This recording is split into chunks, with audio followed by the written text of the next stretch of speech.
English Fairy Tales. St. G. Orge of Merry.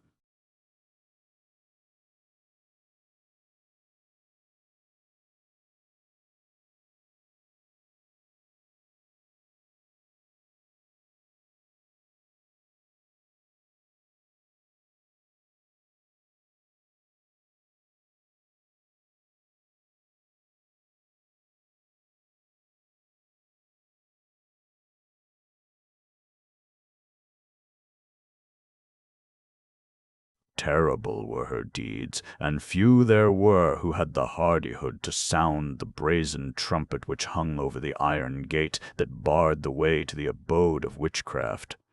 Terrible were the deeds of Kalyb, but above all things she delighted in carrying off innocent newborn babes and putting them to death. And this, doubtless, she meant to be the fate of the infant son of the Earl of Coventry, who long years ago was Lord High Steward of England. Certain it is that the babe's father being absent and his mother dying at his birth, the wicked Kalyb, with spells and charms, managed to steal the child from his careless nurses.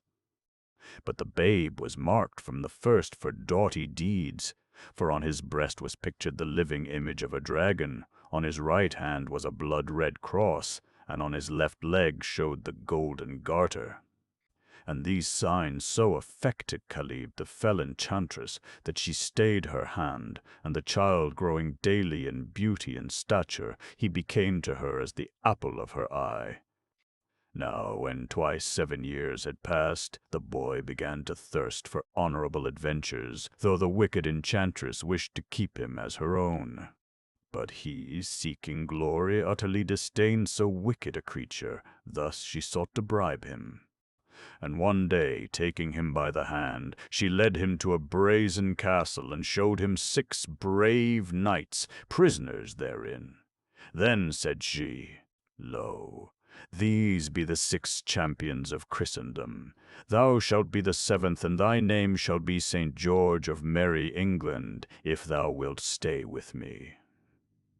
But he would not. Then she led him into a magnificent stable where stood 7 of the most beautiful steeds ever seen. "6 of these," said she, "belong to the 6 champions. "The 7th and the best, the swiftest and the most powerful in the world, whose name is Bayard, will I bestow on thee, if thou wilt stay with me." But he would not. Then she took him to the armory, and with her own hand buckled on a corselet of pure steel, and laced on a helmet inlaid with gold.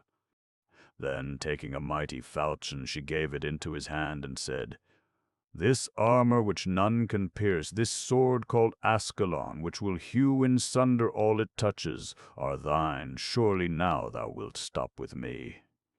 But he would not. Then she bribed him with her own magic wand, thus giving him power over all things in that enchanted land, saying, "Surely now wilt thou remain here." But he, taking the wand, struck with it a mighty rock that stood by, and lo! It opened, and laid in view a wide cave garnished by the bodies of a vast number of innocent newborn infants whom the wicked enchantress had murdered. Thus, using her power, he bade the sorceress lead the way into the place of horror, and when she had entered, he raised the magic wand yet again, and smote the rock, and lo!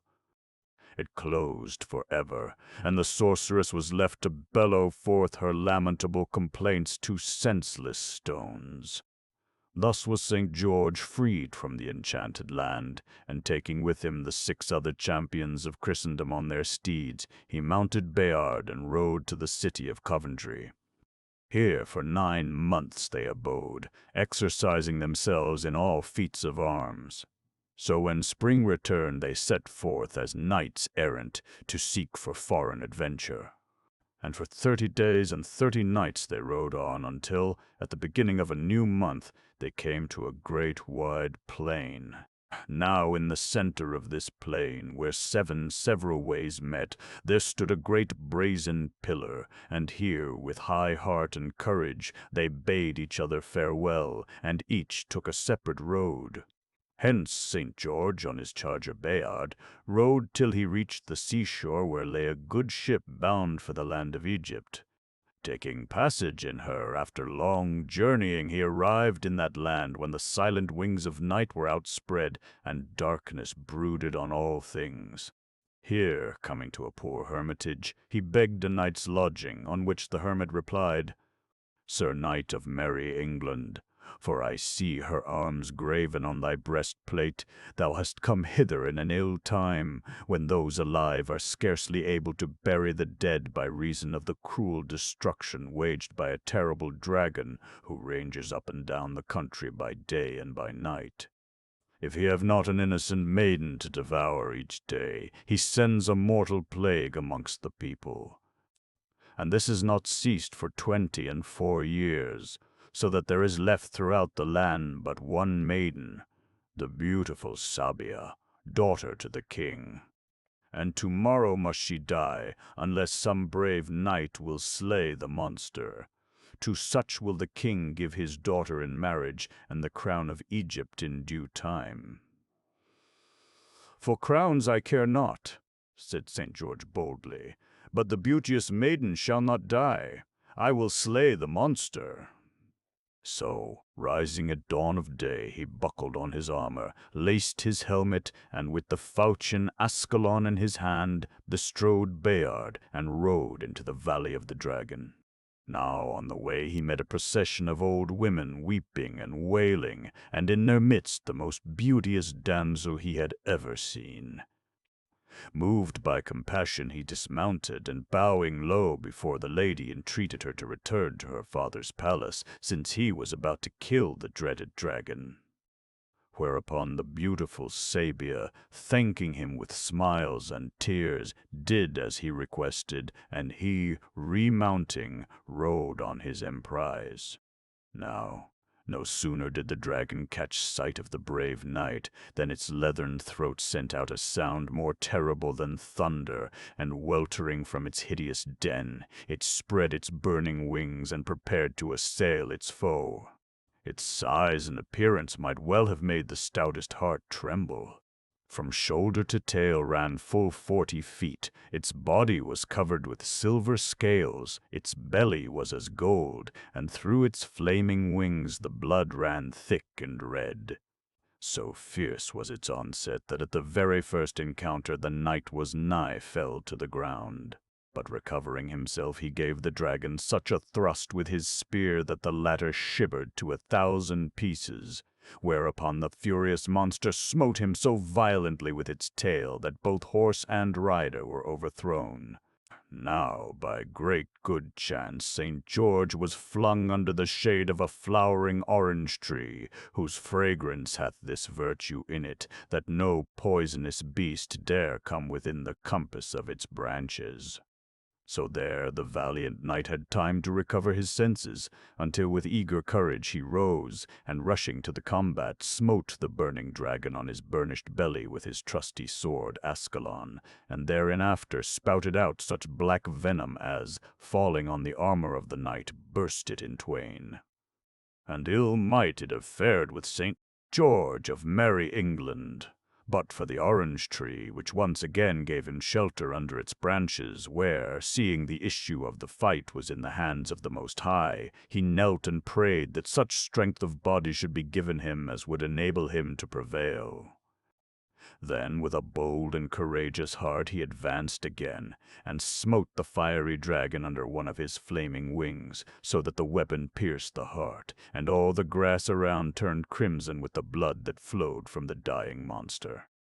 So Saint tired, to Nitra Bayard, who, by George of England cut off the dreadful head, and hanging it on a truncheon made of the spear which at the beginning of the combat had shivered against the beast's scaly back, he mounted his steed Bayard, and proceeded to the palace of the king. Now the king's name was Ptolemy, and when he saw that the dreaded dragon was indeed slain, he gave orders for the city to be decorated. And he sent a golden chariot with wheels of ebony and cushions of silk to bring St. George to the palace, and commanded 100 nobles dressed in crimson velvet and mounted on milk-white steeds richly caparisoned to escort him thither with all honor, while musicians walked before and after, filling the air with sweetest sounds. Now the beautiful Sabia herself washed and dressed the weary knight's wounds, and gave him in sign of betrothal a diamond ring of purest water. Then, after he had been invested by the king with the golden spurs of knighthood and had been magnificently feasted, he retired to rest his weariness, while the beautiful Sabia from her balcony lulled him to sleep with her golden lute. So all seemed happiness, but alas, dark misfortune was at hand. Almador, the Black King of Morocco, who had long wooed the Princess Sabia in vain, without having the courage to defend her, seeing that the maiden had given her whole heart to her champion, resolved to compass his destruction. So, going to King Ptolemy, he told him what was perchance true, namely, that the beauteous Sabia had promised St. George to become Christian and follow him to England. Now the thought of this so enraged the king that, forgetting his debt of honor, he determined on an act of basest treachery. Telling St. George that his love and loyalty needed further trial, he entrusted him with a message to the king of Persia, and forbade him either to take with him his horse Bayard or his sword Ascalon, nor would he even allow him to say farewell to his beloved Sabia. St. George then set forth sorrowfully, and surmounting many dangers, reached the court of the king of Persia in safety. But what was his anger to find that the secret missive he bore contained nothing but an earnest request to put the bearer of it to death. But he was helpless, and when sentence had been passed upon him, he was thrown into a loathly dungeon, clothed in base and servile weeds, and his arms strongly fettered up to iron bolts, while the roars of the 2 hungry lions who were to devour him ere long deafened his ears. Now his rage and fury at this black treachery was such that it gave him strength, and with mighty effort he drew the staples that held his fetters.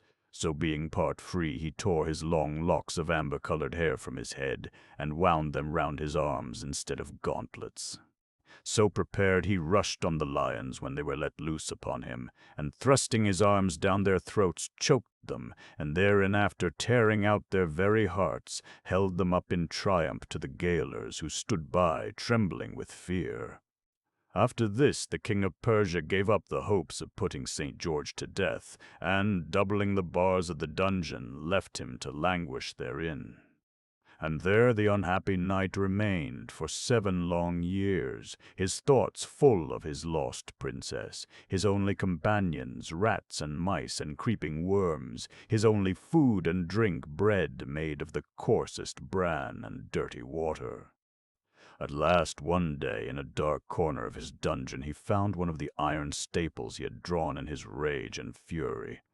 It was half consumed with rust, yet it was sufficient in his hands to open a passage through the walls of his cell into the king's garden. It was the time of night when all things are silent.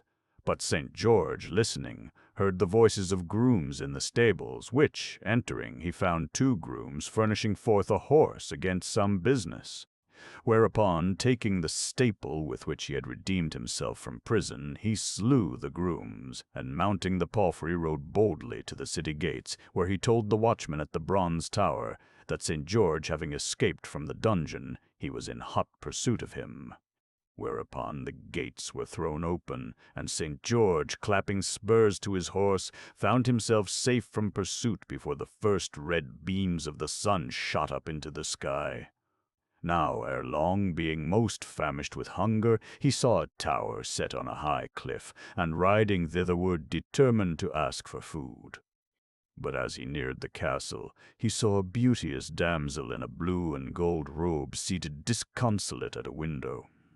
Whereupon, dismounting, he called aloud to her, "Lady!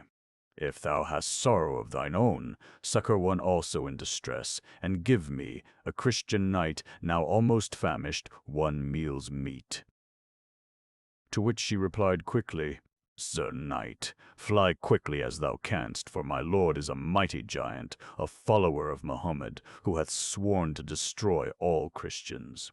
Hearing this, St. George laughed loud and long. "Go tell him then, fair dame," he cried, "that a Christian knight waits at his door, and will either satisfy his wants within his castle, or slay the owner thereof." Now the giant no sooner heard this valiant challenge than he rushed forth to the combat, armed with a hugest crowbar of iron.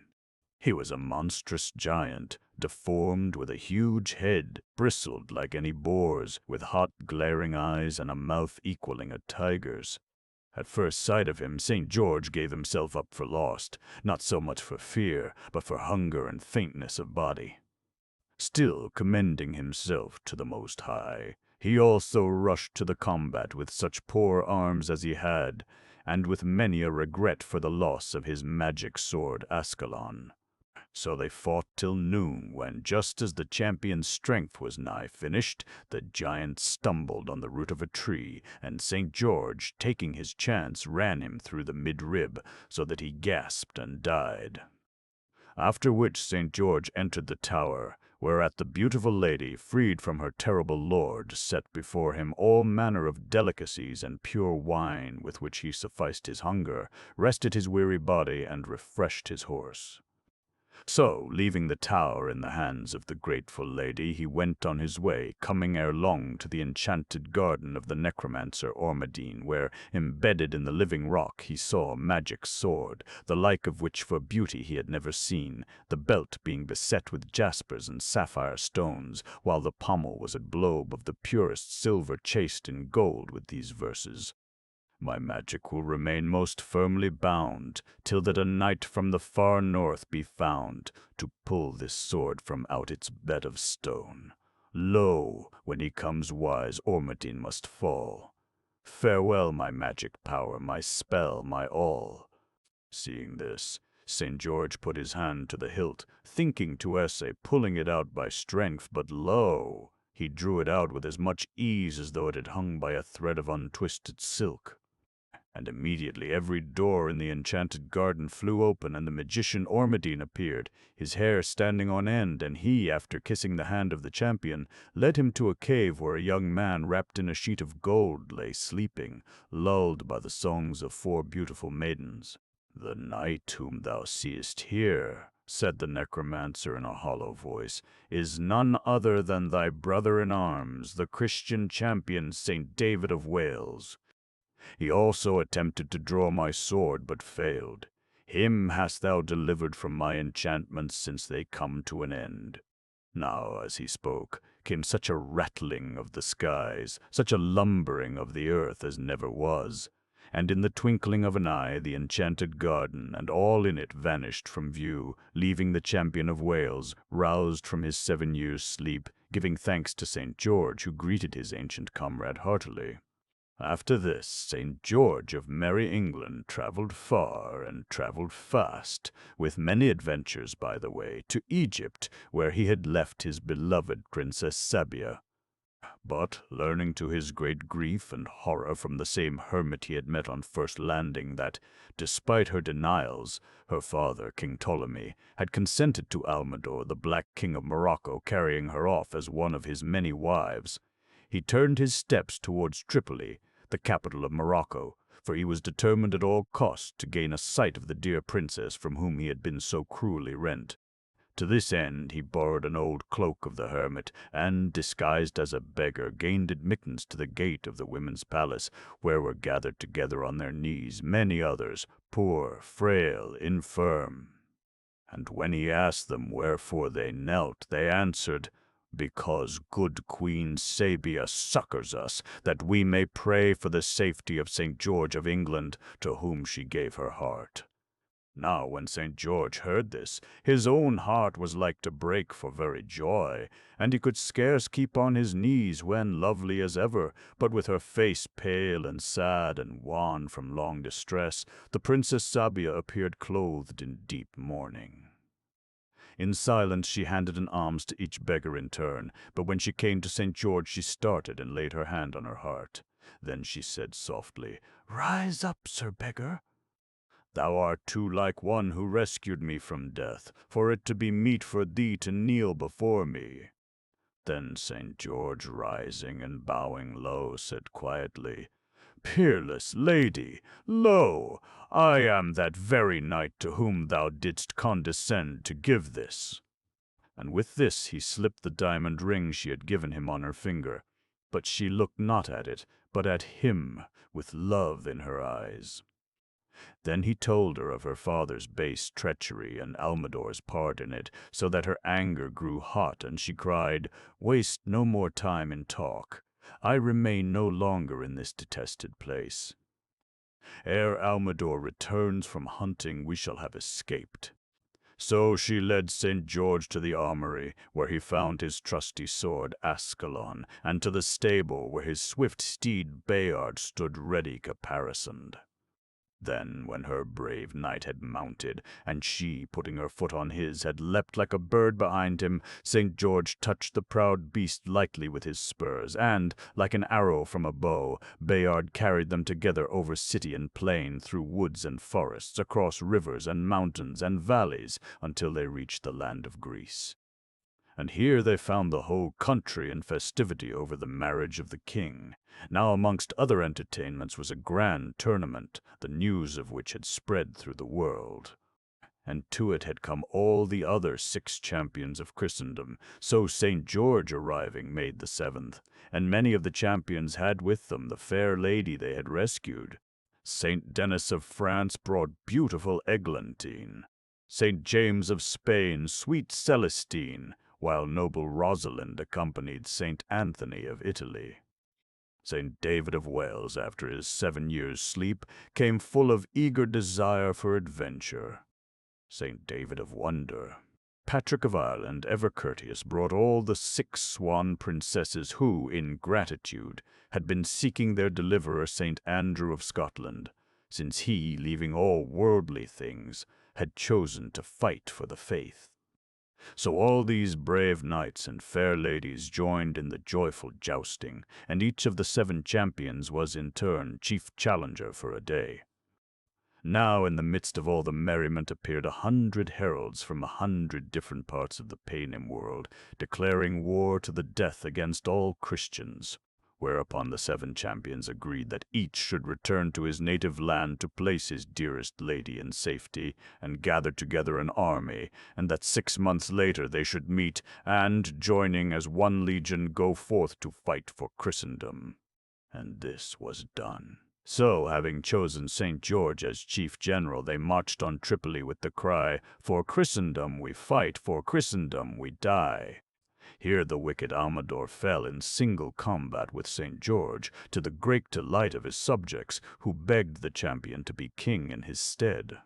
To this he consented, and, after he was crowned, the Christian host went on towards Egypt, where King Ptolemy, in despair of vanquishing such stalwart knights, threw himself down from the battlements of the palace and was killed.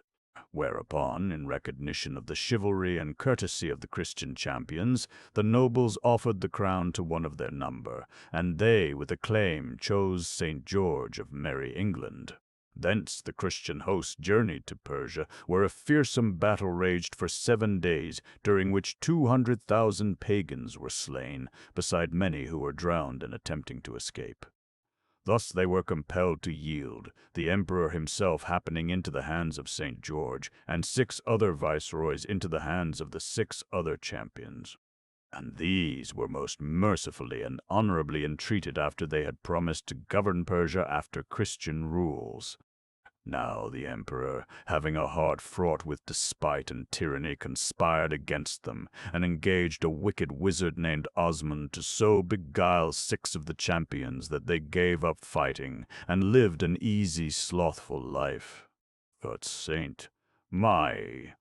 George would not be beguiled, neither would he consent to the enchantment of his brothers, and he so roused them that they never sheathed their swords nor unlocked their armor, till the wicked emperor and his viceroys were thrown into that very dungeon in which St. George had languished for 7 long years. Whereupon St. George took upon himself the government of Persia, and gave the 6 other champions the 6 viceroyalties. So, attired in a beautiful green robe, richly embroidered, over which was flung a scarlet mantle bordered with white fur and decorated with ornaments of pure gold, he took his seat on the throne, which was supported by elephants of translucent alabaster. And the heralds at arms, amid the shouting of the people, cried, "Long live St. George of Merry England, Emperor of Morocco, King of Egypt, and Sultan of Persia." Now, after that, he had established good and just laws to such effect that innumerable companies of pagans flocked to become Christians. St. George, leaving the government in the hands of his trusted counselors, took truce with the world and returned to England, where, at Coventry, he lived for many years with the Egyptian princess Sabia, who bore him 3 stalwart sons. So here endeth the tale of St. George of Merry England, first and greatest of the 7 champions. The story of the 3 bears. Once upon a time there were 3 bears who lived together in a house of their own, in a wood. One of them was a little wee bear, and one was a middle-sized bear, and the other was a great big bear. They had each a bowl for their porridge, a little bowl for the little wee bear, and a middle-sized bowl for the middle-sized bear, and a great bowl for the great big bear. And they had each a chair to sit in, a little chair for the little wee bear, and a middle-sized chair for the middle-sized bear, and a great chair for the great big bear. And they had each a bed to sleep in, a little bed for the little wee bear, and a middle-sized bed for the middle-sized bear, and a great bed for the great big bear. One day, after they had made the porridge for their breakfast and poured it into their porridge bowls, they walked out into the wood while the porridge was cooling, that they might not burn their mouths by beginning too soon, for they were polite, well-brought-up bears. And while they were away, a little girl called Goldilocks, who lived at the other side of the wood and had been sent on an errand by her mother, passed by the house and looked in at the window. And then she peeped in at the keyhole, for she was not at all a well-brought-up little girl. Then, seeing nobody in the house, she lifted the latch. The door was not fastened, because the bears were good bears who did nobody any harm, and never suspected that anybody would harm them. So Goldilocks opened the door and went in, and well pleased was she when she saw the porridge on the table. If she had been a well-brought-up little girl, she would have waited till the bears came home, and then, perhaps, they would have asked her to breakfast, for they were good bears. A little rough or so, as the manner of bears is, but for all that very good-natured and hospitable. But she was an impudent, rude little girl, and so she set about helping herself. Hot for her. Next she tasted the porridge of the middle-sized bear, but that was too cold for her. And then she went to the porridge of the little wee bear and tasted it, and that was neither too hot nor too cold, but just right, and she liked it so well that she ate it all up, every bit. Then Goldilocks, who was tired, for she had been catching butterflies instead of running on her errand, sate down in the chair of the great big bear, but that was too hard for her. And then she sate down in the chair of the middle-sized bear, and that was too soft for her. But when she sat down in the chair of the little wee bear, that was neither too hard nor too soft, but just right. So she seated herself in it, and there she sate till the bottom of the chair came out, and down she came plump upon the ground, and that made her very cross, for she was a bad-tempered little girl. Now, being determined to rest, Goldilocks went upstairs into the bedchamber in which the 3 bears slept. And first she lay down upon the bed of the great big bear, but that was too high at the head for her. And next she lay down upon the bed of the middle-sized bear, and that was too high at the foot for her. And then she lay down upon the bed of the little wee bear, and that was neither too high at the head nor at the foot, but just right. So she covered herself up comfortably, and lay there till she fell fast asleep. By this time the 3 bears thought their porridge would be cool enough for them to eat it properly, so they came home to breakfast. Now careless Goldilocks had left the spoon of the great big bear standing in his porridge. "Somebody has been at my "Porridge," said the great big bear in his great rough, gruff voice. Then the middle-sized bear looked at his porridge and saw the spoon was standing in it too. "Somebody has been at my porridge," said the middle-sized bear in his middle-sized voice. Then the little wee bear looked at his, and there was the spoon in the porridge bowl, but the porridge was all gone. "Somebody has been at my porridge and has eaten it all up," said the little wee bear in his little wee voice. Upon this, the three bears, seeing that someone had entered their house and eaten up the little wee bear's breakfast, began to look about them. Now the careless Goldilocks had not put the hard cushion straight when she rose from the chair of the great big bear. "Somebody has been sitting in my chair," said the great big bear in his great rough, gruff voice, and the careless Goldilocks had squatted down the soft cushion of the middle-sized bear. "Somebody has been sitting in my chair," said the middle-sized bear in his middle-sized voice. "Somebody has been sitting in my chair and has saked the bottom throat," said the little wee bear in his little wee voice. Then the three bears thought they had better make further search in case it was a burglar, so they went upstairs into their bedchamber. Now Goldilocks had pulled the pillow of the great big bear out of its place. "Somebody has been lying in my bed," said the great big bear in his great rough, gruff voice. And Goldilocks had pulled the bolster of the middle-sized bear out of its place. "Somebody has been lying in my bed," said the middle-sized bear in his middle-sized voice. But when the little wee bear came to look at his bed, there was the bolster in its place, and the pillow was in its place upon the bolster. And upon the pillow there was Goldilocks's yellow head, which was not in its place, for she had no business there.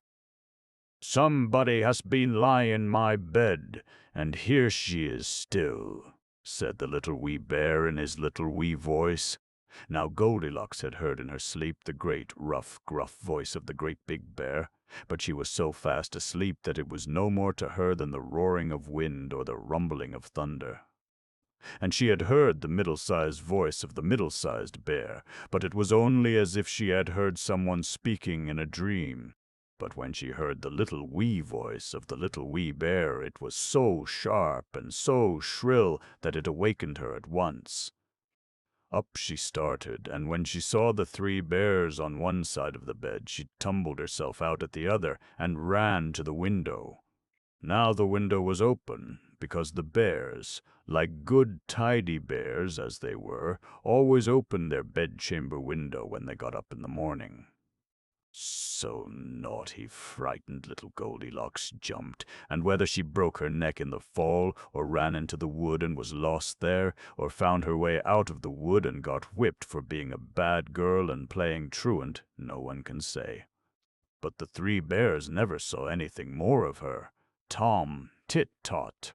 Once upon a time there was a woman, and she baked 5 pies. But when they came out of the oven, they were overbaked, and the crust was far too hard to eat. So she said to her daughter, "Daughter," says she, "put them pies onto the shelf and leave 'em there a while. Surely they'll come again in time." By that, you know, she meant that they would become softer, but her daughter said to herself, "If mother says the pies will come again, why shouldn't I eat these now?" So, having good young teeth, she set to work and ate the lot, first and last. Now, when supper time came, the woman said to her daughter, "Go you and get one of the pies. They are sure to have come again by now." Then the girl went and looked, but of course there was nothing but the empty dishes. So back she came and said, "No, mother, they ain't come again. Not one of them." Asked the mother, taken aback like. "Not one of them," says the daughter, quite confident. "Well," says the mother, "come again or not come again, I will have one of them pies for my supper." "But you can't," says the daughter. "How can you if they ain't come? And they ain't, as sure. "But I can," says the mother, getting angry. "Go you at once, child, and bring me the best on them. My teeth must just tackle it." "Best or worst is all one," answered the daughter, quite sulky, "for I've ate the lot, so you can't have one till it comes again, so there." Well, the mother, she bounced up to see, but half an eye told her there was nothing save the empty dishes, so she was dished up herself and done for. So, having no supper, she sate her down on the doorstep and, bringing out her distaff, began to spin. And as she span, she sang, "My daughter ate 5 pies today, my daughter ate 5 pies today, my daughter ate 5 pies today," for, see you, she was quite flabbergasted and fair astonished. Now the king of that country happened to be coming down the street, and he heard the song going on and on, but could not quite make out the words. So he stopped his horse and asked, "What is that you are singing, my good woman?" Now the mother, though horrified at her daughter's appetite, did not want other folk, leastwise the king, to know about it, so she sang instead, "My daughter has spun 5 skeins today, my daughter has spun 5 skeins today, my daughter has spun 5 skeins today." "5 skeins!" cried the king. "By my garter and my crown, I never heard tell of anyone who could do that. Look you here, I have been searching for a maiden to wife, and your daughter who can spin 5 skeins a day is the very one for me.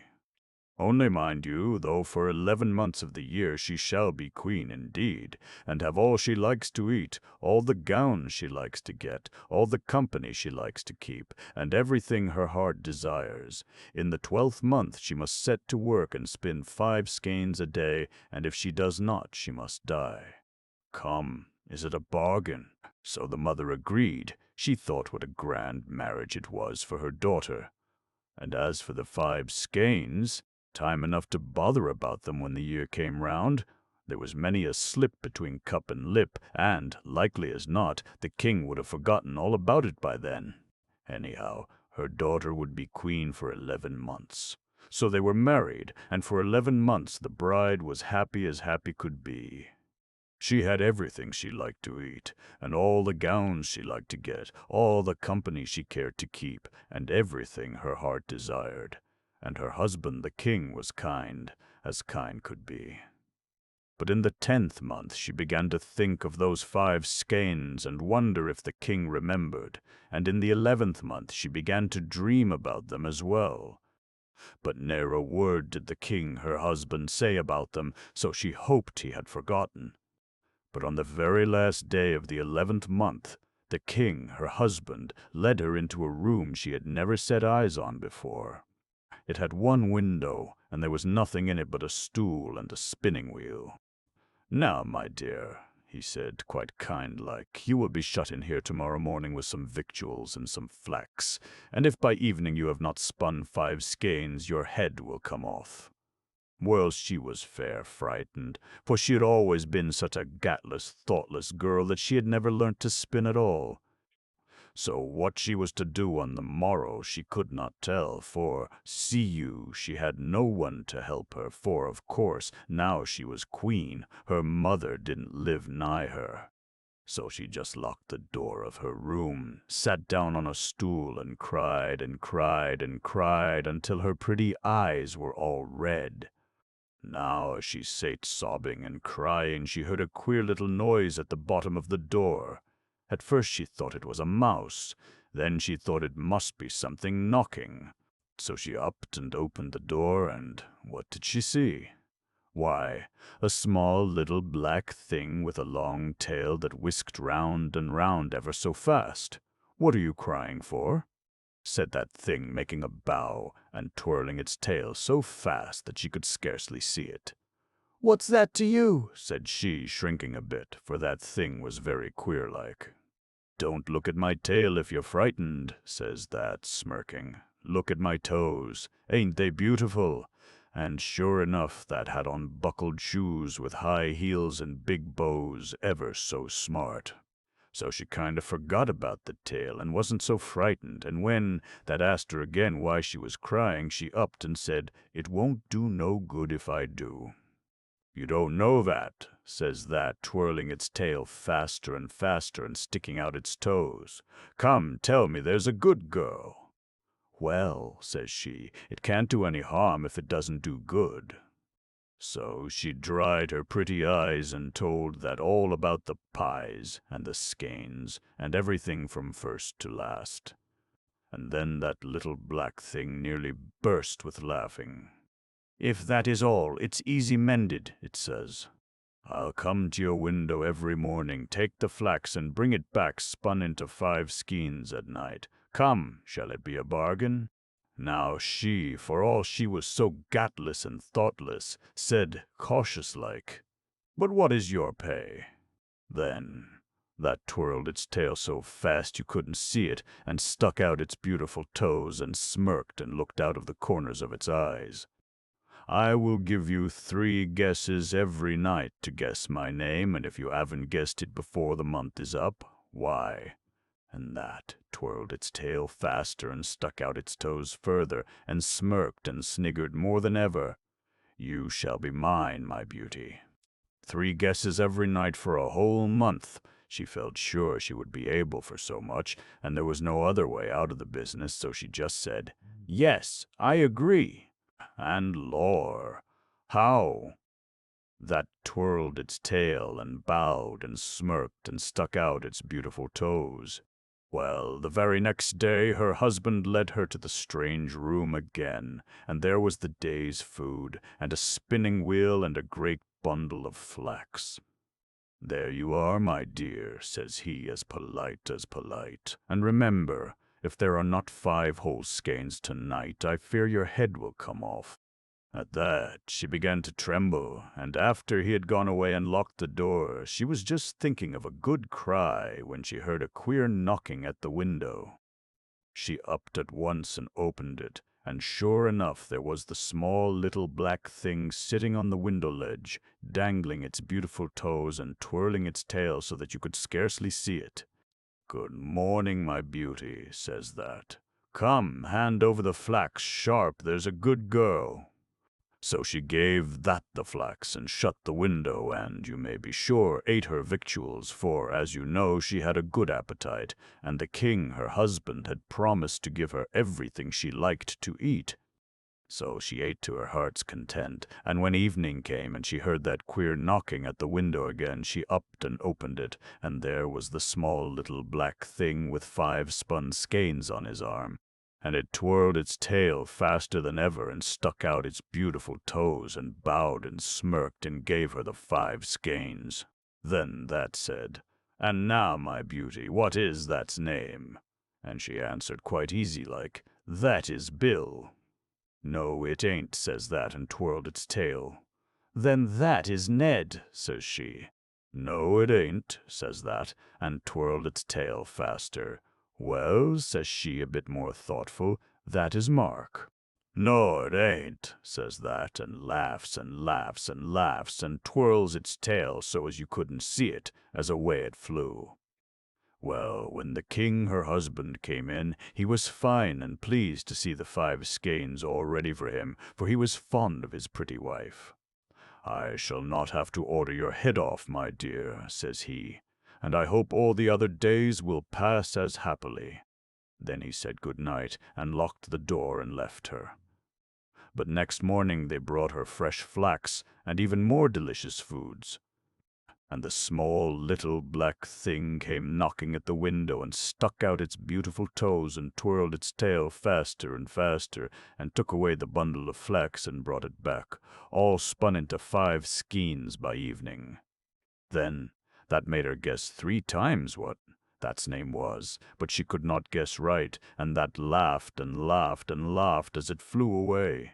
Now every morning and evening the same thing happened, and every evening she had her 3 guesses, but she never guessed right. And every day the small little black thing laughed louder and louder, and smirked more and more, and looked at her quite maliceful out of the corners of its eyes, until she began to get frightened, and instead of eating all the fine foods left for her, spent the day in trying to think of names to say. But she never hit upon the right one.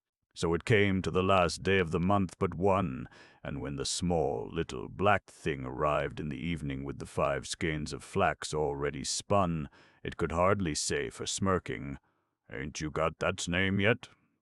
So says she, for she had been reading her Bible. "Is that Nicodemus?" "No, it ain't," says that, and twirled its tail faster than you could see. "Is that Samuel?" says she, all of a flutter. "No, it ain't, my beauty," chuckles that, looking maliceful. "Well, is that Methuselah?" says she, inclined to cry. Then that just fixes her with eyes like a coal of fire and says, "No, it ain't that neither, so there is only tomorrow night, and then you'll be mine, my beauty." And away the small little black thing flew, its tail twirling and whisking so fast that you couldn't see it. Well, she felt so bad she couldn't even cry, but she heard the king, her husband, coming to the door, so she made bold to be cheerful and tried to smile when he said, "Well done, wife. 5 skeins again. I shall not have to order your head off after all, my dear, of that I'm quite sure, so let us enjoy ourselves." Then he bade the servants bring supper, and a stool for him to sit beside his queen, and down they sat, lover-like, side by side.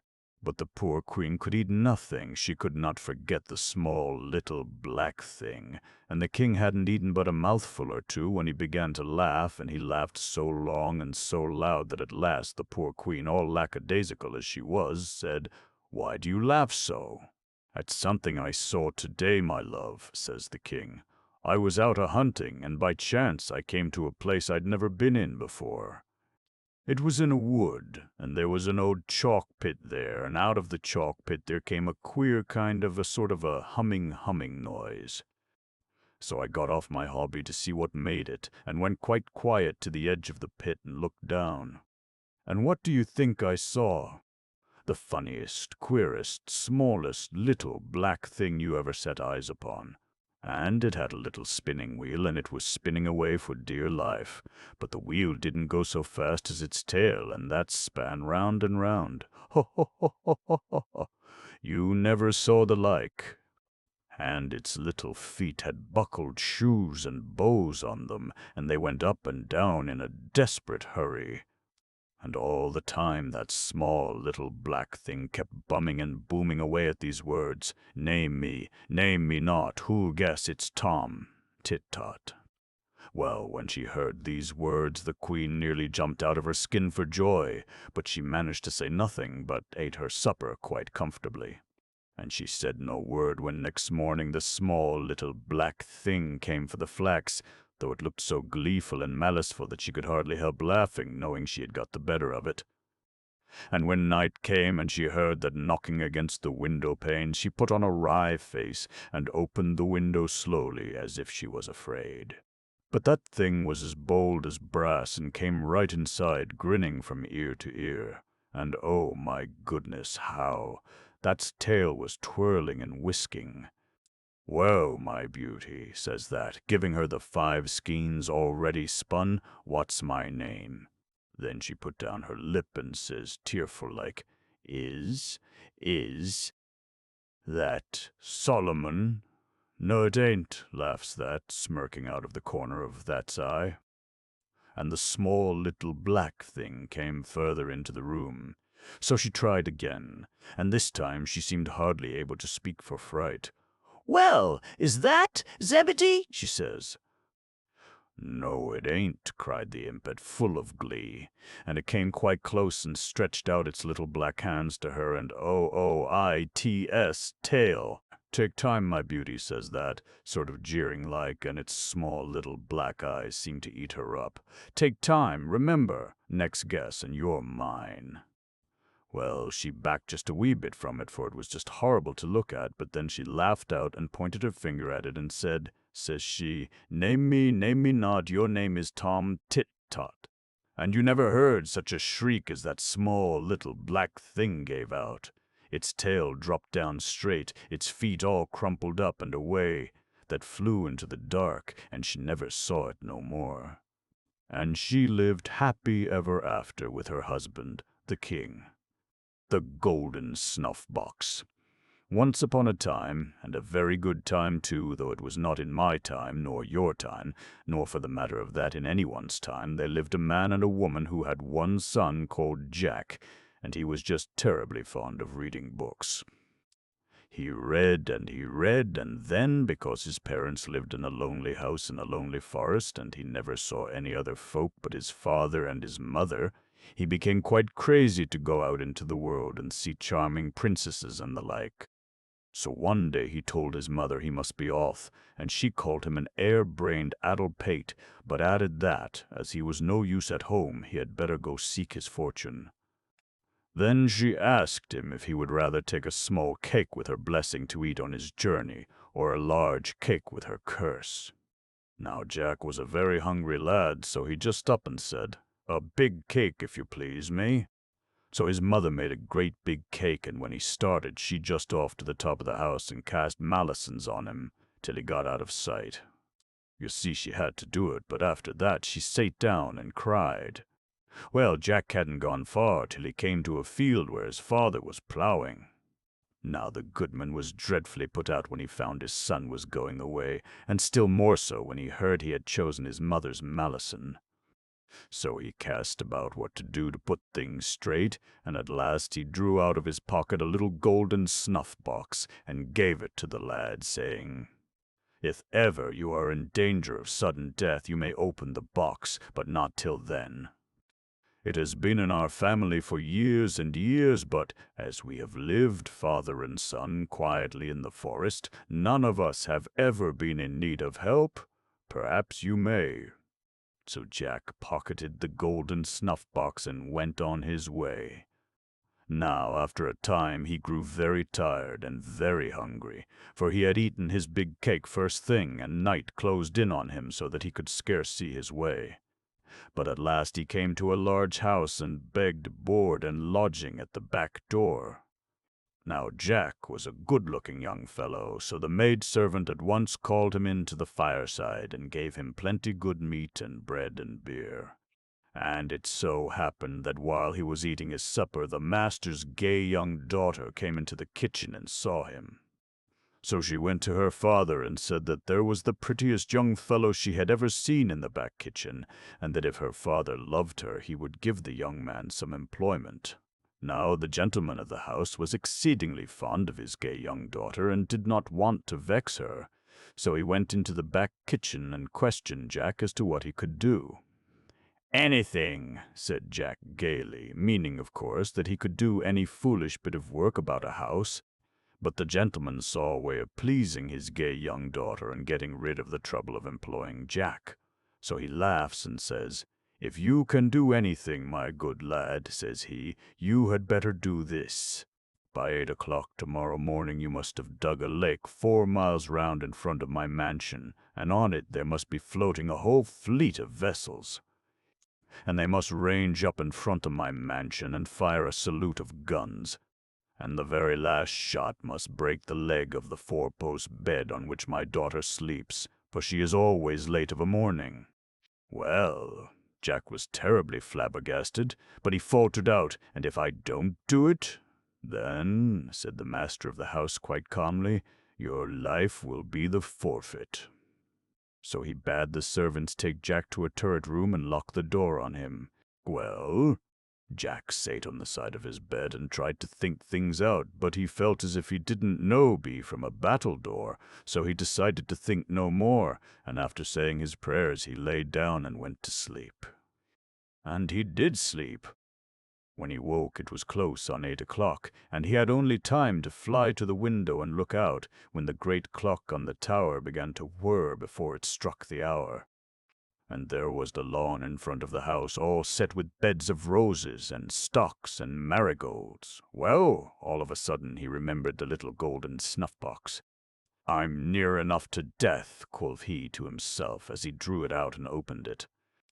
And no sooner had he opened it than out hopped 3 funny little red men in red nightcaps, rubbing their eyes and yawning, for, see you, they had been locked up in the box for years and years and years. "What do you want, master?" they said between their yawns.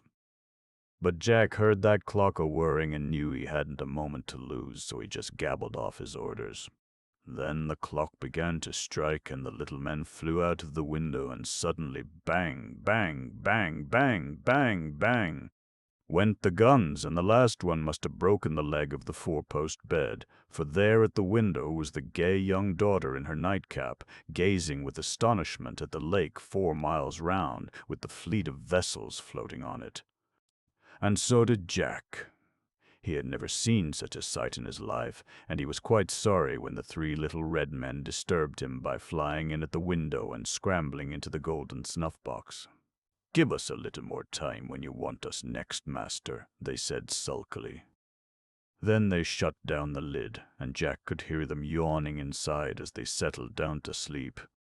As you may imagine, the master of the house was fair astonished, while, as for the gay young daughter, she declared at once that she would never marry anyone else but the young man who could do such wonderful things, the truth being that she and Jack had fallen in love with each other But her father was cautious. "It is true, my dear," says he, "that the young fellow seems a bully boy, but for aught we know it may be chance, not skill, and he may have a broken feather in his wing. So we must try him again." Then he said to Jack, "My daughter must have a fine house to live in. Therefore, by tomorrow morning at 8 o'clock, there must be a magnificent castle standing on 12 golden pillars in the middle of the lake, and there must be a church beside it. And all things must be ready for the bride, and at 8 o'clock precisely a peal of bells from the church must ring out for the wedding. If not, you will have to forfeit your life." This time Jack intended to give the 3 little red men more time for their task, but what with having enjoyed himself so much all day and having eaten so much good food, he overslept himself, so that the big clock on the tower was whirring before it struck 8 when he woke, leapt out of bed, and rushed to the golden snuff-box.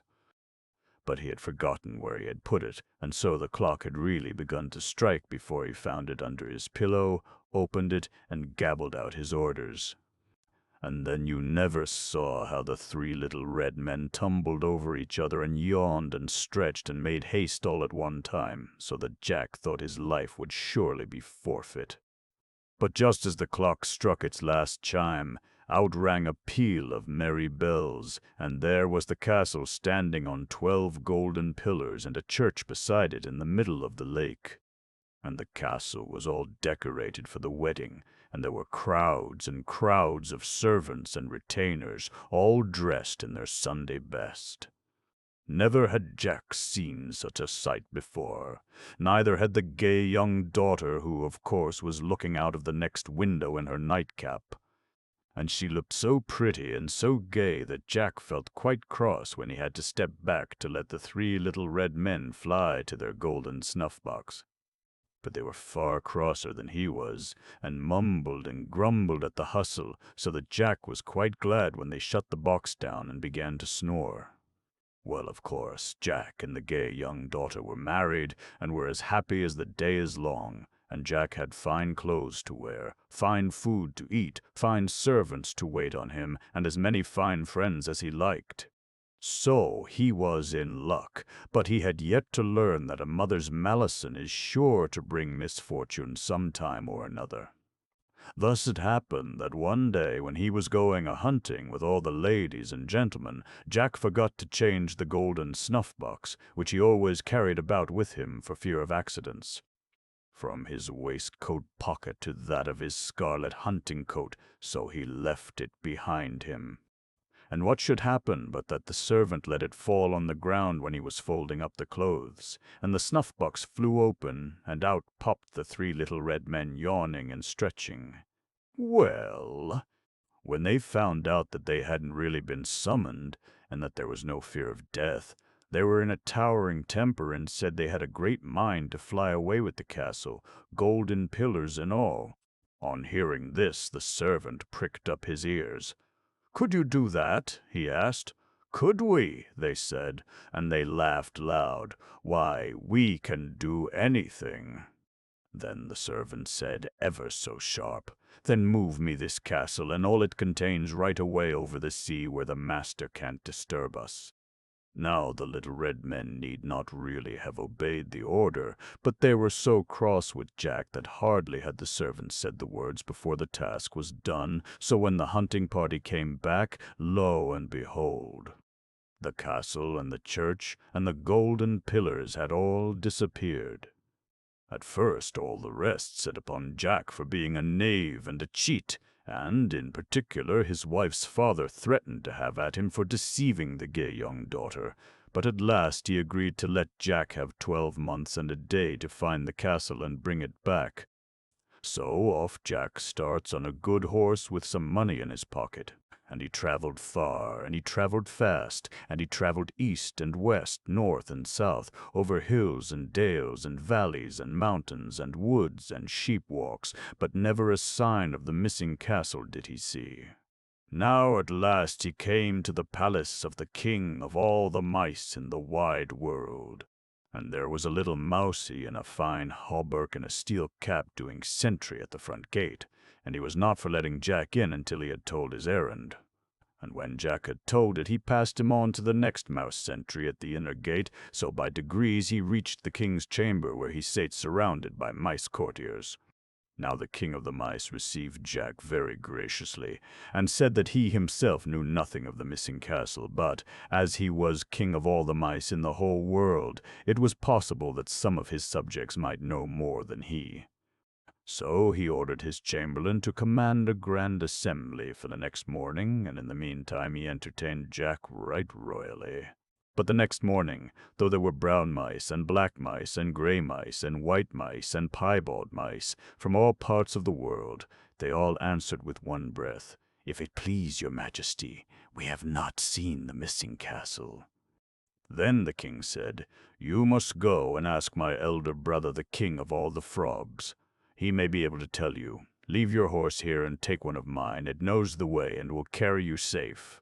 So Jack set off on the king's horse, and as he passed the outer gate he saw the little mouse sentry coming away, for its guard was up. Now Jack was a kind-hearted lad, and he had saved some crumbs from his dinner in order to recompense the little sentry for his kindness. So he put his hand in his pocket and pulled out the crumbs. "Here you are, mousekin," he said. "That's for your trouble." Then the mouse thanked him kindly and asked if he would take him along to the king of the frogs. "Not I," says Jack. "I should get into trouble with your king." But the mouskin insisted. "I may be of some use to you," it said. So it ran up the horse's hind leg and up by its tail and hid in Jack's pocket. And the horse set off at a hard gallop, for it didn't half like the mouse running over it. So at last Jack came to the palace of the king of all the frogs, and there at the front gate was a frog doing sentry in a fine coat of mail and a brass helmet. And the frog sentry was for not letting Jack in, but the mouse called out that they came from the king of all the mice and must be let in without delay. So they were taken to the king's chamber, where he sate surrounded by frog courtiers in fine clothes. But alas, he had heard nothing of the castle on golden pillars, and though he summoned all the frogs of all the world to a grand assembly next morning, they all answered his question with "Crow, crow, crow, crow," which everyone knows stands for no in frog language. So the king said to Jack, "There remains but one thing. You must go and ask my eldest brother, the king of all the birds. His subjects are always on the wing, so mayhap they have seen something. Leave the horse you are riding here, and take one of mine. It knows the way, and will carry you safe." So Jack set off, and being a kind-hearted lad, he gave the frog sentry, whom he met coming away from his guard, some crumbs he had saved from his dinner. And the frog asked leave to go with him, and when Jack refused to take him, he just gave one hop onto the stirrup, and a second hop onto the crupper, and the next hop he was in Jack's other pocket. Then the horse galloped away like lightning, for it didn't like the slimy frog coming down plop on its back. Well, after a time, Jack came to the palace of the king of all the birds, and there at the front gate were a sparrow and a crow marching up and down with matchlocks on their shoulders. Now at this Jack laughed fit to split, and the mouse and the frog from his pockets called out, "We come from the king. Sirrahs, let us pass." So that the sentries were right mazed, and let them pass in without more ado. But when they came to the king's chamber, where he sate surrounded by all manner of birds, tomtits, wrens, cormorants, turtle-doves, and the like, the king said he was sorry, but he had no news of the missing castle. And though he summoned all the birds of all the world to a grand assembly next morning, not one of them had seen or heard tell of it. Sir Jack was quite disconsolate till the king said, "But where is the eagle? I don't see my eagle." Then the chamberlain, he was a tomtit, stepped forward with a bow and said, "May it please your majesty, he is late." "Late," says the king in a fume, "summon him at once." So two larks flew up into the sky till they couldn't be seen, and sang ever so loud, till at last the eagle appeared all in a perspiration from having flown so fast. Then the king said, "Sirrah, have you seen a missing castle that stands upon 12 pillars of gold?" And the eagle blinked its eyes and said, "May it please your majesty, that is where I've been." Then everybody rejoiced exceedingly, and when the eagle had eaten a whole calf so as to be strong enough for the journey, he spread his wide wings, on which Jack stood, with the mouse in one pocket and the frog in the other, and started to obey the king's order to take the owner back to his missing castle as quickly as possible. And they flew over land and they flew over sea, until at last in the far distance they saw the castle standing on its 12 golden pillars. But all the doors and windows were fast shut and barred, for, see you, the servant master who had run away with it had gone out for the day hunting, and he always bolted doors and windows while he was absent, lest someone else should run away with it. Then Jack was puzzled to think how he should get hold of the golden snuff-box, until the little mouse said, "Let me fetch it. There is always a mouse-hole in every castle, so I am sure I shall be able to get in." So it went off, and Jack waited on the eagle's wings in a fume, till at last Mouseskin appeared.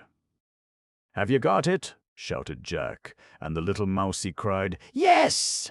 So everyone rejoiced exceedingly, and they set off back to the palace of the king of all the birds, where Jack had left his horse. For now that he had the golden snuff-box safe, he knew he could get the castle back whenever he chose to send the 3 little red men to fetch it. But on the way over the sea, while Jack, who was dead tired with standing so long, lay down between the eagle's wings and fell asleep, the mouse and the eagle fell to quarreling as to which of them had helped Jack the most, and they quarreled so much that at last they laid the case before the frog. Then the frog, who made a very wise judge, said he must see the whole affair from the very beginning. So the mouse brought out the golden snuff-box from Jack's pocket, and began to relate where it had been found and all about it. Now, at that very moment Jack awoke, kicked out his leg, and plump went the golden snuff-box down to the very bottom of the sea. "I thought my turn would come," said the frog, and went plump in after it.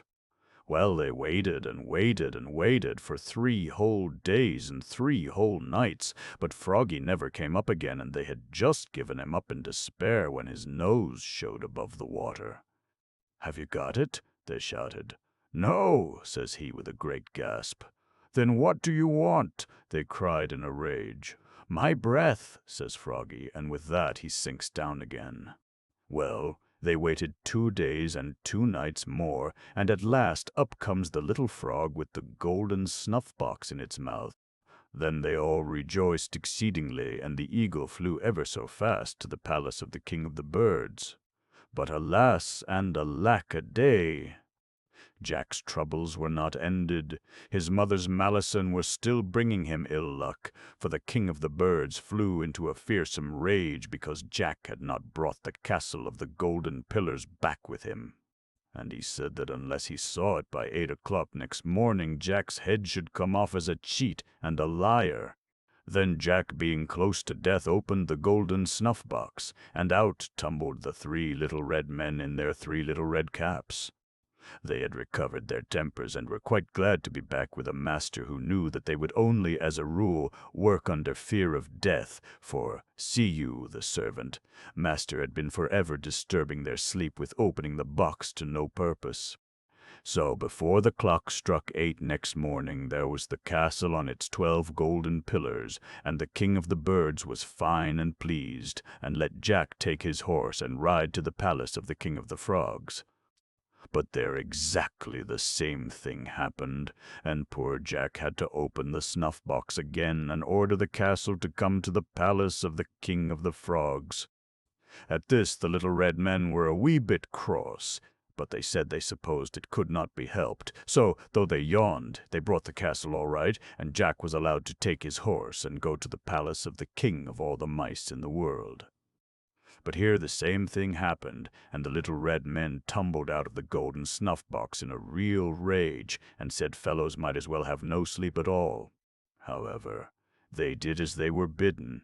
They brought the castle of the golden pillars from the palace of the king of the frogs to the palace of the king of the birds, and Jack was allowed to take his own horse and ride home. But the year and a day which he had been allowed was almost gone, and even his gay young wife, after almost weeping her eyes out after her handsome young husband, had given up Jack for lost, so everyone was astounded to see him, and not over-pleased either to see him come without his castle. Indeed, his father-in-law swore with many oaths that if it were not in its proper place by 8 o'clock next morning, Jack's life should be forfeit. Now this, of course, was exactly what Jack had wanted and intended from the beginning, because when death was nigh he could open the golden snuff-box and order about the little red men. But he had opened it so often of late, and they had become so cross that he was in a stew what to do, whether to give them time to show their temper, or to hustle them out of it. At last he decided to do half and half. So just as the hands of the clock were at 5 minutes to 8, he opened the box and stopped his ears. Well, you never heard such a yawning and scolding and threatening and blustering. What did he mean by it? Why should he take 4 bites at 1 cherry? If he was always in fear of death, why didn't he die and have done with it? In the midst of all this, the tower clock began to whir. "Gentlemen," says Jack. He was really quaking with fear. "Do as you are told." "For the last time," they shrieked. "We won't stay and serve a master who thinks he is going to die every day." And with that they flew out of the window, and they never came back. The golden snuff-box remained empty forevermore. But when Jack looked out of window, there was the castle in the middle of the lake on its 12 golden pillars, and there was his young wife, ever so pretty and gay in her nightcap, looking out of the window too. So they lived happily ever after, tattercoats.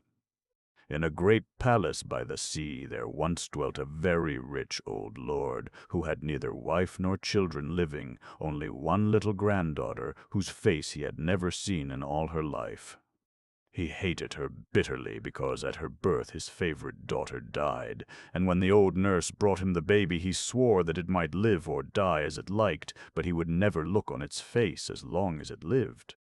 So he turned his back, and sat by his window looking out over the sea and weeping great tears for his lost daughter, till his white hair and beard grew down over his shoulders and twined round his chair and crept into the chinks of the floor, and his tears, dropping onto the window ledge, wore a channel through the stone and ran away in a little river to the great sea.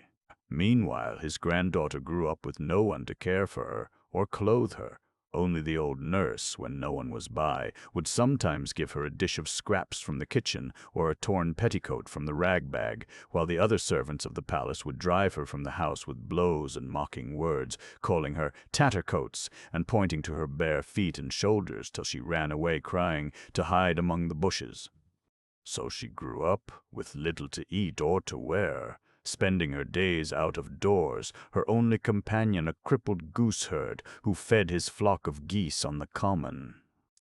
And this gooseherd was a queer, merry little chap, and when she was hungry or cold or tired, he would play to her so gaily on his little pipe that she forgot all her troubles, and would fall to dancing with his flock of noisy geese for partners. Now one day people told each other that the king was traveling through the land and was to give a great ball to all the lords and ladies of the country in the town nearby, and that the prince, his only son, was to choose a wife from amongst the maidens in the company. In due time one of the royal invitations to the ball was brought to the palace by the sea, and the servants carried it up to the old lord, who still sat by his window, wrapped in his long white hair and weeping into the little river that was fed by his tears. But when he heard the king's command, he dried his eyes and bade them bring shears to cut him loose, for his hair had bound him a fast prisoner, and he could not move. And then he sent them for rich clothes and jewels which he put on, and he ordered them to saddle the white horse with gold and silk, that he might ride to meet the king, but he quite forgot he had a granddaughter to take to the ball. Meanwhile Tattercoats sat by the kitchen door weeping because she could not go to see the grand doings. And when the old nurse heard her crying, she went to the lord of the palace and begged him to take his granddaughter with him to the king's ball.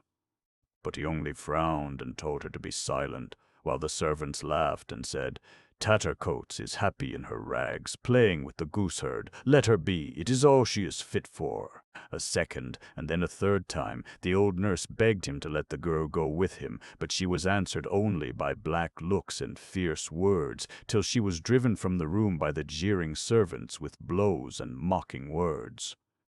Weeping over her ill success, the old nurse went to look for Tattercoats, but the girl had been turned from the door by the cook, and had run away to tell her friend the gooseherd how unhappy she was because she could not go to the king's ball. Now when the gooseherd had listened to her story, he bade her cheer up, and proposed that they should go together into the town to see the king and all the fine things.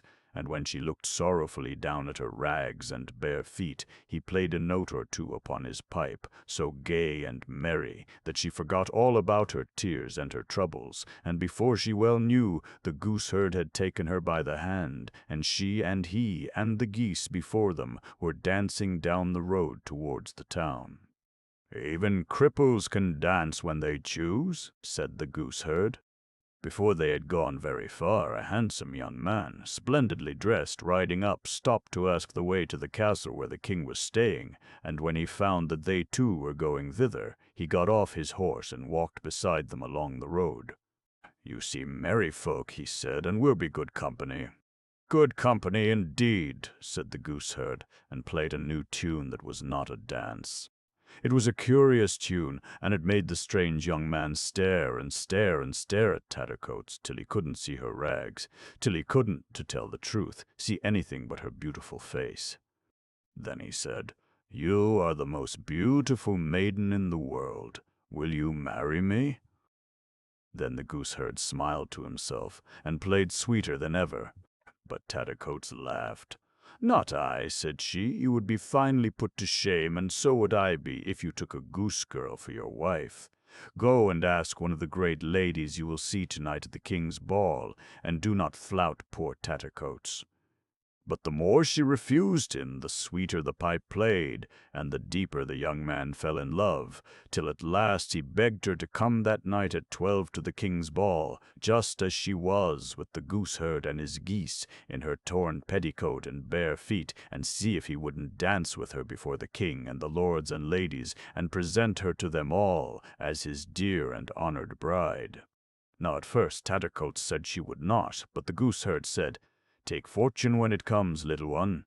So when night came, and the hall in the castle was full of light and music, and the lords and ladies were dancing before the king, just as the clock struck 12, Tattercoats and the gooseherd, followed by his flock of noisy geese hissing and swaying their heads, entered at the great doors, and walked straight up the ballroom, while on either side the ladies whispered, the lords laughed, and the king, seated at the far end, stared in amazement. But as they came in front of the throne, Tattercoats' lover rose from beside the king and came to meet her. Taking her by the hand, he kissed her thrice before them all and turned to the king. "Father," he said, for it was the prince himself, "I have made my choice, and here is my bride, the loveliest girl in all the land, and the sweetest as well. Before he had finished speaking, the gooseherd had put his pipe to his lips and played a few notes that sounded like a bird singing far off in the woods, and as he played, Tattercoat's rags were changed to shining robes sewn with glittering jewels, a golden crown lay upon her golden hair, and the flock of geese behind her became a crowd of dainty pages bearing her long train. And as the king rose to greet her as his daughter, the trumpets sounded loudly in honor of the new princess, and the people outside in the street said to each other, "Ah, now the prince has chosen for his wife the loveliest girl in all the land." But the gooseherd was never seen again, and no one knew what became of him, while the old lord went home once more to his palace by the sea, for he could not stay at court when he had sworn never to look on his granddaughter's face. So there he still sits by his window, if you could only see him, as you may some day, weeping more bitterly than ever.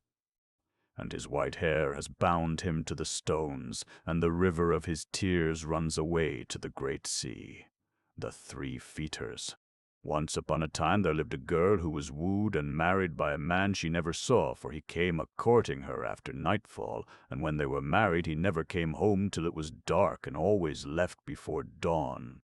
Still he was good and kind to her, giving her everything her heart could desire, so she was well content for a while.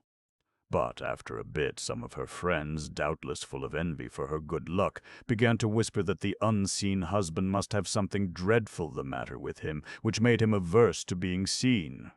Now, from the very beginning, the girl had wondered why her lover did not come a-courting her as other girls' lovers came, openly and by day, and though at first she paid no heed to her neighbors' nods and winks, she began at last to think there might be something in what they said. So she determined to see for herself, and one night when she heard her husband come into her room, she lit her candle suddenly and saw him. And lo and behold, he was handsome as handsome, beautiful enough to make every woman in the world fall in love with him on the spot. But even as she got her glimpse of him, he changed into a big brown bird which looked at her with eyes full of anger and blame. "Because you have done this faithless thing," it said, "you will see me no more, unless for 7 long years and a day you serve for me faithfully." And she cried with tears and sobs, "I will serve 7 times 7 years and a day if you will only come back. Tell me what I am to do." Then the bird husband said, "I will place you in service, and there you must remain and do good work for 7 years and a day, and you must listen to no man who may seek to beguile you to leave that service. If you do, I will never return." To this the girl agreed, and the bird, spreading its broad brown wings, carried her to a big mansion. "Here they need a laundry maid," said the bird husband. "Go in, ask to see the mistress, and say you will do the work, but remember you must do it for 7 years and a day." "But I cannot do it for 7 days," answered the girl. "I cannot wash or iron." "That matters nothing," replied the bird. "All you have to do is to pluck 3 feathers from under my wing close to my heart, and these feathers will do your bidding whatever it may be. You will only have to put them on your hand and say, 'By virtue of these 3 feathers from over my true love's heart, may this be done,' and it will be done." So the girl plucked 3 feathers from under the bird's wing, and after that the bird flew away. Then the girl did as she was bidden, and the lady of the house engaged her for the place. And never was such a quick laundress, for, see you, she had only to go into the wash-house, bolt the door, and close the shutters, so that no one should see what she was at. Then she would out with the 3 feathers and say, "By virtue of these 3 feathers from over my true love's heart, may the copper be lit, the clothes sorted, washed, boiled, dried, folded, mangled, ironed, and lo! there they came tumbling onto the table, clean and white, quite ready to be put away." So her mistress set great store by her, and said there never was such a good laundry maid. Thus 4 years passed, and there was no talk of her leaving. But the other servants grew jealous of her. all the more so because, being a very pretty girl, all the men servants fell in love with her and wanted to marry her. But she would have none of them, because she was always waiting and longing for the day when her bird husband would come back to her in man's form. Now one of the men who wanted her was the stout butler, and one day as he was coming back from the cider house he chanced to stop by the laundry, and he heard a voice say, "By virtue of these 3 feathers from over my true love's heart may the copper be lit, the clothes sorted, boiled, dried, folded, mangled, and ironed." He thought this very queer, so he peeped through the keyhole. And there was the girl sitting at her ease in a chair, while all the clothes came flying to the table ready and fit to put away. Well, that night he went to the girl and said that if she turned up her nose at him and his proposal any longer, he would up and tell the mistress that her fine laundress was nothing but a witch, and then, even if she were not burnt alive, she would lose her place. Now the girl was in great distress. What to do, since if she were not faithful to her bird husband, or if she failed to serve her 7 years and a day in one service, he would alike fail to return. So she made an excuse by saying she could think of no one who did not give her enough money to satisfy her. At this the stout butler laughed. "Money," said he. "I have 70 pounds laid by with master. Won't that satisfy thee?" "Happen it would," she replied. So the very next night the butler came to her with the 70 pounds in golden sovereigns, and she held out her apron and took them, saying she was content, for she had thought of a plan. Now, as they were going upstairs together, she stopped and said, "Mr. Butler, excuse me for a minute. I have left the shutters of the wash-house open, and I must shut them, or they will be banging all night and disturb master and missus." Now, though the butler was stout and beginning to grow old, he was anxious to seem young and gallant, so he said at once, "Excuse me, my beauty, you shall not go. I will go and shut them. I shan't be a moment." So off he set, and no sooner had he gone than she out with her 3 feathers, and putting them on her hand, said in a hurry, "By virtue of the 3 feathers from over my true love's heart, may the shutters never cease banging till morning, and may Mr. Butler's hands be busy trying to shut them." And so it happened. Mr. Butler shut the shutters, but bro-woo! There they were hanging open again. Then he shut them once more, and this time they hit him on the face as they flew open. Yet he couldn't stop, he had to go on, so there he was the whole livelong night. Such a cursing and banging and swearing and shutting never was until dawn came, and, too tired to be really angry, he crept back to his bed, resolving that come what might he would not tell what had happened to him and thus get the laugh on him. So he kept his own counsel, and the girl kept the 70 pounds, and laughed in her sleeve at her would-be lover. Now, after a time, the coachman, a spruce, middle-aged man who had long wanted to marry the clever, pretty laundry-maid, going to the pump to get water for his horses, overheard her giving orders to the 3 feathers, and peeping through the keyhole as the butler had done, saw her sitting at her ease in a chair while the clothes, all washed and ironed and mangled, came flying to the table. So, just as the butler had done, he went to the girl and said, "I have you now, my pretty. Don't dare to turn up your nose at me, for if you do, I'll tell mistress you are a witch." Then the girl said quite calmly, "I look on none who has no money." "If that is all," replied the coachman, "I have 40 pounds laid by with master, that I'll bring and ask for payment tomorrow night." So when the night came, the girl held out her apron for the money, and as she was going up the stairs, she stopped suddenly and said, "Goody me! I've left my clothes on the line. Stop a bit till I fetch them in." Now the coachman was really a very polite fellow, so he said at once, "Let me go. It is a cold, windy night, and you'll be catching your death." So off he went, and the girl out with her feathers, and said, "By virtue of the 3 feathers from over my true love's heart, may the clothes slash and blow about till dawn, and may Mr. Coachman not be able to gather them up or take his hand from the job." And when she had said this, she went quietly to bed, for she knew what would happen, and sure enough it did. Never was such a night as Mr. Coachman spent with the wet clothes flittering and fluttering about his ears, and the sheets wrapping him into a bundle and tripping him up, while the towels slashed at his legs. But though he smarted all over, he had to go on till dawn came, and then a very weary, woebegone coachman couldn't even creep away to his bed, for he had to feed and water his horses. And he also kept his own counsel for fear of the laugh going against him, so the clever laundry-maid put the 40 pounds with the 70 in her box, and went on with her work gaily. But after a time the footman, who was quite an honest lad and truly in love, going by the laundry, peeped through the keyhole to get a glimpse of his dearest dear, and what should he see but her sitting at her ease in a chair, and the clothes coming all ready, folded and ironed, onto the table. Now when he saw this he was greatly troubled.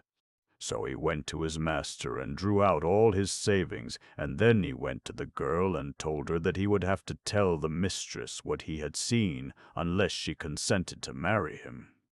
"You see," he said, "I have been with master this while back and have saved up this bit, and you have been here this long while back and must have saved as well. So let us put the two together and make a home, or else stay on at service as pleases you." Well, she tried to put him off, but he insisted so much that at last she said, "James, there's a dear. Run down to the cellar and fetch me a drop of brandy. You've made me feel so queer." And when he had gone, she out with her 3 feathers and said, "By virtue of the 3 feathers from over my true love's heart, may James not be able to pour the brandy straight, except down his throat." Well, so it happened. Try as he would, James could not get the brandy into the glass. It splashed a few drops into it, then it trickled over his hand and fell on the floor. And so it went on and on till he grew so tired that he thought he needed a dram himself. So he tossed off the few drops and began again, but he fared no better. So he took another little drain and went on and on and on till he got quite fuddled. And who should come down into the cellar but his master to know what the smell of brandy meant? Now James the footman was truthful as well as honest, so he told the master how he had come down to get the sick laundry-maid a drop of brandy, but that his hand had shaken so that he could not pour it out, and it had fallen on the ground, and that the smell of it had got to his head. "A likely tale," said the master, and beat James soundly. Then the master went to the mistress, his wife, and said, "Send away that laundry-maid of yours. Something has come over my men. They have all drawn out their savings as if they were going to be married, yet they don't leave, and I believe that girl is at the bottom of it." But his wife would not hear of the laundry-maid being blamed. She was the best servant in the house, and worth all the rest of them put together. It was his men who were at fault.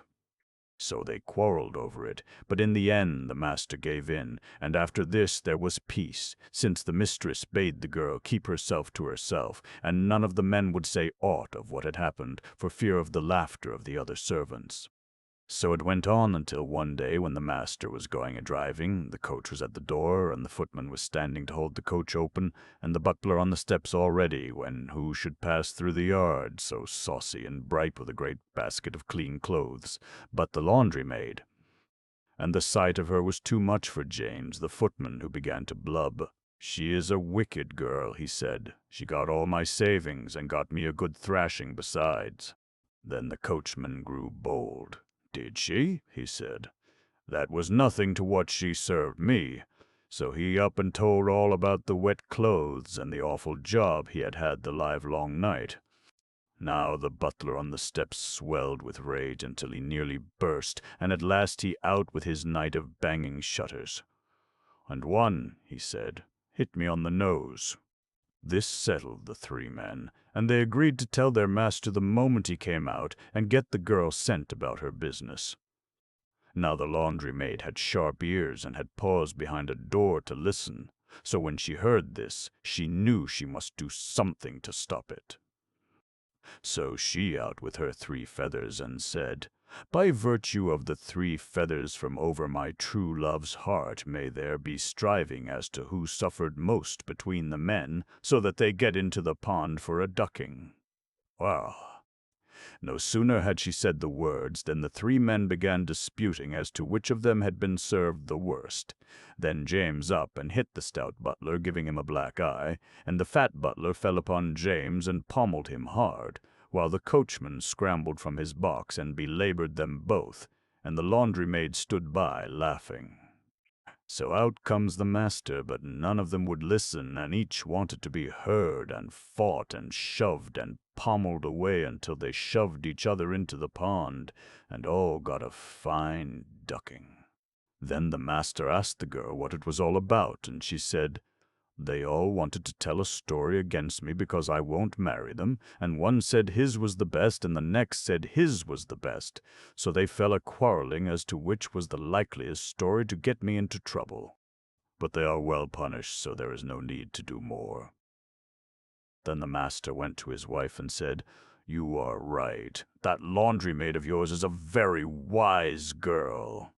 So the butler and the coachman and James had nothing to do but look sheepish and hold their tongues, and the laundry-maid went on with her duties without further trouble.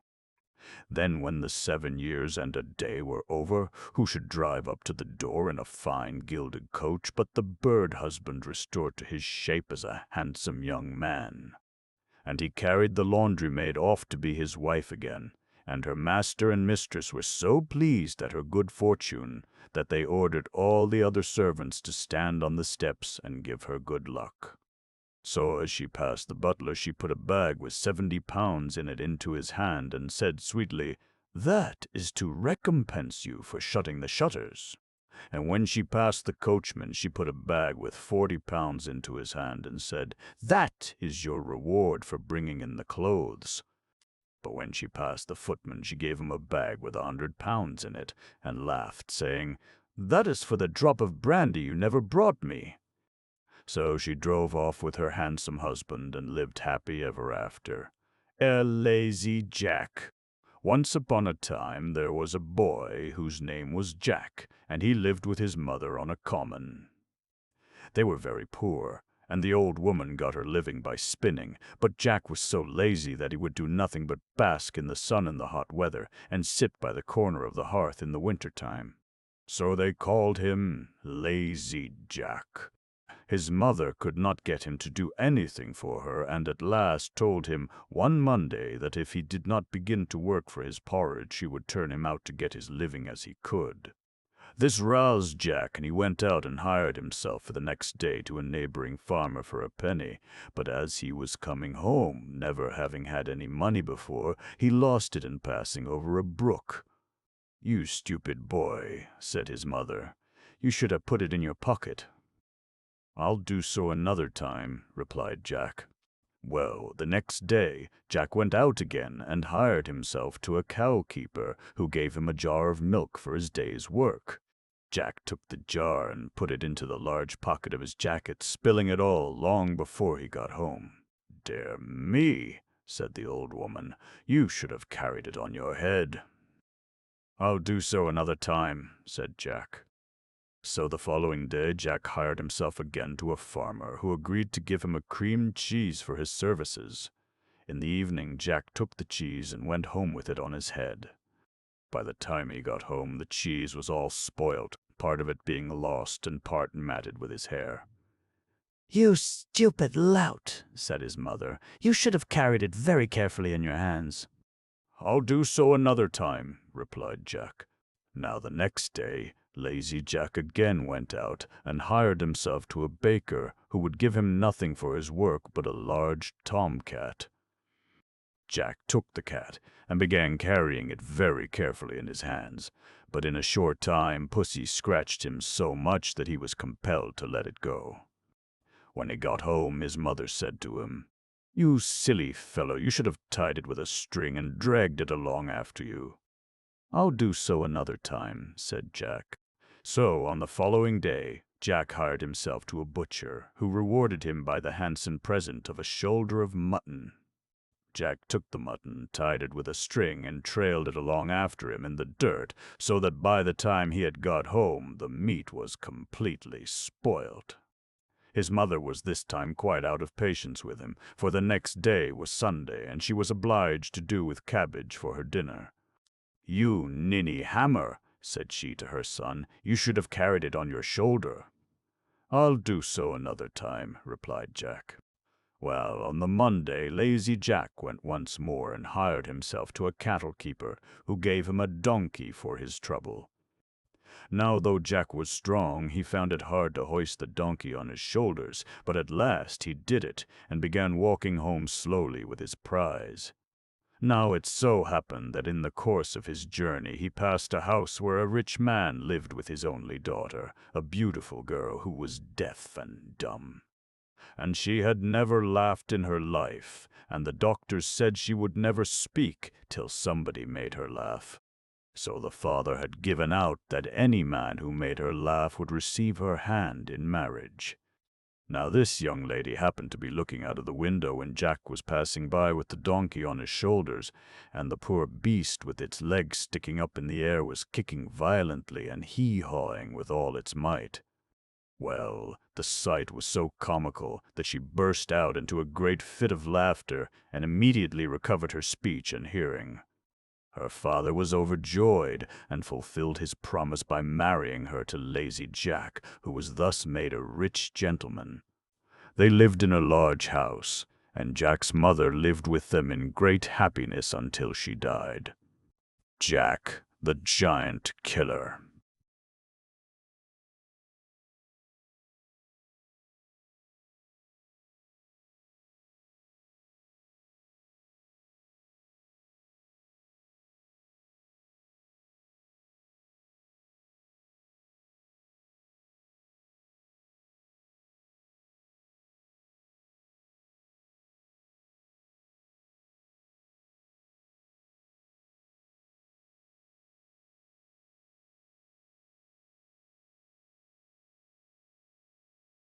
Now Jack was brisk and ready, of such a lively wit that none nor nothing could worst him. In those days the Mount of St. Michael in Cornwall was the fastness of a hugest giant whose name was Cormoran. He was full 18 feet in height, some 3 yards about his middle, of a grim, fierce face, and he was the terror of all the countryside. He lived in a cave amidst the rocky mount, and when he desired victuals he would wade across the tides to the mainland and furnish himself forth with all that came in his way.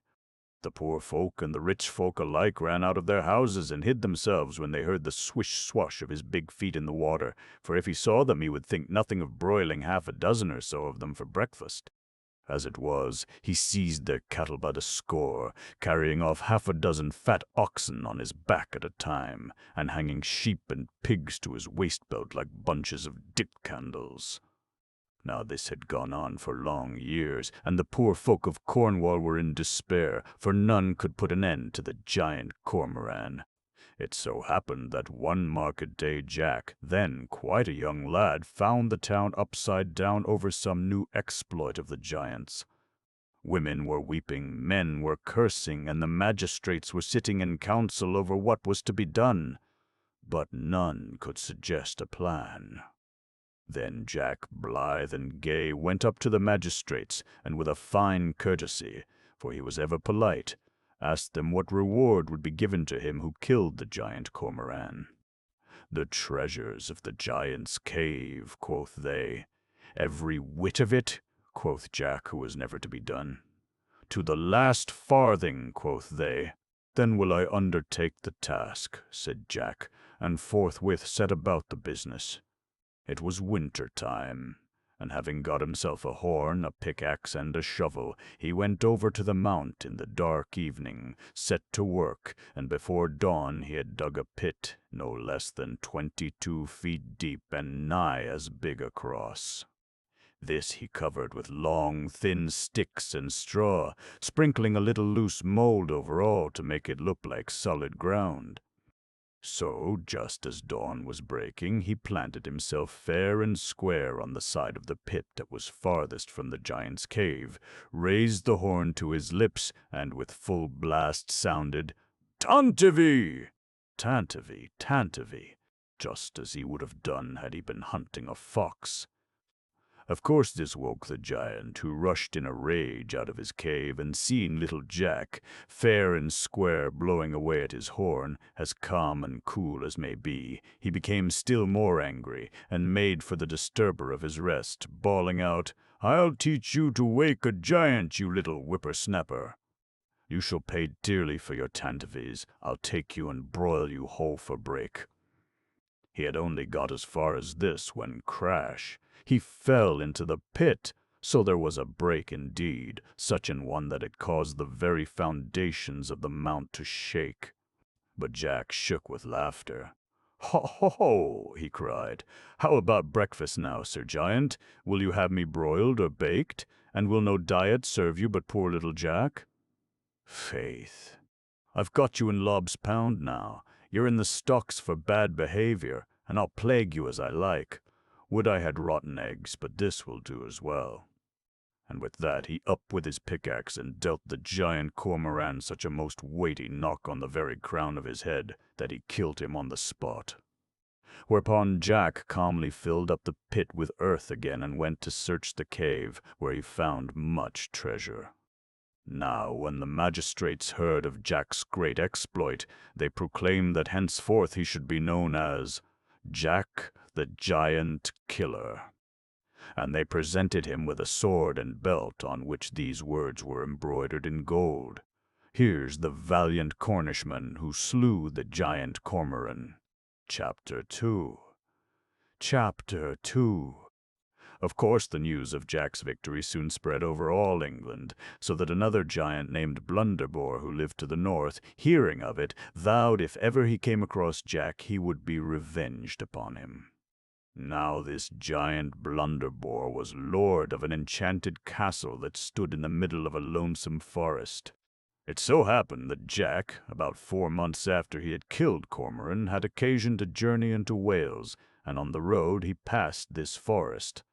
Weary with walking, and finding a pleasant fountain by the wayside, he lay down to rest and was soon fast asleep. Now the giant Blunderbore, coming to the well for water, found Jack sleeping, and knew by the lines embroidered on his belt that here was the far-famed giant killer. Rejoiced at his luck, the giant, without more ado, lifted Jack to his shoulder, and began to carry him through the wood to the enchanted castle. But the rustling of the boughs awakened Jack, who, finding himself already in the clutches of the giant, was terrified, nor was his alarm decreased by seeing the courtyard of the castle all strewn with men's bones. "Yours will be with them ere long," said Blunderbore as he locked poor Jack into an immense chamber above the castle gateway. It had a high-pitched, beamed roof, and one window that looked down the road. Here poor Jack was to stay while Blunderbore went to fetch his brother giant, who lived in the same wood, that he might share in the feast. Now, after a time, Jack, watching through the window, saw the 2 giants tramping hastily down the road, eager for their dinner. "Now," quoth Jack to himself, "my death or my deliverance is at hand." For he had thought out a plan. In one corner of the room he had seen 2 strong cords. These he took, and making a cunning noose at the end of each, he hung them out of the window, and, as the giants were unlocking the iron door of the gate, managed to slip them over their heads without their noticing it. Then, quick as thought, he tied the other ends to a beam, so that as the giants moved on, the nooses tightened and throttled them until they grew black in the face. Seeing this, Jack slid down the ropes, and drawing his sword, slew them both. So, taking the keys of the castle, he unlocked all the doors and set free 3 beauteous ladies who, tied by the hair of their heads, he found almost starved to death. "Sweet ladies," quoth Jack, kneeling on one knee, for he was ever polite, "here are the keys of this enchanted castle. I have destroyed the giant Blunderbore and his brutish brother, and thus have restored to you your liberty. These keys should bring you all else you require." So saying, he proceeded on his journey to Wales. Chapter 3. He traveled as fast as he could, perhaps too fast, for, losing his way, he found himself benighted and far from any habitation. He wandered on always in hopes, until on entering a narrow valley he came on a very large, dreary-looking house standing alone. Being anxious for shelter, he went up to the door and knocked. You may imagine his surprise and alarm when the summons was answered by a giant with 2 heads. But though this monster's look was exceedingly fierce, his manners were quite polite, the truth being that he was a Welsh giant, and as such double-faced and smooth, given to gaining his malicious ends by a show of false friendship. So he welcomed Jack heartily in a strong Welsh accent, and prepared a bedroom for him, where he was left with kind wishes for a good rest. Jack, however, was too tired to sleep well, and as he lay awake, he overheard his host muttering to himself in the next room. Having very keen ears, he was able to make out these words, or something like them. "Though here you lodge with me this night, you shall not see the morning light. My club shall dash your brains outright. Sayest thou so?" quoth Jack to himself, starting up at once. "So that is your Welsh trick, is it? But I will be even with you." Then, leaving his bed, he laid a big billet of wood among the blankets, and taking one of these to keep himself warm, made himself snug in a corner of the room, pretending to snore so as to make Mr. Giant think he was asleep. And sure enough, after a little time, in came the monster on tiptoe, as if treading on eggs, and carrying a big club. Then whack, whack, whack, whack! Jack could hear the bed being belabored until the giant, thinking every bone of his guest's skin must be broken, stole out of the room again, whereupon Jack went calmly to bed once more and slept soundly. Next morning the giant couldn't believe his eyes when he saw Jack coming down the stairs fresh and hearty. "Odd splutter her nails!" he cried, astonished. "Did she sleep well? Was there not nothing felt in the night?" "Ho!" replied Jack, laughing in his sleeve.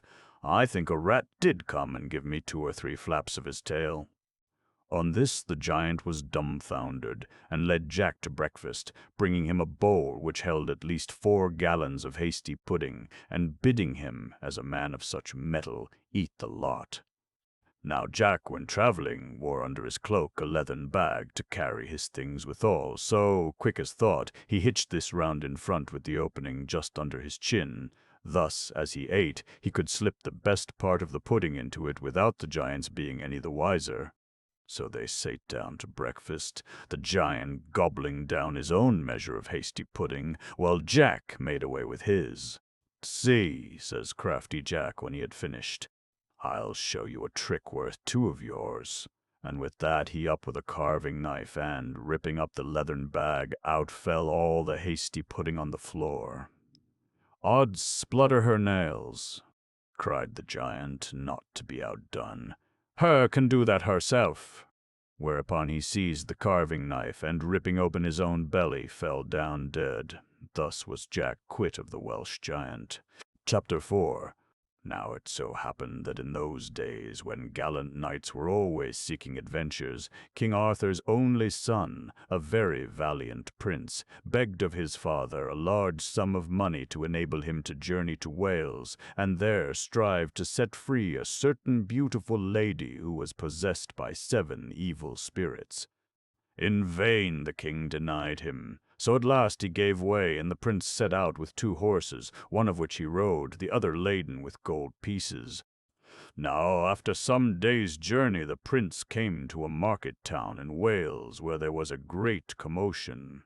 On asking the reason for it, he was told that, according to law, the corpse of a very generous man had been arrested on its way to the grave because, in life, it had owed large sums to the moneylenders. "That is a cruel law," said the young prince. "Go, bury the dead in peace, and let the creditors come to my lodgings. I will pay the debts of the dead." So the creditors came, but they were so numerous that by evening the prince had but twopence left for himself and could not go further on his journey. Now it so happened that Jack the Giant Killer on his way to Wales passed through the town and, hearing of the prince's plight, was so taken with his kindness and generosity that he determined to be the prince's servant. So this was agreed upon, and next morning, after Jack had paid the reckoning with his last farthing, the two set out together. But as they were leaving the town, an old woman ran after the prince and called out, "Justice! Justice! The dead man owed me twopence these 7 years. Pay me as well as the others." And the prince, kind and generous, put his hand to his pocket and gave the old woman the twopence that was left to him. So now they had not a penny between them, and when the sun grew low, the prince said, "Jack, since we have no money, how are we to get a night's lodging?" Then Jack replied, "We shall do well enough, master, for within 2 or 3 miles of this place there lives a huge and monstrous giant with 3 heads, who can fight 400 men in armor and make them fly from him like chaff before the wind." "And what good will that be to us?" quoth the prince. "He will for sure chop us up in a mouthful." "Nay," said Jack, laughing, "let me go and prepare the way for you. By all accounts, this giant is a dolt. Mayhap I may manage better than that." So the prince remained where he was, and Jack pricked his steed at full speed till he came to the giant's castle, at the gate of which he knocked so loud that he made the neighboring hills resound. On this the giant roared from within in a voice like thunder, "Who's there?" Then said Jack, as bold as brass, "None but your poor cousin Jack." "Cousin Jack," quoth the giant, astounded, "and what news with my poor cousin Jack? For, see you," he was quite taken aback, so Jack made haste to reassure him, "dear cause, heavy news, God wot." "Heavy news," echoed the giant, half afraid. "God wot no heavy news can come to me. Have I not 3 heads? Can I not fight 500 men in armor? Can I not make them fly like chaff before the wind?" "True," replied crafty Jack, "but I came to warn you because the great King Arthur's son with 1,000 men in armor is on his way to kill you." At this the giant began to shiver and to shake. "Ah, cousin Jack, kind cousin Jack, this is heavy news indeed," quoth he. "Tell me, what am I to do?" "Hide yourself in the vault," says crafty Jack, "and I will lock and bolt and bar you in and keep the key till the prince is gone, so you will be safe." Then the giant made haste and ran down into the vault, and Jack locked and bolted and barred him in. Then, being thus secure, he went and fetched his master, and the two made themselves heartily merry over what the giant was to have had for supper, while the miserable monster shivered and shook with fright in the underground vault. Well, after a good night's rest, Jack woke his master in early morn, and having furnished him well with gold and silver from the giant's treasure, bade him ride 3 miles forward on his journey. So when Jack judged that the prince was pretty well out of the smell of the giant, he took the key and let his prisoner out. He was half dead with cold and damp, but very grateful, and he begged Jack to let him know what he would be given as a reward for saving the giant's life and castle from destruction, and he should have it. "You're very welcome," said Jack, who always had his eyes about him. "All I want is the old coat and cap, together with the rusty old sword and slippers which are at your bedhead." When the giant heard this, he sighed and shook his head. "You don't know what you are asking," quoth he. "They are the most precious things I possess, but, as I have promised, you must have them. The coat will make you invisible. The cap will tell you all you want to know. The sword will cut asunder whatever you strike, and the slippers will take you wherever you want to go in the twinkling of an eye." So Jack, overjoyed, rode away with the coat and cap, the sword and the slippers, and soon overtook his master. And they rode on together until they reached the castle where the beautiful lady lived whom the prince sought. Now she was very beautiful, for all she was possessed of 7 devils, and when she heard the prince sought her as a suitor, she smiled and ordered a splendid banquet to be prepared for his reception. And she sate on his right hand, and plied him with food and drink. And when the repast was over, she took out her own handkerchief and wiped his lips gently, and said with a smile, "I have a task for you, my lord. You must show me that kerchief tomorrow morning, or lose your head." And with that she put the handkerchief in her bosom and said, "Good night." The prince was in despair, but Jack said nothing till his master was in bed. Then he put on the old cap he had got from the giant, and lo, in a minute he knew all that he wanted to know. So, in the dead of the night, when the beautiful lady called on one of her familiar spirits to carry her to Lucifer himself, Jack was beforehand with her, and putting on his coat of darkness and his slippers of swiftness, was there as soon as she was. And when she gave the handkerchief to the devil, bidding him keep it safe, and he put it away on a high shelf, Jack just up and nipped it away in a trice. So the next morning, when the beauteous enchanted lady looked to see the prince crestfallen, he just made a fine bow and presented her with the handkerchief. At first she was terribly disappointed, but as the day drew on she ordered another and still more splendid repast to be got ready. And this time, when the repast was over, she kissed the prince full on the lips and said, "I have a task for you, my lover.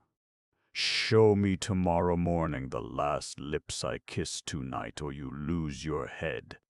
Then the prince, who by this time was head over ears in love, said tenderly, "If you will kiss none but mine, I will." Now the beauteous lady, for all she was possessed by 7 devils, could not but see that the prince was a very handsome young man, so she blushed a little and said, "That is neither here nor there. You must show me them, or death is your portion." So the prince went to his bed, sorrowful as before, but Jack put on the cap of knowledge and knew in a moment all he wanted to know.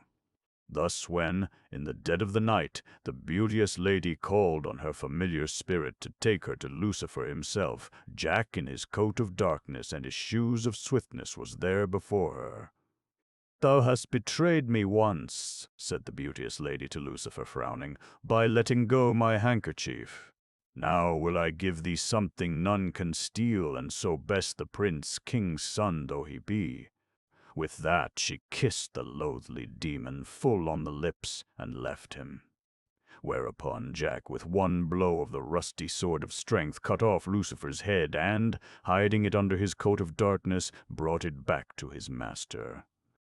Thus next morning, when the beauteous lady, with malice in her beautiful eyes, asked the prince to show her the lips she had last kissed, he pulled out the demon's head by the horns. On that the 7 devils, which possessed the poor lady, gave 7 dreadful shrieks and left her. Thus, the enchantment being broken, she appeared in all her perfect beauty and goodness. So she and the prince were married the very next morning, after which they journeyed back to the court of King Arthur, where Jack the giant killer for his many exploits was made one of the knights of the Round Table. This, however, did not satisfy our hero, who was soon on the road again searching for giants. Now he had not gone far when he came upon one, seated on a huge block of timber near the entrance to a dark cave. He was a most terrific giant. His goggle eyes were as coals of fire, his countenance was grim and gruesome, his cheeks, like huge flitches of bacon, were covered with a stubbly beard, the bristles of which resembled rods of iron wire, while the locks of hair that fell on his brawny shoulders showed like curled snakes or hissing adders. He held a knotted iron club and breathed so heavily you could hear him a mile away. Nothing daunted by this fearsome sight, Jack alighted from his horse and, putting on his coat of darkness, went close up to the giant and said softly, "Hullo, is that you? Is that you? It will not be long before I have you fast by your beard." So saying, he made a cut with the sword of strength at the giant's head, but, somehow missing his aim, cut off the nose instead, clean as a whistle. My goodness, how the giant roared! It was like claps of thunder, and he began to lay about him with the knotted iron club like one possessed. But Jack, in his coat of darkness, easily dodged the blows, and running in behind drove the sword up to the hilt into the giant's back, so that he fell stone dead. Jack then cut off the head and sent it to King Arthur by a wagoner whom he hired for the purpose, after which he began to search the giant's cave to find his treasure. He passed through many windings and turnings until he came to a huge hall paved and roofed with freestone. At the upper end of this was an immense fireplace where hung an iron cauldron, the like of which for size Jack had never seen before. It was boiling and gave out a savory steam, while beside it on the right hand stood a big, massive table set out with huge platters and mugs. Here it was that the giants used to dine. Going a little further, he came upon a sort of window barred with iron, and looking within beheld a vast number of miserable captives. "Alas, alack!" they cried on seeing him. "Art come, young man, to join us in this dreadful prison?" "That depends," quoth Jack, "but first tell me wherefore you are thus held imprisoned." "Through no fault," they cried at once. "We are captives of the cruel giants, and are kept here and well nourished until such time as the monsters desire a feast. Then they choose the fattest and sup off them." On hearing this, Jack straightway unlocked the door of the prison and set the poor fellows free. Then, searching the giant's coffers, he divided the gold and silver equally amongst the captives as some redress for their sufferings, and taking them to a neighboring castle, gave them a right good feast. Chapter 6. Now, as they were all making merry over their deliverance, and praising Jack's prowess, a messenger arrived to say that one Thunderdell, a huge giant with 2 heads, having heard of the death of his kinsman, was on his way from the northern dales to be revenged, and was already within a mile or 2 of the castle, the country folk with their flocks and herds flying before him like chaff before the wind. Now the castle with its gardens stood on a small island that was surrounded by a moat 20 feet wide and 30 feet deep, having very steep sides, and this moat was spanned by a drawbridge. This, without a moment's delay, Jack ordered should be sawn on both sides at the middle, so as to only leave one plank uncut, over which he, in his invisible coat of darkness, passed swiftly to meet his enemy, bearing in his hand the wonderful sword of strength. Now, though the giant could not, of course, see Jack, he could smell him, for giants have keen noses. Therefore Thunderdell cried out in a voice like his name, "Fee, fee, fee, fee! I smell the blood of an Englishman. Be he alive or be he dead, I'll grind his bones to make my bread." "Is that so?" quoth Jack, cheerful as ever. "Then art thou a monstrous miller for sure." On this the giant, peering round everywhere for a glimpse of his foe, shouted out, "Art thou indeed the villain who hath killed so many of my kinsmen? Then indeed will I tear thee to pieces with my teeth, suck thy blood, and grind thy bones to powder." "Thou'lt have to catch me first," quoth Jack, laughing, and throwing off his coat of darkness and putting on his slippers of swiftness, he began nimbly to lead the giant. A pretty dance, he leaping and doubling light as a feather, the monster following heavily like a walking tower, so that the very foundations of the earth seemed to shake at every step. At this game the onlookers nearly split their sides with laughter, until Jack, judging there had been enough of it, made for the drawbridge, ran neatly over the single plank, and reaching the other side, waited in teasing fashion for his adversary. On came the giant at full speed, foaming at the mouth with rage, and flourishing his club. But when he came to the middle of the bridge, his great weight, of course, broke the plank, and there he was fallen headlong into the moat, rolling and wallowing like a whale, plunging from place to place, yet unable to get out and be revenged. The spectators greeted his efforts with roars of laughter, and Jack himself was at first too overcome with merriment to do more than scoff. At last, however, he went for a rope, cast it over the giant's 2 heads, so, with the help of a team of horses, drew them shorewards, where 2 blows from the sword of strength settled the matter. Chapter 7. After some time spent in mirth and pastimes, Jack began once more to grow restless, and taking leave of his companions, set out for fresh adventures. He travelled far and fast through woods and vales and hills, till at last he came, late at night, on a lonesome house set at the foot of a high mountain. Knocking at the door, it was opened by an old man whose head was white as snow. "Father," said Jack, ever courteous, "can you lodge a benighted traveller?" "Aye, that will I, and welcome to my poor cottage," replied the old man. Whereupon Jack came in, and after supper they sate together chatting in friendly fashion. Then it was that the old man, seeing by Jack's belt that he was the famous giant killer, spoke in this wise ars: "My son, you are the great conqueror of evil monsters. Now close by there lives one well worthy of your prowess.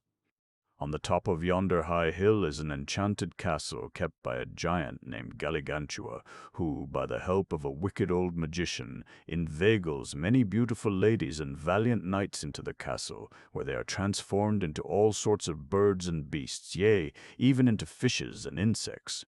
There they live pitiably in confinement. But most of all do I grieve for a duke's daughter whom they kidnapped in her father's garden, bringing her hither in a burning chariot drawn by fiery dragons. Her form is that of a white hind, and though many valiant knights have tried their utmost to break the spell and work her deliverance, none have succeeded, for, see you, at the entrance to the castle are 2 dreadful griffins who destroy everyone who attempts to pass them by." Now Jack bethought him of the coat of darkness which had served him so well before, and he put on the cap of knowledge, and in an instant he knew what had to be done. Then the very next morning, at dawn time, Jack arose and put on his invisible coat and his slippers of swiftness, and in the twinkling of an eye there he was on the top of the mountain. And there were the 2 griffins guarding the castle gates, horrible creatures with forked tails and tongues. But they could not see him because of the coat of darkness, so he passed them by unharmed. And hung to the doors of the gateway he found a golden trumpet on a silver chain, and beneath it was engraved in red lettering, "Whoever shall this trumpet blow will cause the giant's overthrow. The black enchantment he will break, and gladness out of sadness make." No sooner had Jack read these words than he put the horn to his lips and blew aloud, "Tantivy, tantivy, tantivy." Now at the very first note the castle trembled to its vast foundations, and before he had finished the measure, both the giant and the magician were biting their thumbs and tearing their hair, knowing that their wickedness must now come to an end. But the giant showed fight and took up his club to defend himself, whereupon Jack, with one clean cut of the sword of strength, severed his head from his body, and would doubtless have done the same to the magician, but that the latter was a coward, and, calling up a whirlwind, was swept away by it into the air, nor has he ever been seen or heard of since. The enchantments being thus broken, all the valiant knights and beautiful ladies, who had been transformed into birds and beasts and fishes and reptiles and insects, returned to their proper shapes, including the duke's daughter, who, from being a white hind, showed as the most beauteous maiden upon whom the sun ever shone. Now, no sooner had this occurred than the whole castle vanished away in a cloud of smoke, and from that moment giants vanished also from the land. So Jack, when he had presented the head of Galligantua to King Arthur, together with all the lords and ladies he had delivered from enchantment, found he had nothing more to do. As a reward for past services, however, King Arthur bestowed the hand of the duke's daughter upon honest Jack the giant killer. So married they were, and the whole kingdom was filled with joy at their wedding. Furthermore, the king bestowed on Jack a noble castle with a magnificent estate belonging thereto, whereon he, his lady, and their children lived in great joy and content for the rest of their days. The three sillies. Once upon a time, when folk were not so wise as they are nowadays, there lived a farmer and his wife who had one daughter. And she, being a pretty lass, was courted by the young squire when he came home from his travels. Now, every evening he would stroll over from the hall to see her and stop to supper in the farmhouse, and every evening the daughter would go down into the cellar to draw the cider for supper. So one evening when she had gone down to draw the cider and had turned the tap as usual, she happened to look up at the ceiling, and there she saw a big wooden mallet stuck in one of the beams. It must have been there for ages and ages, for it was all covered with cobwebs. But somehow or another she had never noticed it before, and at once she began thinking how dangerous it was to have the mallet just there. For, thought she, supposing him and me was married, and supposing we was to have a son, and supposing he were to grow up to be a man, and supposing he were to come down to draw cider like as I'm doing, and supposing the mallet were to fall on his head and kill him, how dreadful it would be. And with that she put down the candle she was carrying, and, seating herself on a cask, began to cry. And she cried and cried and cried. Now, upstairs, they began to wonder why she was so long drawing the cider. So, after a time, her mother went down to the cellar to see what had come to her, and found her, seated on the cask, crying ever so hard, and the cider running all over the floor. "Lawks a mercy me," cried her mother. "Whatever is the matter?" "Oh, mother," says she between her sobs, "it's that horrid mallet. Supposing him and me was married, and supposing we was to have a son, and supposing he was to grow up to be a man, and supposing he was to come down to draw cider like as I'm doing, and supposing the mallet were to fall on his head and kill him, how dreadful it would be." "Dear heart," said the mother, seating herself beside her daughter and beginning to cry, "how dreadful it would be." So they both sat a-crying. Now, after a time, when they did not come back, the farmer began to wonder what had happened, and going down to the cellar found them seated side by side on the cask, crying hard, and the cider running all over the floor. "Zounds!" says he, "whatever is the matter?" "Just look at that horrid mallet up there, father," moaned the mother. "Supposing our daughter was to marry her sweetheart, and supposing they was to have a son, and supposing he was to grow to man's estate, and supposing he was to come down to draw cider like as we're doing, and supposing that their mallet was to fall on his head and kill him, how dreadful it would be." "Dreadful indeed," said the father, and, seating himself beside his wife and daughter, started a-crying too. Now upstairs the young squire wanted his supper, so at last he lost patience and went down into the cellar to see for himself what they were all after. And there he found them seated side by side on the cask a-crying, with their feet all awash in cider, for the floor was fair flooded. So the first thing he did was to run straight and turn off the tap. Then he said, "What are you three after, sitting there crying like babies and letting good cider run over the floor?" Then they all three began with one voice, "Look at that horrid mallet. Supposing you and me she was married, and supposing Wayu had a son, and supposing he was to grow to man's estate, and supposing he was to come down here to draw cider like as we be, and supposing that their mallet was to fall down on his head and kill him, how dreadful it would be." Then the young squire burst out a-laughing, and laughed till he was tired. But at last he reached up to the old mallet and pulled it out and put it safe on the floor. And he shook his head and said, "I've travelled far and I've travelled fast, but never have I met with three such sillies as you three. Now I can't marry one of the three biggest sillies in the world. So I shall start again on my travels, and if I can find three bigger sillies than you three, then I'll come back and be married, not otherwise." So he wished them good-bye and started again on his travels, leaving them all crying, this time because the marriage was off. Well, the young man travelled far, and he travelled fast, but never did he find a bigger silly, until one day he came upon an old woman's cottage that had some grass growing on the thatched roof. and the old woman was trying her best to cudgel her cow into going up a ladder to eat the grass, but the poor thing was afraid and durst not go. Then the old woman tried coaxing, but it wouldn't go. You never saw such a sight. The cow getting more and more flustered and obstinate, the old woman getting hotter and hotter. At last the young squire said, "It would be easier if you went up the ladder, cut the grass, and threw it down for the cow to eat." "A likely story that," says the old woman. "A cow can cut grass for herself, and the foolish thing will be quite safe up there, for I'll tie a rope round her neck, pass the rope down the chimney, and fasten t'other end to my wrist, so as when I'm doing my bit of washing, she can't fall off the roof without my knowing it.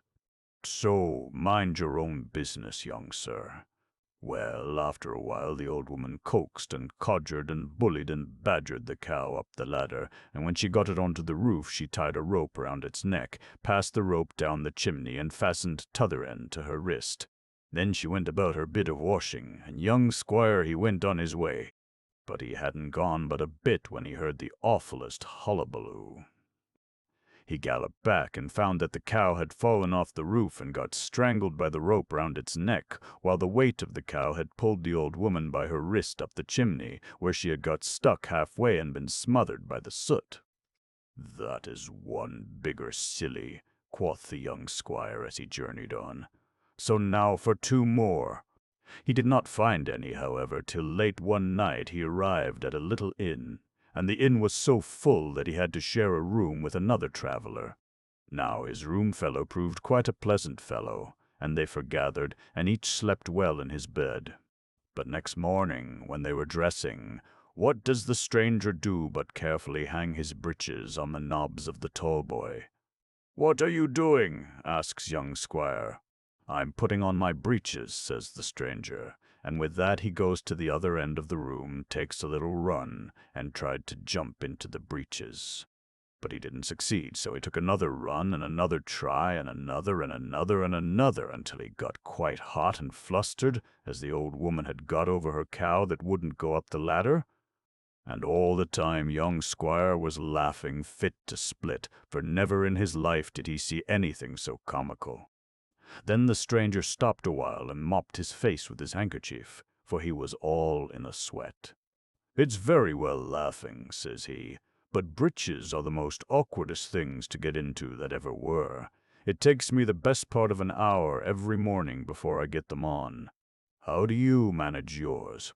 Then young squire showed him, as well as he could for laughing, how to put on his breeches, and the stranger was ever so grateful, and said he never should have thought of that way. "So that," quoth young squire to himself, "is a second bigger silly." But he travelled far and he travelled fast without finding the third, until one bright night when the moon was shining right overhead he came upon a village. And outside the village was a pond, and round about the pond was a great crowd of villagers. And some had got rakes, and some had got pitchforks, and some had got brooms. And they were as busy, shouting out and raking and forking and sweeping away at the pond. "What is the matter?" cried young squire, jumping off his horse to help. "Has anyone fallen in?" "Aye, matter enough," says they. "Can't he see moon's fallen into the pond, and we can't get her out nohow?" And with that they set to again raking and forking and sweeping away. Then the young squire burst out laughing, told them they were fools for their pains, and bade them look up over their heads where the moon was riding broad and full. But they wouldn't, and they wouldn't believe that what they saw in the water was only a reflection. And when he insisted, they began to abuse him roundly and threatened to duck him in the pond. So he got on his horse again as quickly as he could, leaving them raking and forking and sweeping away, and for all we know they may be at it yet. But the young squire said to himself, "There are many more sillies in this world than I thought for, so I'll just go back and marry the farmer's daughter. She is no sillier than the rest." So they were married, and if they didn't live happy ever after, that has nothing to do with the story of the three sillies. The Golden Ball. Once upon a time there lived two lasses who were sisters, and as they came from the fair they saw a right handsome young man standing at a house door before them. They had never seen such a handsome young man before. He had gold on his cap, gold on his finger, gold on his neck, gold at his waist, and he had a golden ball in each hand. He gave a ball to each lass, saying she was to keep it, but if she lost it, she was to be hanged. Now the youngest of the lasses lost her ball, and this is how. She was by a park paling, and she was tossing her ball, and it went up and up and up, till it went fair over the paling, and when she climbed to look for it, the ball ran along the green grass, and it ran right forward to the door of a house that stood there, and the ball went into the house, and she saw it no more. So she was taken away to be hanged by the neck till she was dead, because she had lost her ball. But the lass had a sweetheart, and he said he would go and get the ball. So he went to the park gate, but 'twas shut. Then he climbed the railing, and when he got to the top of it, an old woman rose up out of the ditch before him and said that if he wanted to get the ball, he must sleep 3 nights in the house. So he said he would. Well, when it was evening, he went into the house and looked everywhere for the ball, but he could not find it, nor anyone in the house at all. But when night came on, he thought he heard bogles moving about in the courtyard, so he looked out a window, and sure enough, the yard was full of them. Presently he heard steps coming upstairs, so he hid behind the door, and was as still as a mouse. Then in came a big giant 5 times as tall as the lad, and looked around, but seeing nothing he went to the window and bowed himself to look out, and as he bowed on his elbows to see the bogles in the yard, the lad stepped behind him, and with one blow of his sword he cut him in twain, so that the top part of him fell in the yard, and the bottom part remained standing looking out of the window. Well, there was a great cry from the bogles when they saw half the giant come tumbling down to them, and they called out, "There comes half our master, give us the other half." Then the lad said, "It's no use of thee, thou pair of legs, standing alone at the window, as thou hast no eye to see with, so go join thy brother," and he cast the lower part of the giant after the top part. Now when the bogles had gotten all the giant, they were quiet. Next night the lad went to sleep in the house again, and this time a twain, but the legs walked on to the fire and went straight up the chimney. "Go, get thee after thy legs," said the lad to the head, and he cast the other half of the giant up the chimney. Now the 3rd night nothing happened, so the lad got into bed, but before he went to sleep he heard the bogles striving under the bed, and he wondered what they were at. So he peeped, and saw that they had the ball there, and were playing with it, casting it to and fro. Now after a time one of them thrust his leg out from under the bed, and quick as anything the lad brings his sword down, and cuts it off. Then another bogle thrust his arm out at t'other side of the bed, and in a twinkling the lad cuts that off too. So it went on, till at last he had maimed them all, and they all went off crying and wailing, and forgot the ball. Then the lad got out of bed, found the ball, and went off at once to seek his true love. Now the lass had been taken to York to be hanged. She was brought out on the scaffold, and the hangman said, "Now, lass, thou must hang by the neck till thou be'st dead." But she cried out, "Stop, stop, I think I see my mother coming. O mother, hast thou brought my golden ball, and come to set me free?" And the mother answered, "I have neither brought thy golden ball nor come to set thee free, but I have come to see thee hung upon this gallows tree." Then the hangman said, "Now, lass, say thy prayers, for thou must die." But she said, "Stop, stop, I think I see my father coming. O father, hast thou brought my golden ball and come to set me free?" And the father answered, "I've neither brought thy golden ball nor come to set thee free, but I have come to see thee hung upon this gallows tree." Then the hangman said, "Hast thee done thy prayers? Now, lass, put thy head into the noose." But she answered, "Stop, stop, I think I see my brother coming." And again she sang her little verse, and the brother sang back the same words. And so with her sister, her uncle, her aunt, and her cousin. But they all said the same. I've neither brought thy golden ball, nor come to set thee free, but I have come to see thee hung upon this gallows tree. Then the hangman said, I will stop no longer, thou'rt making game of me. Thou must be hung at once. But now at long last she saw her sweetheart coming through the crowd, so she cried to him, Stop, stop, I see my sweetheart coming. Sweetheart, hast thou brought my golden ball, and come to set me free? Then her sweetheart held up her golden ball and cried, Aye, I have brought to thee thy golden ball, and come to set thee free. I have not come to see thee hung upon this gallows tree. So he took her home then and there, and they lived happy ever after. The two sisters. Once upon a time there were two sisters who were as like each other as two peas in a pod, but one was good, and the other was bad-tempered. Now their father had no work, so the girls began to think of going to service. I will go first and see what I can make of it, said the younger sister ever so cheerfully. Then you, sis, can follow if I have good luck. So she packed up a bundle, said goodbye, and started to find a place, but no one in the town wanted a girl, and she went farther afield into the country. And as she journeyed, she came upon an oven in which a lot of loaves were baking. Now as she passed, the loaves cried out with one voice, Little girl, take us out, please take us out. We have been baking for 7 years, and no one has come to take us out. Do take us out, or we shall soon be burnt. Then, being a kind, obliging little girl, she stopped, put down her bundle, took out the bread, and went on her way, saying, You will be more comfortable now. After a time she came to a cow lowing beside an empty pail, and the cow said to her, Little girl, milk me, please milk me. 7 years have I been waiting, but no one has come to milk me. So the kind girl stopped, put down her bundle, milked the cow into the pail, and went on her way, saying, Now you will be more comfortable. By and by she came to an apple tree so laden with fruit that its branches were nigh to break, and the apple tree called to her, Little girl, please shake my branches. The fruit is so heavy I can't stand straight.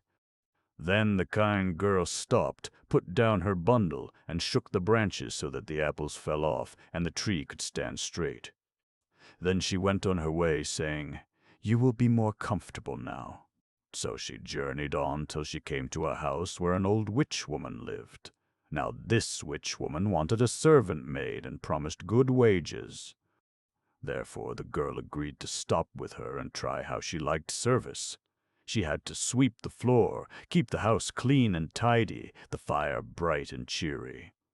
But there was one thing the witch-woman said she must never do, and that was, look up the chimney. If you do, said the witch-woman, something will fall down on you, and you will come to a bad end. Well, the girl swept and dusted and made up the fire, but near a penny of wages did she see. Now the girl wanted to go home, as she did not like witch service, for the witch used to have boiled babies for supper and bury the bones under some stones in the garden. But she did not like to go home penniless, so she stayed on, sweeping and dusting and doing her work, just as if she was pleased. Then one day, as she was sweeping up the hearth, down tumbled some soot, and, without remembering she was forbidden to look up the chimney, she looked up to see where the soot came from. And, lo and behold, a big bag of gold fell plump into her lap. Now the witch happened to be out on one of her witch errands, so the girl thought it a fine opportunity to be off home. So she kilted up her petticoats and started to run home, but she had only gone a little way when she heard the witch-woman coming after her on her broomstick. Now the apple tree she had helped to stand straight happened to be quite close, so she ran to it and cried, Apple tree! Apple tree, hide me, so the old witch can't find me, for if she does, she'll pick my bones and bury me under the garden stones." Then the apple tree said, "Of course I will. You helped me to stand straight, and one good turn deserves another." So the apple tree hid her finely in its green branches, and when the witch flew past, saying, "Tree of mine, oh tree of mine, have you seen my naughty little maid, with a willy wag and a great big bag? She's stolen my money, all I had." The apple tree answered, "No, mother dear, not for 7 year." So the witch flew on the wrong way, and the girl got down, thanked the tree politely, and started again. But just as she got to where the cow was standing beside the pail, she heard the witch coming again, so she ran to the cow and cried, "Cow, cow, please hide me, so the witch can't find me. If she does, she'll pick my bones and bury me under the garden stones." "Certainly I will," answered the cow. "Didn't you milk me and make me comfortable? Hide yourself behind me and you'll be quite safe." And when the witch flew by and called to the cow, "Oh, cow of mine, have you seen my naughty little maid with a willy wag and a great big bag, who stole my money, all that I had?" She just said politely, "No, mother dear, not for 7 year." Then the old witch went on in the wrong direction, and the girl started afresh on her way home. But just as she got to where the oven stood, she heard that horrid old witch coming behind her again. So she ran as fast as she could to the oven and cried, "Oh, oven, oven, hide me, so as the witch can't find me, for if she does, she'll pick my bones and bury them under the garden stones." Then the oven said, "I am afraid there is no room for you, as another batch of bread is baking, but there is the baker. Ask him." So she asked the baker, and he said, "Of course I will. You saved my last batch from being burnt, so run into the bakehouse. You will be quite safe there, and I will settle the witch for you." So she hid in the bakehouse only just in time, for there was the old witch calling angrily, "Oh, man of mine, have you seen my naughty little maid, with a willy wag and a great big bag, who stole my money, all I had?" Then the baker replied, "Look in the oven, she may be there." And the witch alighted from her broomstick and peered into the oven, but she could see no one. "Creep in and look in the farthest corner," said the baker slyly, and the witch crept in when, bang! He shut the door in her face, and there she was roasting. And when she came out with the bread, she was all crisp and brown, and had to go home as best she could and put cold cream all over her. But the kind, obliging little girl got safe home with her bag of money. Now the ill-tempered elder sister was very jealous of this good luck, and determined to get a bag of gold for herself. So she in her turn packed up a bundle and started to seek service by the same road. But when she came to the oven, and the loaves begged her to take them out because they had been baking 7 years and were nigh to burning, she tossed her head and said, "A likely story indeed, that I should burn my fingers to save your crusts. No, thank you." And with that she went on till she came across the cow standing waiting to be milked beside the pail. But when the cow said, little girl, milk me, please milk me, I've waited 7 years to be milked," she only laughed and replied, "You may wait another 7 years for all I care. I'm not your dairymaid." And with that she went on till she came to the apple tree, all overburdened by its fruit. But when it begged her to shake its branches, she only giggled, and plucking one ripe apple said, "One is enough for me, you can keep the rest yourself." And with that she went on munching the apple till she came to the witch-woman's house. Now the witch-woman, though she had got over being crisp and brown from the oven, was dreadfully angry with all little maid-servants, and made up her mind this one should not trick her. So for a long time she never went out of the house. Thus the ill-tempered sister never had a chance of looking up the chimney, as she had meant to do at once. And she had to dust and clean and brush and sweep ever so hard, until she was quite tired out. But one day, when the witch-woman went into the garden to bury her bones, she seized the moment, looked up the chimney, and sure enough, a bag of gold fell plump into her lap. Well, she was off with it in a moment, and ran till she came to the apple tree, when she heard the witch-woman behind her. So she cried as her sister had done, "Apple tree! Apple tree, hide me, so the old witch can't find me, for if she does, she'll break my bones or bury me under the garden stones." But the apple tree said, "No room here, I've too many apples." So she had to run on, and when the witch-woman on her broomstick came flying by and called, "Oh, tree of mine, tree of mine! Have you seen a naughty little maid with a willy wag and a great big bag, who's stolen my money, all I had?" The apple tree replied, "Yes, mother dear, she's gone down there." Then the witch-woman went after her, caught her, gave her a thorough good beating, took the bag of money away from her, and sent her home without a penny payment for all her dusting and sweeping and brushing and cleaning. The Laidly Worm. In Bamborough Castle there once lived a king who had 2 children, a son named Childe-Wynd, and a daughter who was called May Margaret. Their mother, a fair woman, was dead, and the king mourned her long and faithfully.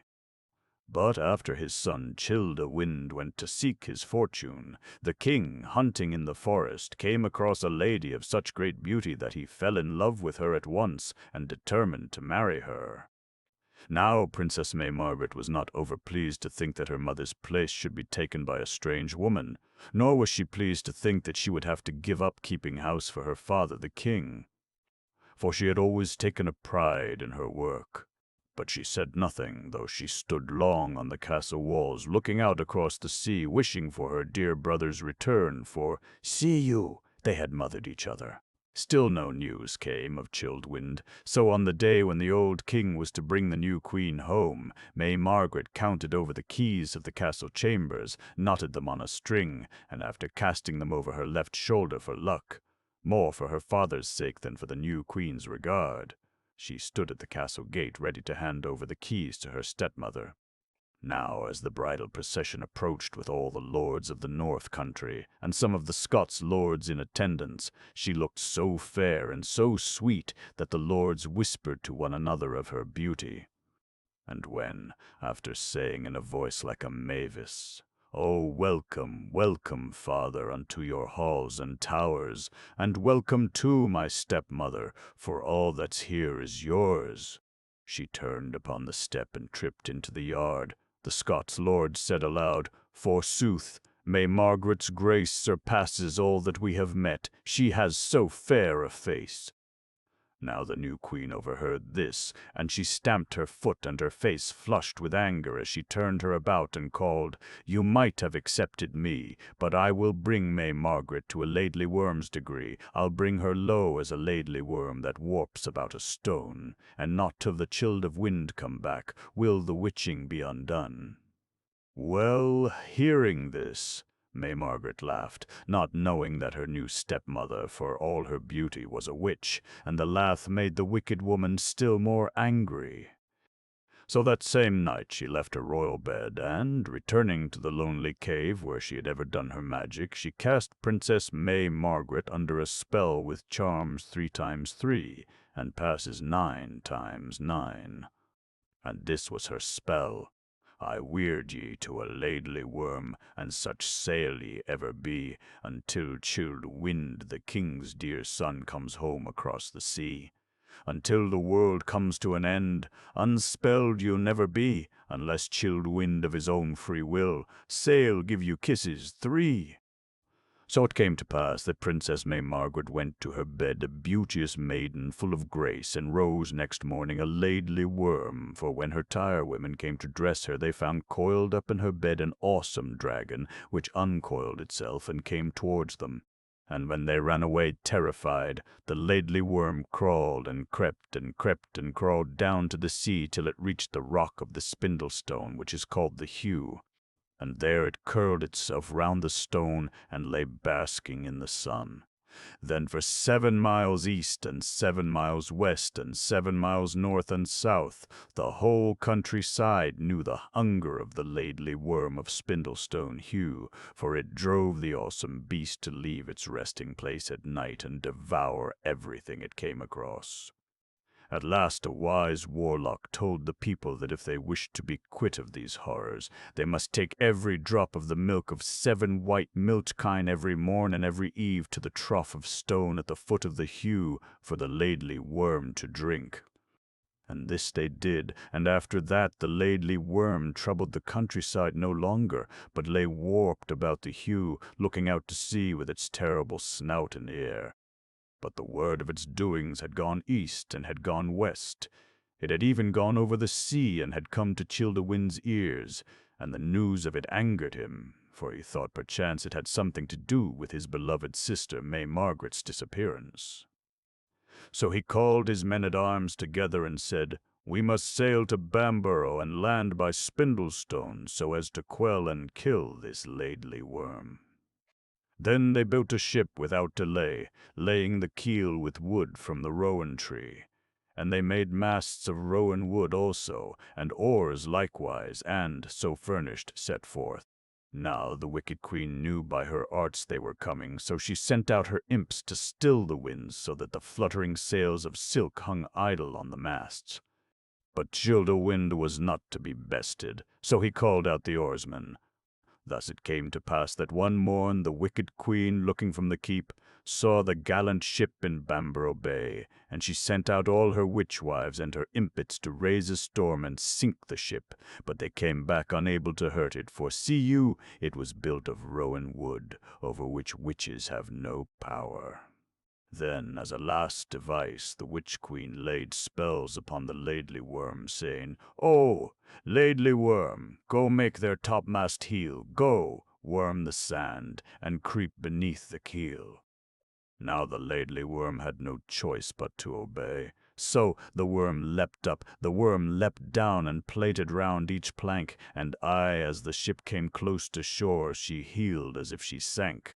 3 times 3 did Childewind attempt to land, and 3 times 3 the Laidly Worm kept the good ship from the shore.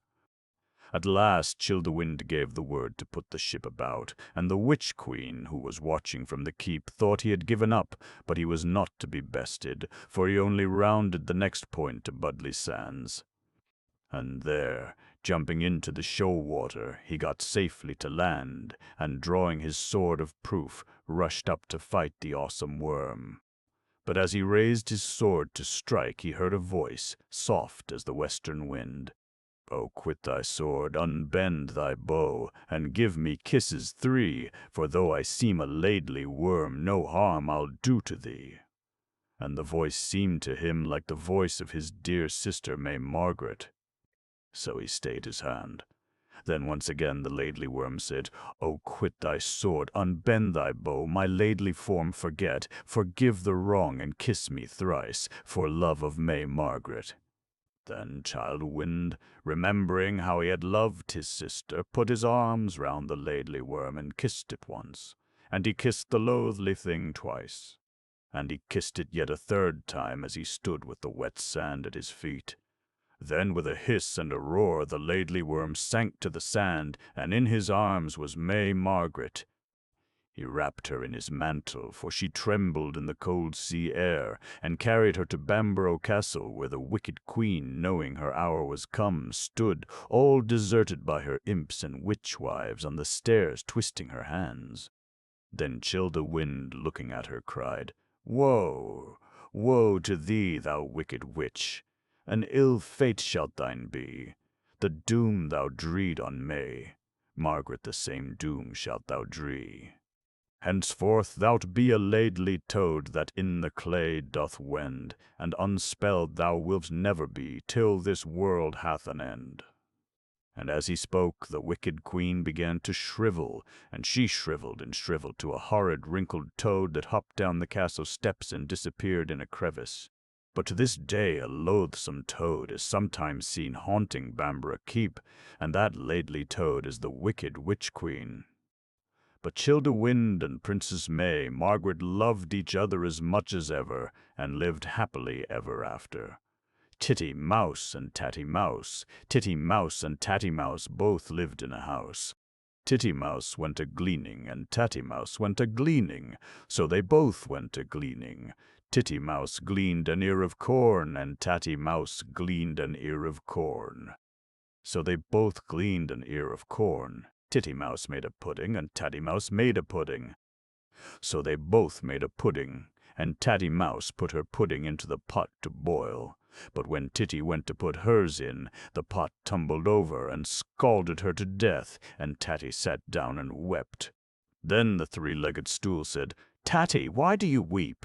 "Titty's dead," said Tatty, "and so I weep." "Then," said the stool, "I'll hop." So the stool hopped. Then a broom in the corner of the room said, "Stool, why do you hop?" "Oh," said the stool, "Titty's dead, and Tatty weeps, and so I hop." "Then," said the broom, "I'll sweep." So the broom began to sweep. Then said the door, "Broom, why do you sweep?" "Oh," said the broom, "Titty's dead, and Tatty weeps, and the stool hops, and so I sweep." Then said the door, "I'll jar." So the door jarred. Then the window said, "Door, why do you jar?" "Oh," said the door, "Titty's dead, and Tatty weeps, and the stool hops, and the broom sweeps, and so I jar." Then said the window, "I'll creak." So the window creaked. Now there was an old form outside the house, and when the window creaked, the form said, "Window, why do you creak?" "Oh," said the window, "Titty's dead, and Tatty weeps, and the stool hops, and the broom sweeps, the door jars, and so I creak." Then said the old form, "I'll gallop round the house." So the old form galloped round the house. Now there was a fine large walnut tree growing by the cottage, and the tree said to the form, "Form, why do you gallop round the house?" "Oh," says the form, "Titty's dead, and Tatty weeps, and the stool hops, and the broom sweeps, the door jars, and the window creaks, and so I gallop round the house." Then said the walnut tree, "I'll shed my leaves." So the walnut tree shed all its beautiful green leaves. Now there was a little bird perched on one of the boughs of the tree, and when all the leaves fell, it said, "Walnut tree, why do you shed your leaves?" "Oh," said the tree, "Titty's dead, and Tatty weeps, the stool hops, and the broom sweeps, the door jars, and the window creaks, the old form gallops round the house, and so I shed my leaves." Then said the little bird, "I'll moult all my feathers." So he moulted all his gay feathers. Now there was a little girl walking below, carrying a jug of milk for her brothers and sisters' supper. And when she saw the poor little bird moult all its feathers, she said, "Little bird, why do you moult all your feathers?" "Oh," said the little bird, "Titty's dead, and Tatty weeps, the stool hops, and the broom sweeps, the door jars, and the window creaks, the old form gallops round the house, the walnut tree sheds its leaves, and so I moult all my feathers." "Then," said the little girl, "I'll spill the milk." So she dropped the pitcher and spilt the milk. Now there was an old man just by on the top of a ladder thatching a rick, and when he saw the little girl spill the milk, he said, "Little girl, what do you mean by spilling the milk?" "Your little brothers and sisters must go without their suppers." Then said the little girl, "Titty's dead, and Tatty weeps, the stool hops, and the broom sweeps, the door jars, and the window creaks, the old form gallops round the house, the walnut tree sheds all its leaves, the little bird moults all its feathers, and so I spill the milk." "Oh," said the old man, "then I'll tumble off the ladder and break my neck." So he tumbled off the ladder and broke his neck, and when the old man broke his neck, the great walnut tree fell down with a crash and upset the old form and house, and the house falling knocked the window out, and the window knocked the door down, and the door upset the broom, and the broom upset the stool, and poor little Tatty Mouse was buried beneath the ruins. Jack and the Beanstalk. A long, long time ago, when most of the world was young and folk did what they liked because all things were good, there lived a boy called Jack. His father was bedridden, and his mother, a good soul, was busy early morns and late eves planning and placing how to support her sick husband and her young son by selling the milk and butter which Milky White, the beautiful cow, gave them without stint, for it was summer-time. But winter came on. The herbs of the fields took refuge from the frosts in the warm earth, and though his mother sent Jack to gather what fodder he could get in the hedgerows, he came back as often as not with a very empty sack, for Jack's eyes were so often full of wonder at all the things he saw that sometimes he forgot to work. So it came to pass that one morning Milky White gave no milk at all, not one drain. Then the good, hard-working mother threw her apron over her head and sobbed, "What shall we do? What shall we do?" Now Jack loved his mother. Besides, he felt just a bit sneaky at being such a big boy and doing so little to help, so he said, cheer up, I'll go and get work somewhere." And he felt as he spoke as if he would work his fingers to the bone, but the good woman shook her head mournfully. "You've tried that before, Jack," she said, "and nobody would keep you." "You are quite a good lad, but your wits go a-wool gathering. No, we must sell Milky White and live on the money. It is no use crying over milk that is not here to spill." You see, she was a wise as well as a hard-working woman, and Jack's spirits rose. "Just so," he cried. "We will sell Milky White and be richer than ever. It's an ill wind that blows no one good. So, as it is market day, I'll just take her there and we shall see what we shall see." "But," began his mother. "But doesn't butter parsnips," laughed Jack. "Trust me to make a good bargain." So, as it was washing day and her sick husband was more ailing than usual, his mother let Jack set off to sell the cow. "Not less than 10 pounds, she bawled after him as he turned the corner. 10 pounds, indeed. Jack had made up his mind to 20 solid golden sovereigns. He was just settling what he should buy his mother as a faring out of the money when he saw a queer little old man on the road who called out, "Good morning, Jack." "Good morning," replied Jack with a polite bow, wondering how the queer little old man happened to know his name, though, to be sure, Jacks were as plentiful as blackberries. "And where may you be going?" asked the queer little old man. Jack wondered again. He was always wondering, you know, what the queer little old man had to do with it, but being always polite, he replied, "I am going to market to sell Milky White, and I mean to make a good bargain." So you will, chuckled the queer little old man. "You look the sort of chap for it. I bet you know how many beans make 5. 2 in each hand and 1 in my mouth," answered Jack readily. He really was sharp as a needle. Just so, chuckled the queer little old man, and as he spoke he drew out of his pocket 5 beans. "Well, here they are, so give us Milky White." Jack was so flabbergasted that he stood with his mouth open as if he expected the 5th bean to fly into it. "What?" he said at last. "My Milky White for 5 common beans. Not if I know it." "But they aren't common beans," put in the queer little old man, and there was a queer little smile on his queer little face. "If you plant these beans overnight, by morning they will have grown up right into the very sky." Jack was too flabbergasted this time even to open his mouth. His eyes opened instead. "Did you say right into the very sky?" he asked at last, for, see you, Jack had wondered more about the sky than about anything else. "Right up into the very sky," repeated the queer old man with a nod between each word. "It's a good bargain, Jack, and as fair play's a jewel if they don't. Why, meet me here tomorrow morning and you shall have Milky White back again. Will that please you?" "Right as a trivet," cried Jack without stopping to think, and the next moment he found himself standing on an empty road. 2 in each hand and 1 in my mouth," repeated Jack. "That is what I said, and what I'll do. Everything in order, and if what the queer little old man said isn't true, I shall get Milky White back tomorrow morning." So whistling and munching the bean, he trudged home cheerfully, wondering what the sky would be like if he ever got there. "What a long time you've been!" exclaimed his mother, who was watching anxiously for him at the gate. "It is past sunsetting, but I see you have sold Milky White." "Tell me quick how much you got for her." "You'll never guess," began Jack. "Laws a mercy!" "You don't say so," interrupted the good woman, "and I worriting all day lest they should take you in." "What was it? £10, 15. Sure, it can't be 20. Jack held out the beans triumphantly. "There," he said, "that's what I got for her, and a jolly good bargain, too."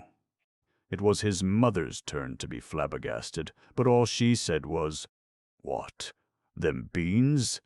"Yes," replied Jack, beginning to doubt his own wisdom, "but they're magic beans. If you plant them overnight, by morning they grow right up into the sky.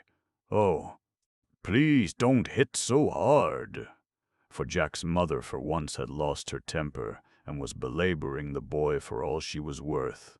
And when she had finished scolding and beating, she flung the miserable beans out of window and sent him, supperless, to bed. If this was the magical effect of the beans, thought Jack ruefully, he didn't want any more magic, if you please. However, being healthy and, as a rule, happy, he soon fell asleep and slept like a top. When he woke, he thought at first it was moonlight, for everything in the room showed greenish. Then he stared at the little window. It was covered as if with a curtain by leaves. He was out of bed in a trice, and the next moment, without waiting to dress, was climbing up the biggest beanstalk you ever saw. For what the queer little old man had said was true. One of the beans which his mother had chucked into the garden had found soil, taken root, and grown in the night. Where? Up to the very sky? Jack meant to see at any rate, so he climbed, and he climbed, and he climbed. It was easy work, for the big beanstalk with the leaves growing out of each side was like a ladder, for all that he soon was out of breath. Then he got his second wind, and was just beginning to wonder if he had a third, when he saw in front of him a wide, shining white road stretching away and away and away. So he took to walking, and he walked and walked and walked, till he came to a tall, shining white house with a wide white doorstep. And on the doorstep stood a great big woman with a black porridge pot in her hand. Now Jack, having had no supper, was hungry as a hunter, and when he saw the porridge pot he said quite politely, "Good morning, ma'am. I wonder if you could give me some breakfast." "Breakfast?" echoed the woman, who, in truth, was an ogre's wife. "If it is breakfast you're wanting, it's breakfast you'll likely be, for I expect my man home every instant, and there is nothing he likes better for breakfast than a boy.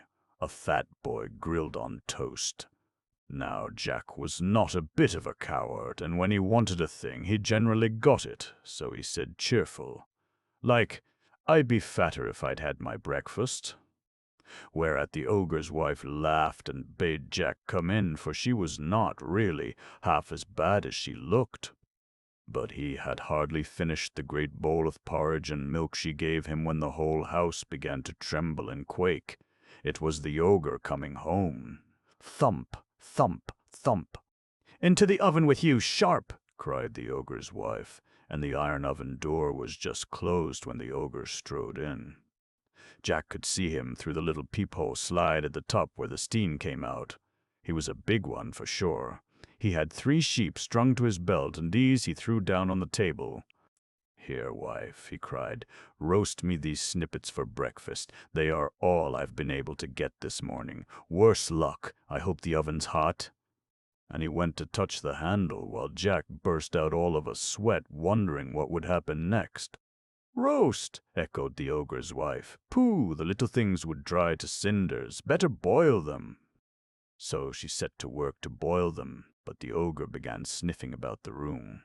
"They don't smell. Mutton meat," he growled. Then he frowned horribly and began the real ogre's rhyme. Fee, fee, fee, fo, fo, fum, I smell the blood of an Englishman. Be he alive or be he dead, I'll grind his bones to make my bread. Don't be silly, said his wife. It's the bones of the little boy you had for supper that I'm boiling down for soup. Come, eat your breakfast, there's a good ogre. So the ogre ate his 3 sheep, and when he had done, he went to a big oaken chest and took out 3 big bags of golden pieces.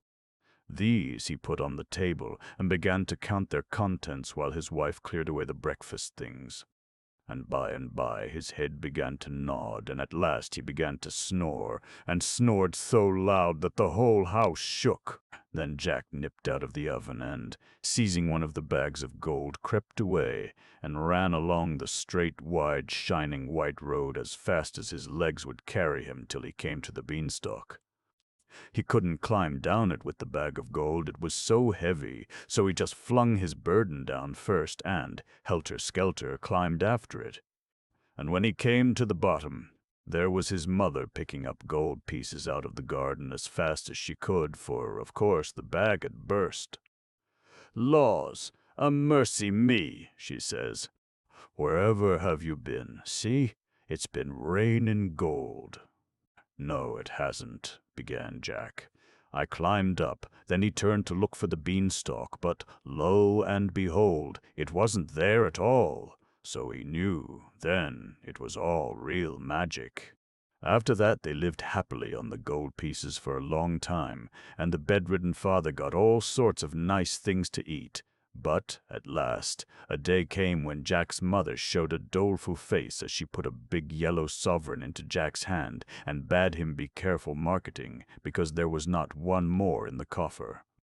After that they must starve. That night Jack went supperless to bed of his own accord. If he couldn't make money, he thought, at any rate he could eat less money. It was a shame for a big boy to stuff himself and bring no grist to the mill. He slept like a top, as boys do when they don't overeat themselves, and when he woke, hey, presto! The whole room showed greenish, and there was a curtain of leaves over the window. Another bean had grown in the night, and Jack was up it like a lamplighter before you could say knife. This time it didn't take nearly so long climbing until he reached the straight, wide, white road, and in a trice he found himself before the tall white house, where on the wide white steps the ogre's wife was standing with the black porridge pot in her hand. And this time Jack was as bold as brass. "Good morning, Mom," he said. "I've come to ask you for breakfast, for I had no supper, and I'm as hungry as a hunter." "Go away, bad boy," replied the ogre's wife. "Last time I gave a boy breakfast, my man missed a whole bag of gold. I believe you are the same boy." "Maybe I am, maybe I'm not," said Jack with a laugh. "I'll tell you true when I've had my breakfast, but not till then."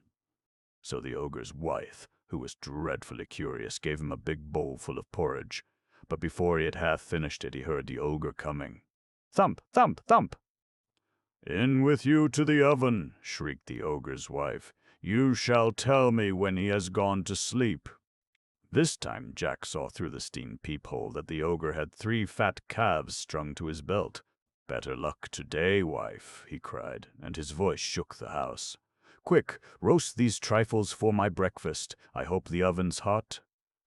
And he went to feel the handle of the door, but his wife cried out sharply, "Roast? Why, you'd have to wait hours before they were done. I'll broil them. See how bright the fire is." "Umph," growled the ogre, and then he began sniffing and calling out, "Fee, fi, fo, fum, I smell the blood of an Englishman. Be he alive or be he dead, I'll grind his bones to make my bread." "Twaddle," said the ogre's wife, "it's only the bones of the boy you had last week that I've put into the pig bucket."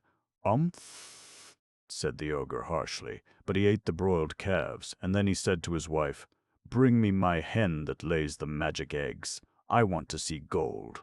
So the ogre's wife brought him a great big black hen with a shiny red comb. She plumped it down on the table and took away the breakfast things.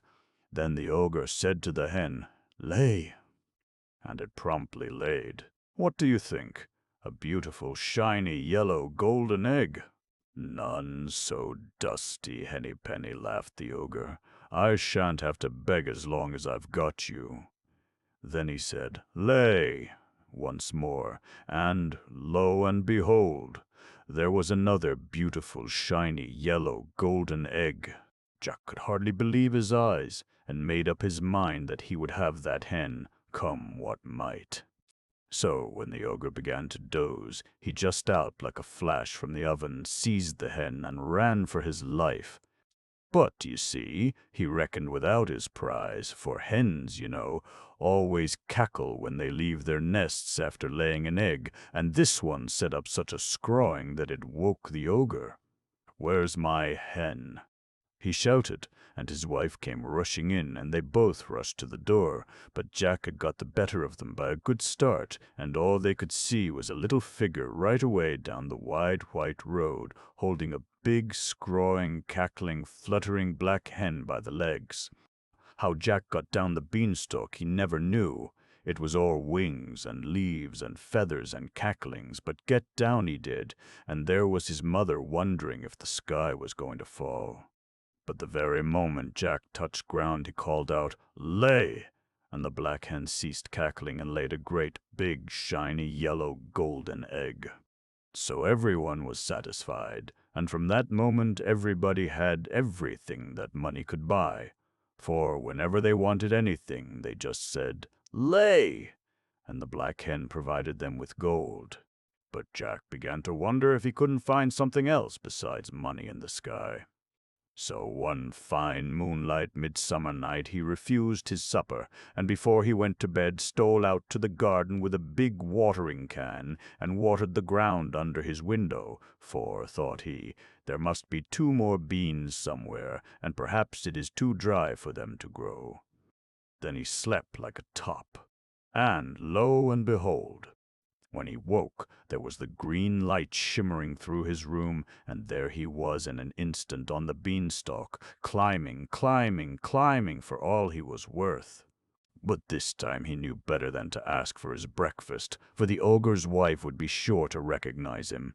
So he just hid in some bushes beside the great white house till he saw her in the scullery, and then he slipped out and hid himself in the copper, for he knew she would be sure to look in the oven first thing.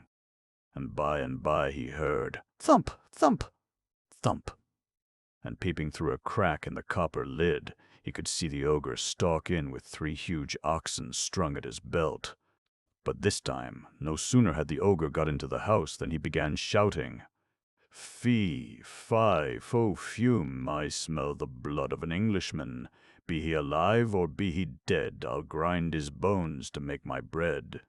For, see you, the copper lid didn't fit tight like the oven door, and ogres have noses like a daub's for scent." "Well, I declare, so do I," exclaimed the ogre's wife. "It will be that horrid boy who stole the bag of gold and the hen. If so, he's hid in the oven." But when she opened the door, lo and behold, Jack wasn't there, only some joints of meat roasting and sizzling away. Then she laughed and said, "You and me be fools for sure. Why, it's the boy you caught last night as I was getting ready for your breakfast. Yes, we be fools to take dead meat for live flesh, so eat your breakfast, there's a good ogre." But the ogre, though he enjoyed roast boy very much, wasn't satisfied, and every now and then he would burst out with "Fee, fee, fo, fo, fum," and get up and search the cupboards, keeping Jack in a fever of fear lest he should think of the copper. But he didn't, and when he had finished his breakfast he called out to his wife, "Bring me my magic harp, I want to be amused." So she brought out a little harp and put it on the table. And the ogre leant back in his chair and said lazily, "Sing!" And, lo and behold, the harp began to sing. If you want to know what it sang about, why, it sang about everything. And it sang so beautifully that Jack forgot to be frightened, and the ogre forgot to think of "Fee, fee, fo, fo, fo, fo, fo," and fell asleep, and did not snore. Then Jack stole out of the copper like a mouse and crept hands and knees to the table, raised himself up ever so softly, and laid hold of the magic harp, for he was determined to have it. But no sooner had he touched it than it cried out quite loud, "Master! Master!" So the ogre woke, saw Jack making off, and rushed after him. My goodness, it was a race! Jack was nimble, but the ogre's stride was twice as long. So, though Jack turned and twisted and doubled like a hare, yet at last, when he got to the beanstalk, the ogre was not a dozen yards behind him. There wasn't time to think, so Jack just flung himself onto the stalk and began to go down as fast as he could, while the harp kept calling, "Master! Master!" at the very top of its voice.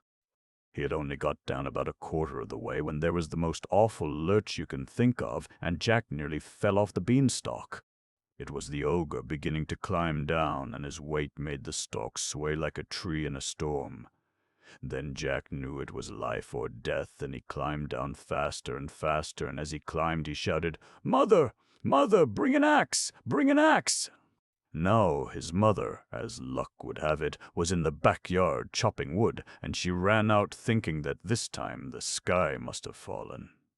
Just at that moment Jack touched ground, and he flung down the harp, which immediately began to sing of all sorts of beautiful things, and he seized the axe and gave a great chop at the beanstalk, which shook and swayed and bent like barley before a breeze. "Have a care!" shouted the ogre, clinging on as hard as he could. But Jack did have a care, and he dealt that beanstalk such a shrewd blow that the whole of it, ogre and all, came toppling down, and, of course, the ogre broke his crown, so that he died on the spot. After that everyone was quite happy, for they had gold and to spare, and if the bedridden father was dull, Jack just brought out the harp and said, "Sing," and, lo and behold, it sang about everything under the sun, so Jack ceased wondering so much and became quite a useful person. And the last bean still hasn't grown yet. It is still in the garden. I wonder if it will ever grow. And what little child will climb its beanstalk into the sky, and what will that child find? Goody me, the Black Bull of Norroway. Long ago in Norway there lived a lady who had 3 daughters. Now they were all pretty, and one night they fell a talking of whom they meant to marry. And the eldest said, "I will have no one lower than an earl." And the second said, "I will have none lower than a lord." But the third, the prettiest and the merriest, tossed her head and said with a twinkle in her eye, "Why so proud? As for me, I would be content with the Black Bull of Norroway." At that the other sisters bade her be silent and not talk lightly of such a monster. For see you, is it not written, to wilder measures now they turn, the black bull of Norroway, sudden the tapers cease to burn, the minstrels cease to play. So, no doubt, the Black Bull of Norroway was held to be a horrid monster. But the youngest daughter would have her laugh, so she said 3 times that she would be content with the Black Bull of Norroway. Well, it so happened that the very next morning a coach and 6 came swinging along the road, and in it sate an earl who had come to ask the hand of the eldest daughter in marriage. So there were great rejoicings over the wedding, and the bride and bridegroom drove away in the coach and 6. Then the next thing that happened was that a coach and 4 with a lord in it came swinging along the road, and he wanted to marry the second daughter. So they were wed, and there were great rejoicings, and the bride and bridegroom drove away in the coach and 4. Now after this there was only the youngest, the prettiest, and the merriest of the sisters left, and she became the apple of her mother's eye. So you may imagine how the mother felt when one morning a terrible bellowing was heard at the door, and there was a great big black bull waiting for his bride. She wept and she wailed, and at first the girl ran away and hid herself in the cellar for fear. But there the bull stood waiting, and at last the girl came up and said, I promised I would be content with the Black Bull of Norway, and I must keep my word. Farewell, mother, you will not see me again." Then she mounted on the Black Bull's back, and it walked away with her quite quietly. And ever it chose the smoothest paths and the easiest roads, so that at last the girl grew less afraid.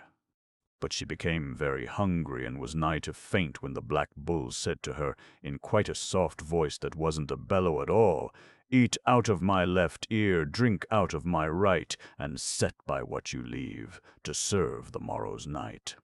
So she did as she was bid, and, lo and behold, the left ear was full of delicious things to eat, and the right was full of the most delicious drinks, and there was plenty left over for several days. Thus they journeyed on, and they journeyed on through many dreadful forests and many lonely wastes, and the Black Bull never paused for bite or sup, but ever the girl he carried ate out of his left ear and drank out of his right, and set by what she left to serve the morrow's night. And she slept soft and warm on his broad back.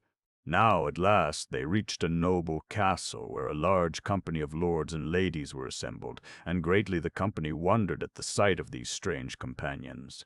And they invited the girl to supper, but the Black Bull they turned into the field, and left to spend the night after his kind. But when the next morning came, there he was ready for his burden again. Now, though the girl was loth to leave her pleasant companions, she remembered her promise, and mounted on his back. So they journeyed on, and journeyed on, and journeyed on, through many tangled woods and over many high mountains. And ever the Black Bull chose the smoothest paths for her, and set aside the briars and brambles, while she ate out of his left ear and drank out of his right. So at last they came to a magnificent mansion where dukes and duchesses and earls and countesses were enjoying themselves. Now the company, though much surprised at the strange companions, asked the girl into supper, and the Black Bull they would have turned into the park for the night, but that the girl, remembering how well he had cared for her, asked them to put him into the stable and give him a good feed. So this was done, and the next morning he was waiting before the hall door for his burden, and she, though somewhat loth at leaving the fine company, mounted him cheerfully enough, and they rode away, and they rode away, and they rode away, through thick briar brakes and up fearsome cliffs. But ever the Black Bull trod the brambles underfoot and chose the easiest paths, while she ate out of his left ear and drank out of his right, and wanted for nothing, though he had neither bite nor sup.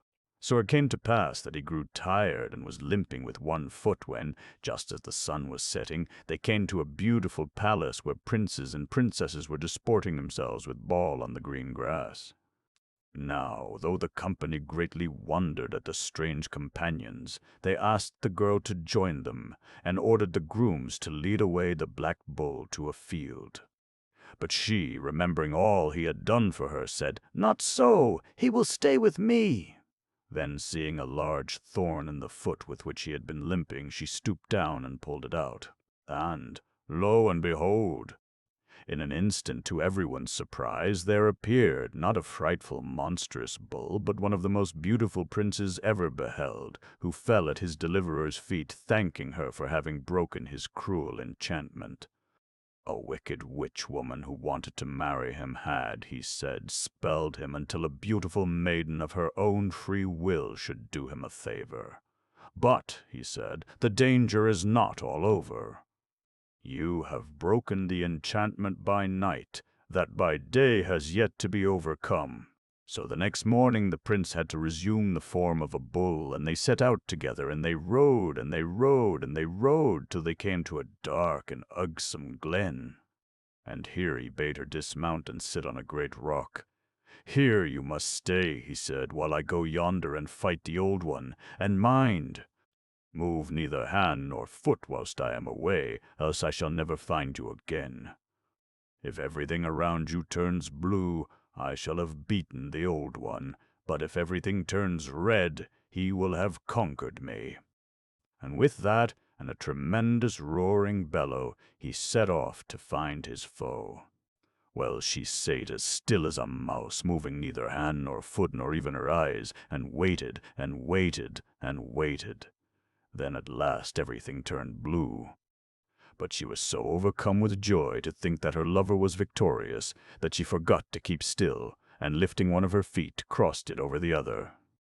So she waited and waited and waited and waited.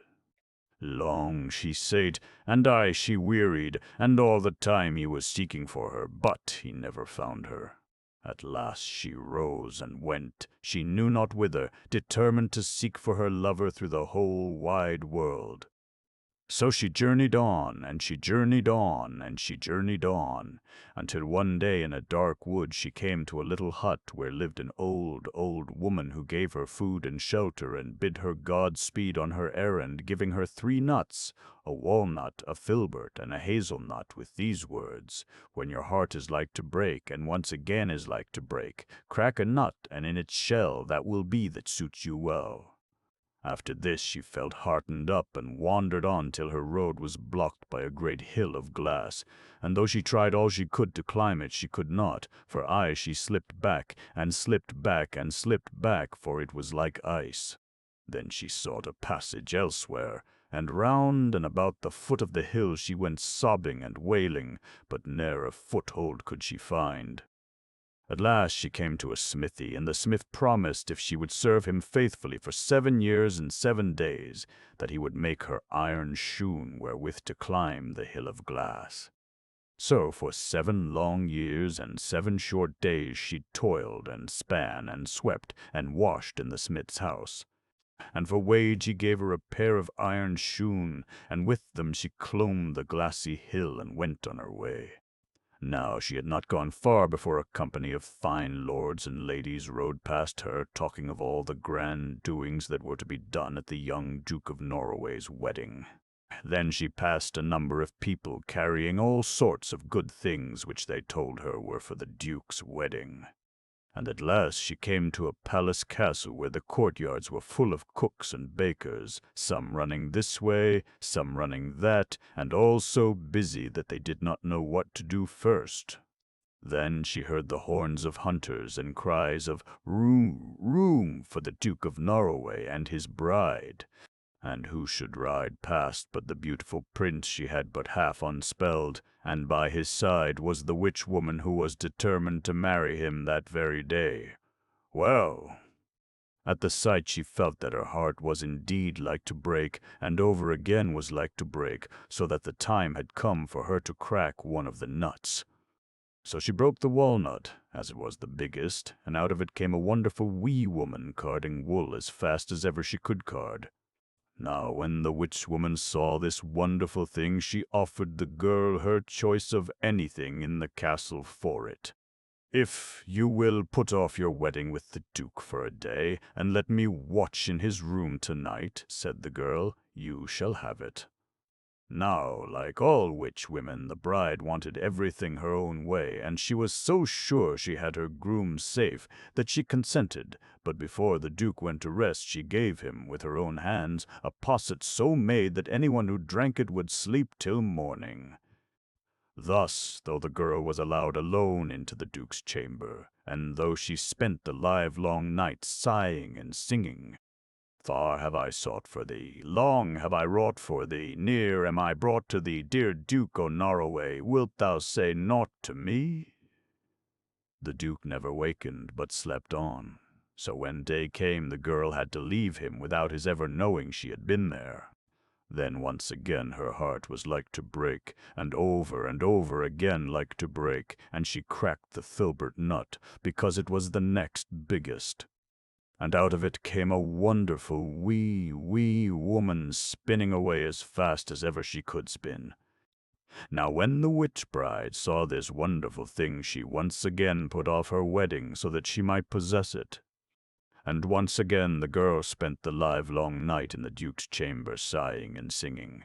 "Far have I sought for thee, long have I wrought for thee, near am I brought to thee, dear Duke o' Norroway, wilt thou say naught to me?" But the Duke, who had drunk the sleeping draught from the hands of his witch bride, never stirred, and when dawn came the girl had to leave him without his ever knowing she had been there. Then indeed the girl's heart was like to break, and over and over and over again like to break, so she cracked the last nut, the hazelnut, and out of it came the most wonderful wee-est woman reeling away at yarn as fast as she could reel. And this marvel so delighted the witch bride that once again she consented to put off her wedding for a day and allow the girl to watch in the Duke's chamber the night through in order to possess it. Now it so happened that when the Duke was dressing that morning he heard his pages talking amongst themselves of the strange sighing and singing they had heard in the night, and he said to his faithful old valet, "What do the pages mean?"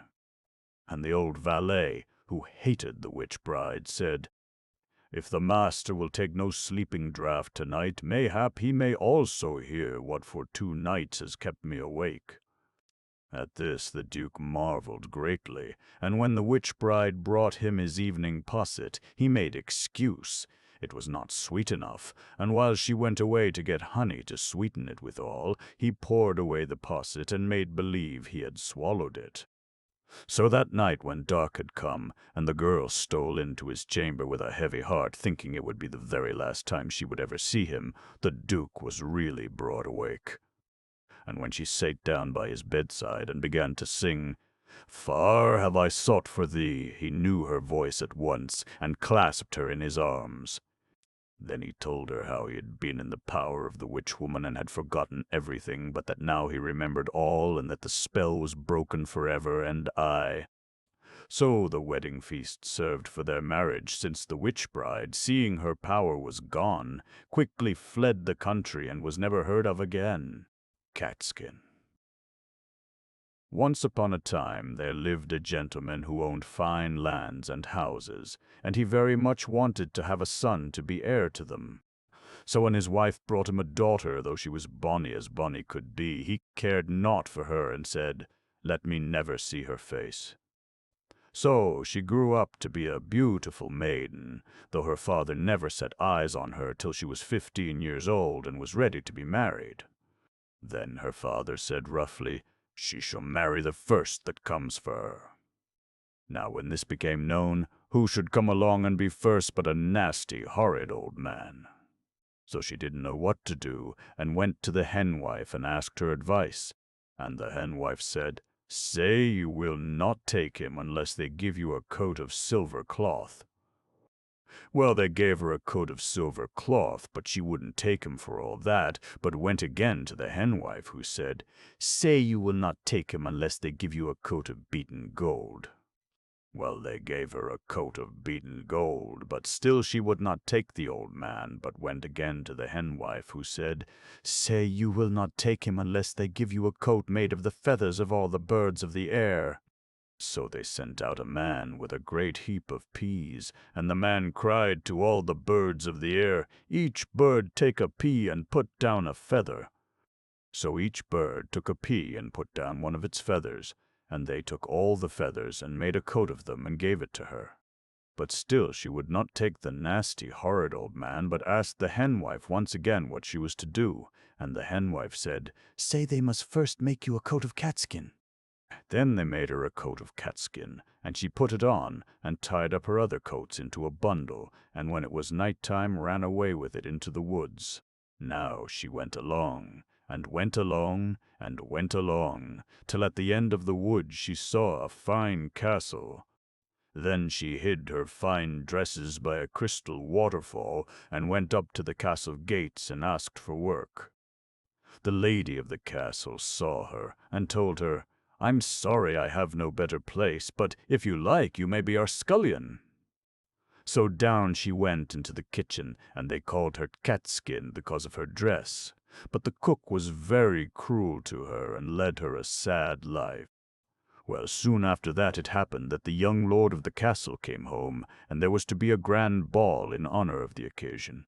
And when they were speaking about it among the servants, "Dear me, Mrs. Cook," said Catskin, "how much I should like to go." "What?" "You dirty, impudent slut," said the cook. "You go among all the fine lords and ladies with your filthy catskin. A fine figure you'd cut." And with that she took a basin of water and dashed it into Catskin's face. But Catskin only shook her ears and said nothing. Now, when the day of the ball arrived, Catskin slipped out of the house and went to the edge of the forest where she had hidden her dresses. Then she bathed herself in a crystal waterfall, and put on her coat of silver cloth, and hastened away to the ball. As soon as she entered, all were overcome by her beauty and grace, while the young lord at once lost his heart to her. He asked her to be his partner for the first dance, and he would dance with none other the livelong night. When it came to parting time, the young lord said, "Pray tell me, fair maid, where you live." But Catskin curtsied and said, "Kind sir, if the truth I must tell, at the sign of the Basin of Waters I dwell." Then she flew from the castle and donned her catskin robe again, and slipped into the scullery unbeknown to the cook. The young lord went the very next day and searched for the sign of the Basin of Water, but he could not find it. So he went to his mother, the lady of the castle, and declared he would wed none other but the lady of the silver dress, and would never rest till he had found her. So another ball was soon arranged in hopes that the beautiful maid would appear again. So Catskin said to the cook, "Oh, how I should like to go." Whereupon the cook screamed out in a rage, "What you dirty, impudent slut! You would cut a fine figure among all the fine lords and ladies." And with that she up with a ladle and broke it across Catskin's back. But Catskin only shook her ears and ran off to the forest, where, first of all, she bathed, and then she put on her coat of beaten gold, and off she went to the ballroom. As soon as she entered, all eyes were upon her, and the young lord at once recognized her as the lady of the Basin of Water, claimed her hand for the first dance, and did not leave her till the last.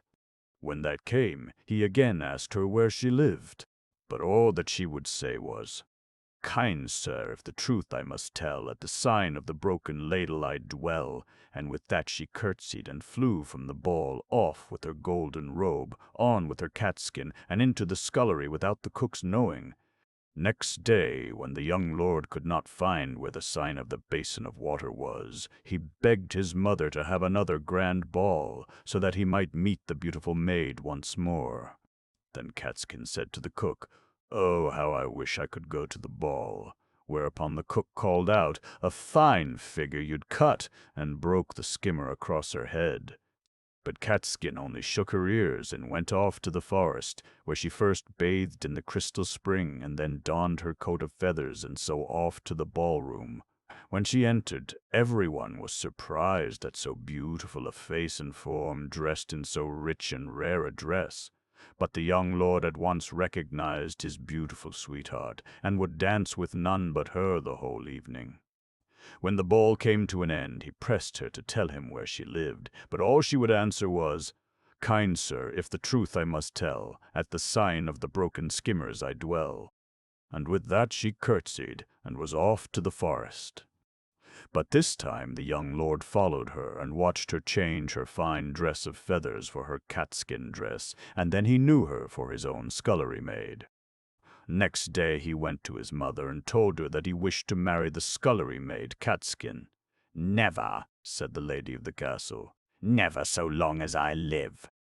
Well, the young lord was so grieved that he took to his bed, and was very ill indeed. The doctor tried to cure him, but he would not take any medicine unless from the hands of Catskin. At last the doctor went to the mother, and said that her son would die if she did not consent to his marriage with Catskin, so she had to give way. Then she summoned Catskin to her, and Catskin put on her coat of beaten gold before she went to see the lady, and she, of course, was overcome at once, and was only too glad to wed her son to so beautiful a maid. So they were married, and after a time a little son was born to them, and grew up a fine little lad. Now one day, when he was about 4 years old, a beggar woman came to the door, and Lady Catskin gave some money to the little lord, and told him to go and give it to the beggar woman. So he went and gave it, putting it into the hand of the woman's baby child, and the child leant forward and kissed the little lord. Now the wicked old cook, who had never been sent away because Catskin was too kind-hearted, was looking on, and she said, "See how beggars' brats take to one another." This insult hurt Catskin dreadfully, and she went to her husband, the young lord, and told him all about her father, and begged he would go and find out what had become of her parents. So they set out in the lord's grand coach, and travelled through the forest till they came to the house of Catskin's father. Then they put up at an inn near, and Catskin stopped there, while her husband went to see if her father would own she was his daughter. Now her father had never had any other child, and his wife had died, so he was all alone in the world, and sate moping and miserable.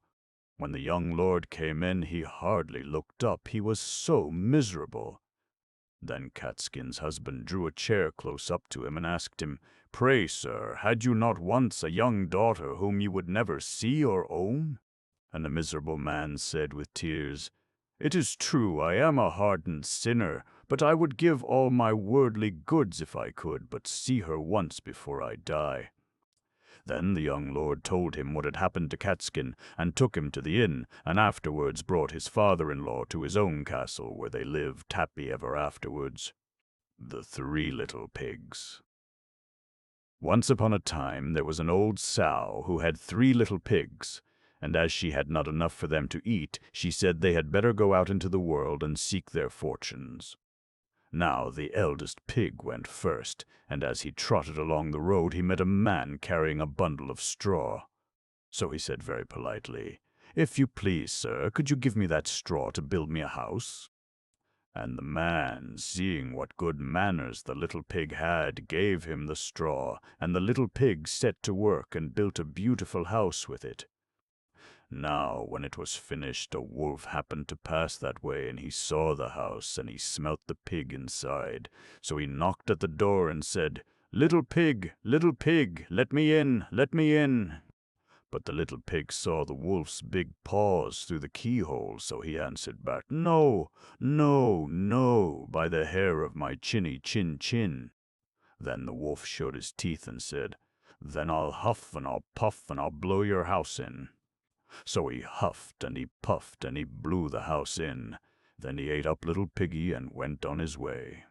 Now the next piggy, when he started, met a man carrying a bundle of furs, and, being very polite, he said to him, "If you please, sir, could you give me that furs to build me a house?" And the man, seeing what good manners the little pig had, gave him the furs, and the little pig set to work and built himself a beautiful house. Now it so happened that when the house was finished, the wolf passed that way, and he saw the house, and he smelt the pig inside. So he knocked at the door and said, little pig, let me in, let me in." But the little pig peeped through the keyhole and saw the wolf's great ears, so he answered back, "No, no, no, by the hair of my chinny chin." Then the wolf showed his teeth and said, "Then I'll huff and I'll puff and I'll blow your house in." So he huffed and he puffed and he blew the house in. Then he ate up little piggy and went on his way. Now the third little piggy, when he started, met a man carrying a load of bricks, and, being very polite, he said, "If you please, sir, could you give me those bricks to build me a house?" And the man, seeing that he had been well brought up, gave him the bricks, and the little pig set to work and built himself a beautiful house. And once again it happened that when it was finished, the wolf chanced to come that way, and he saw the house, and he smelt the pig inside. So he knocked at the door and said, little pig, let me in, let me in." But the little pig peeped through the keyhole and saw the wolf's great eyes, so he answered, "No, no, no, by the hair of my chinny chin." "Then I'll huff and I'll puff and I'll blow your house in," says the wolf, showing his teeth. Well, he huffed and he puffed, he puffed and he huffed, and he huffed and he puffed, but he could not blow the house down. At last he was so out of breath that he couldn't huff and he couldn't puff any more. So he thought a bit. Then he said, "Little pig, I know where there is ever such a nice field of turnips." "Do you?" says little piggy, "and where may that be?" "I'll show you," says the wolf.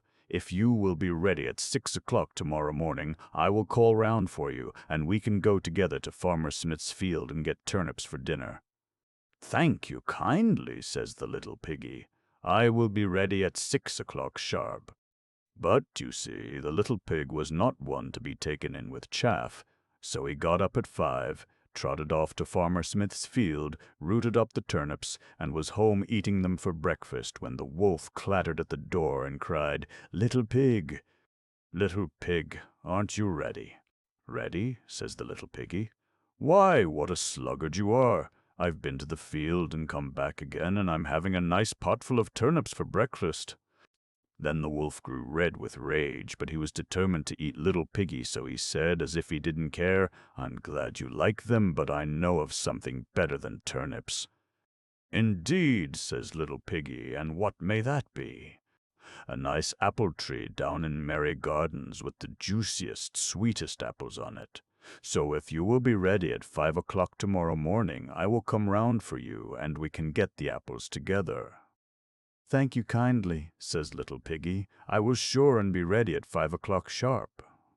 Now the next morning he bustled up ever so early, and it wasn't 4 o'clock when he started to get the apples, but, you see, the wolf had been taken in once and wasn't going to be taken in again, so he also started at 4 o'clock, and the little pig had but just got his basket half full of apples when he saw the wolf coming down the road licking his lips. "Hullo," says the wolf, "here already? You are an early bird. Are the apples nice?" "Very nice," says little piggy. "I'll throw you down one to try." And he threw it so far away that when the wolf had gone to pick it up, the little pig was able to jump down with his basket and run home. Well, the wolf was fair angry, but he went next day to the little piggy's house and called through the door, as mild as milk, "Little pig, little pig! You are so clever, I should like to give you a fairing, so if you will come with me to the fair this afternoon, you shall have one." "Thank you kindly," says little piggy. "What time shall we start?" "At 3 o'clock sharp," says the wolf, "so be sure to be ready."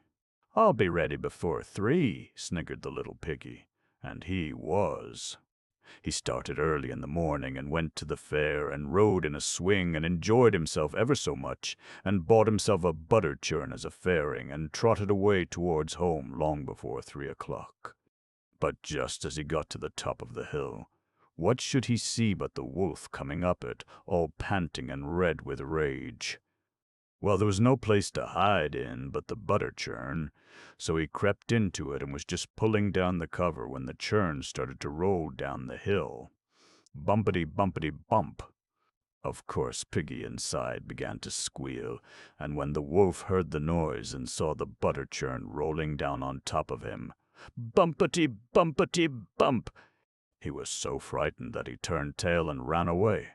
But he was still determined to get the little pig for his dinner, so he went next day to the house and told the little pig how sorry he was not to have been able to keep his promise of going to the fair, because of an awful, dreadful, terrible thing that had rushed at him, making a fearsome noise. "Dear me," says the little piggy, "that must have been me. I hid inside the butter churn when I saw you coming, and it started to roll. I am sorry I frightened you." But this was too much. The wolf danced about with rage and swore he would come down the chimney and eat up the little pig for his supper. But while he was climbing onto the roof, the little pig made up a blazing fire and put on a big pot full of water to boil. Then, just as the wolf was coming down the chimney, the little piggy off with the lid, and plump, in fell the wolf into the scalding water. So the little piggy put on the cover again, boiled the wolf up, and ate him for supper. Nix, not ning. Once upon a time there lived a king and a queen who didn't differ much from all the other kings and queens who have lived since time began. But they had no children, and this made them very sad indeed. Now it so happened that the king had to go and fight battles in a far country, and he was away for many long months, and, lo and behold, while he was away, the queen at long last bore him a little son. As you may imagine, she was fair delighted, and thought how pleased the king would be when he came home and found that his dearest wish had been fulfilled. And all the courtiers were fine and pleased too, and set about at once to arrange a grand festival for the naming of the little prince. But the queen said, "No, the child shall have no name till his father gives it to him.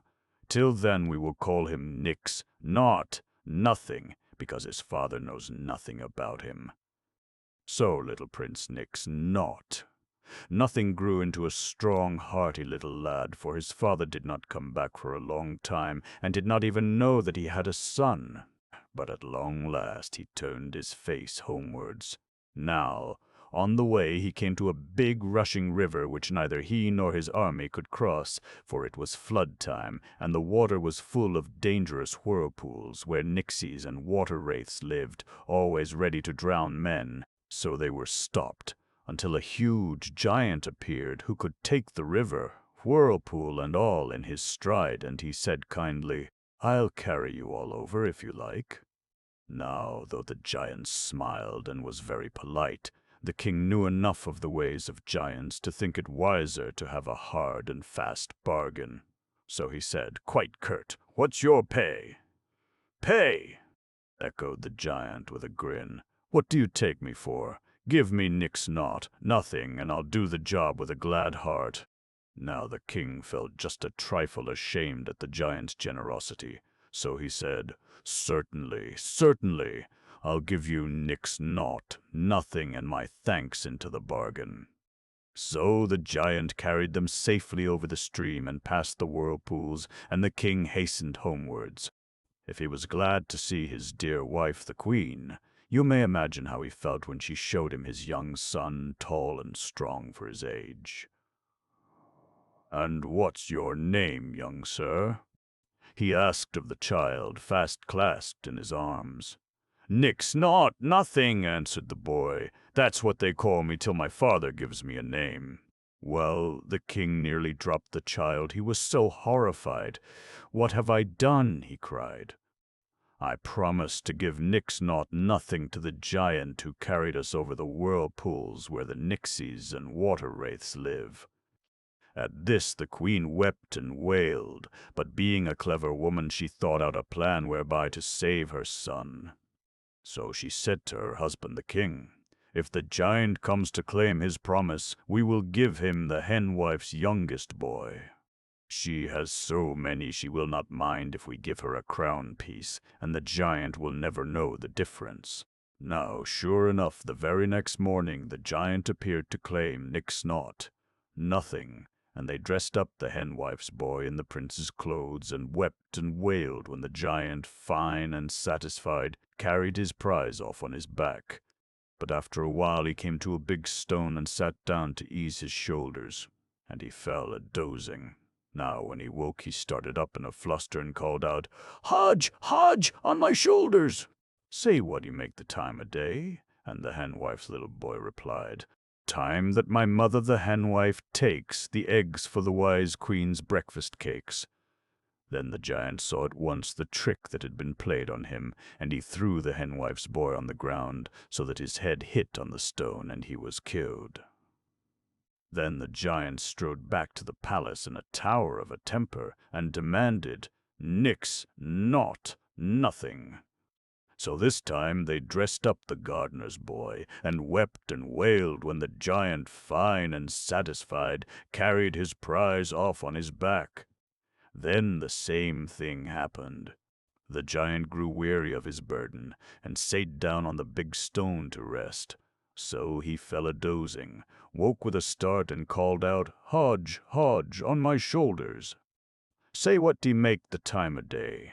And the gardener's boy replied, "Time that my father the gardener took greens for the wise queen's dinner to cook." So the giant saw at once that a second trick had been played on him, and became quite mad with rage. He flung the boy from him so that he was killed, and then strode back to the palace, where he cried with fury, "Give me what you promised to give, Nix Naught Nothing, or I will destroy you all root and branch." So then they saw they must give up the dear little prince, and this time they really wept and wailed as the giant carried off the boy on his back. And this time, after the giant had had his rest at the big stone and had woke up and called, "Hodge, Hodge, on my shoulders, say what I make the time o' day," the little prince replied, "Time for the king my father to call, let supper be served in the banqueting hall." Then the giant laughed with glee and rubbed his hands, saying, "I've got the right one at last." So he took Nix Naught, Nothing, to his own house under the whirlpools, for the giant was really a great magician who could take any form he chose. And the reason he wanted a little prince so badly was that he had lost his wife and had only one little daughter who needed a playmate sorely. So Nix Naught, Nothing, and the magician's daughter grew up together, and every year made them fonder and fonder of each other, until she promised to marry him. Now the magician had no notion that his daughter should marry just an ordinary human prince, the like of whom he had eaten 1,000 times, so he sought some way in which he could quietly get rid of Nix Naught, Nothing. So he said one day, "I have work for you, Nix Naught, Nothing. There is a stable hard by which is 7 miles long and 7 miles broad, and it has not been cleaned for 7 years. By tomorrow evening you must have cleaned it, or I will have you for my supper." Well, before dawn, Nix Naught, Nothing set to work at his task, but as fast as he cleared the muck, it just fell back again. So by breakfast time he was in a terrible sweat, yet not one whit nearer the end of his job was he. Now the magician's daughter, coming to bring him his breakfast, found him so distraught and distracted that he could scarce speak to her. "We'll soon set that to rights," she said. So she just clapped her hands and called, "Beasts and birds o' each degree, clean me this stable for love o' me." And, lo and behold, in a minute the beasts of the fields came trooping, and the sky was just dark with the wings of birds, and they carried away the muck, and the stable was clean as a new pin before the evening. Now, when the magician saw this, he grew hot and angry, and he guessed it was his daughter's magic that had wrought the miracle. So he said, "Shame on the wit that helped you, but I have a harder job for you tomorrow. Yonder is a lake 7 miles long, 7 miles broad, and 7 miles deep. Drain it by nightfall, so that not one drop remains, or, of a certainty, I eat you for supper." So once again Nix Naught, Nothing rose before dawn and began his task, but though he bailed out the water without ceasing, it ever ran back, so that though he sweated and labored, by breakfast time he was no nearer the end of his job. But when the magician's daughter came with his breakfast, she only laughed and said, "I'll soon mend that." Then she clapped her hands and called, "Oh! All ye fish of river and sea, drink me this water for love of me." And, lo and behold, the lake was thick with fishes, and they drank and drank till not one drop remained. Now when the magician returned in the morning and saw this, he was as angry as angry, and he knew it was his daughter's magic, so he said, "Double shame on the wit that helped you. Yet it betters you naught, for I will give you a yet harder task than the last. If you do that, you may have my daughter. See you, yonder is a tree 7 miles high, and no branch to it till the top, and there on the fork is a nest with some eggs in it. Bring those eggs down without breaking one, or sure as fate, I'll eat you for my supper." Then the magician's daughter was very sad, for with all her magic she could think of no way of helping her lover to fetch the eggs and bring them down unbroken. So she sate with Nix Naught, Nothing underneath the tree, and thought and thought and thought, until an idea came to her, and she clapped her hands and cried, "Fingers of mine, for love of me, help my true lover to climb the tree." Then her fingers dropped off her hands one by one, and ranged themselves like the steps of a ladder up the tree, but they were not quite enough of them to reach the top, so she cried again, "Oh, toes of mine, for love o' me, help my true lover to climb the tree." Then her toes began to drop off one by one and range themselves like the rungs of a ladder. But when the toes of one foot had gone to their places, the ladder was tall enough. So nix naught. Nothing climbed up it, reached the nest, and got the 7 eggs. Now, as he was coming down with the last, he was so overjoyed at having finished his task that he turned to see if the magician's daughter was overjoyed too, and lo! The 7th egg slipped from his hand and fell. Crash! "Quick, quick!" cried the magician's daughter, who, as you will observe, always had her wits about her. "There is nothing for it now but to fly at once. But first I must have my magic flask, or I shall be unable to help. It is in my room and the door is locked. Put your fingers, since I have none, in my pocket, take the key, unlock the door, get the flask, and follow me fast. I shall go slower than you, for I have no toes on one foot." So nix naught. Nothing did as he was bid, and soon caught up the magician's daughter. But alas! They could not run very fast, so ere long the magician, who had once again taken a giant's form in order to have a long stride, could be seen behind them. Nearer and nearer he came until he was just going to seize Nix Naught. Nothing when the magician's daughter cried, "Put your fingers, since I have none, into my hair, take my comb and throw it down." So Nix Naught. Nothing did as he was bid, and, lo and behold, out of every one of the comb prongs there sprang up a prickly briar, which grew so fast that the magician found himself in the middle of a thorn hedge. You may guess how angry and scratched he was before he tore his way out. So Nix Naught. Nothing and his sweetheart had time for a good start, but the magician's daughter could not run fast because she had lost her toes on one foot. Therefore the magician in giant form soon caught them up, and he was just about to grip Nix Naught Nothing when the magician's daughter cried, "Put your fingers, since I have none, to my breast. Take out my veiled dagger and throw it down." So he did as he was bid, and in a moment the dagger had grown to thousands and thousands of sharp razors, criss-cross on the ground, and the magician giant was howling with pain as he trod among them. You may guess how he danced and stumbled, and how long it took for him to pick his way through as if he were walking on eggs. So Nix Naught. Nothing and his sweetheart were nearly out of sight ere the giant could start again, yet it wasn't long before he was like to catch them up, for the magician's daughter, you see, could not run fast because she had lost her toes on one foot.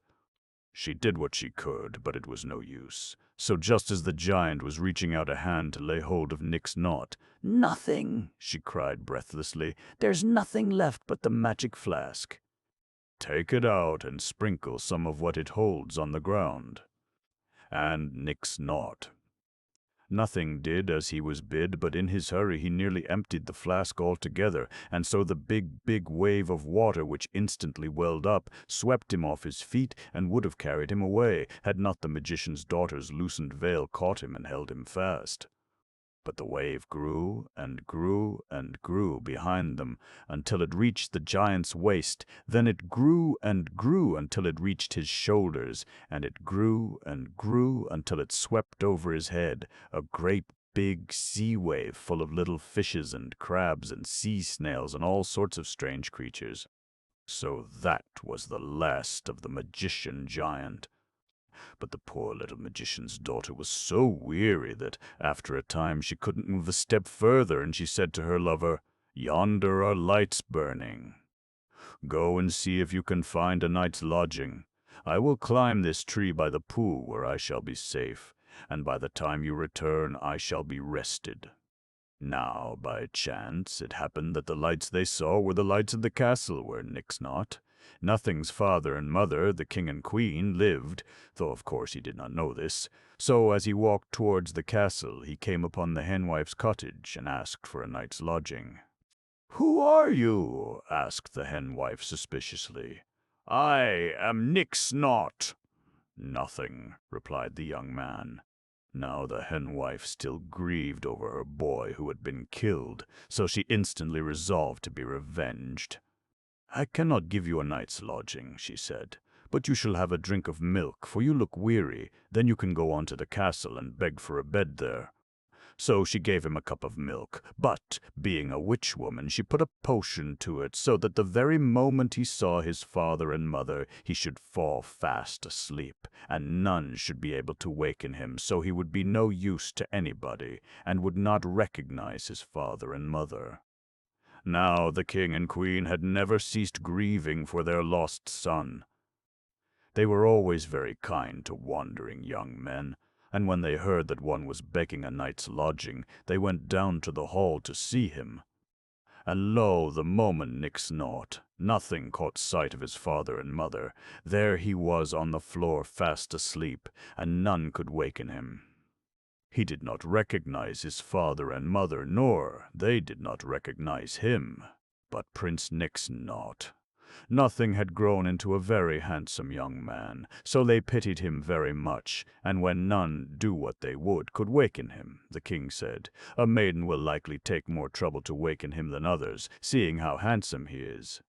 Send forth a proclamation that if any maiden in my realm can waken this young man, she shall have him in marriage, and a handsome dowry to boot."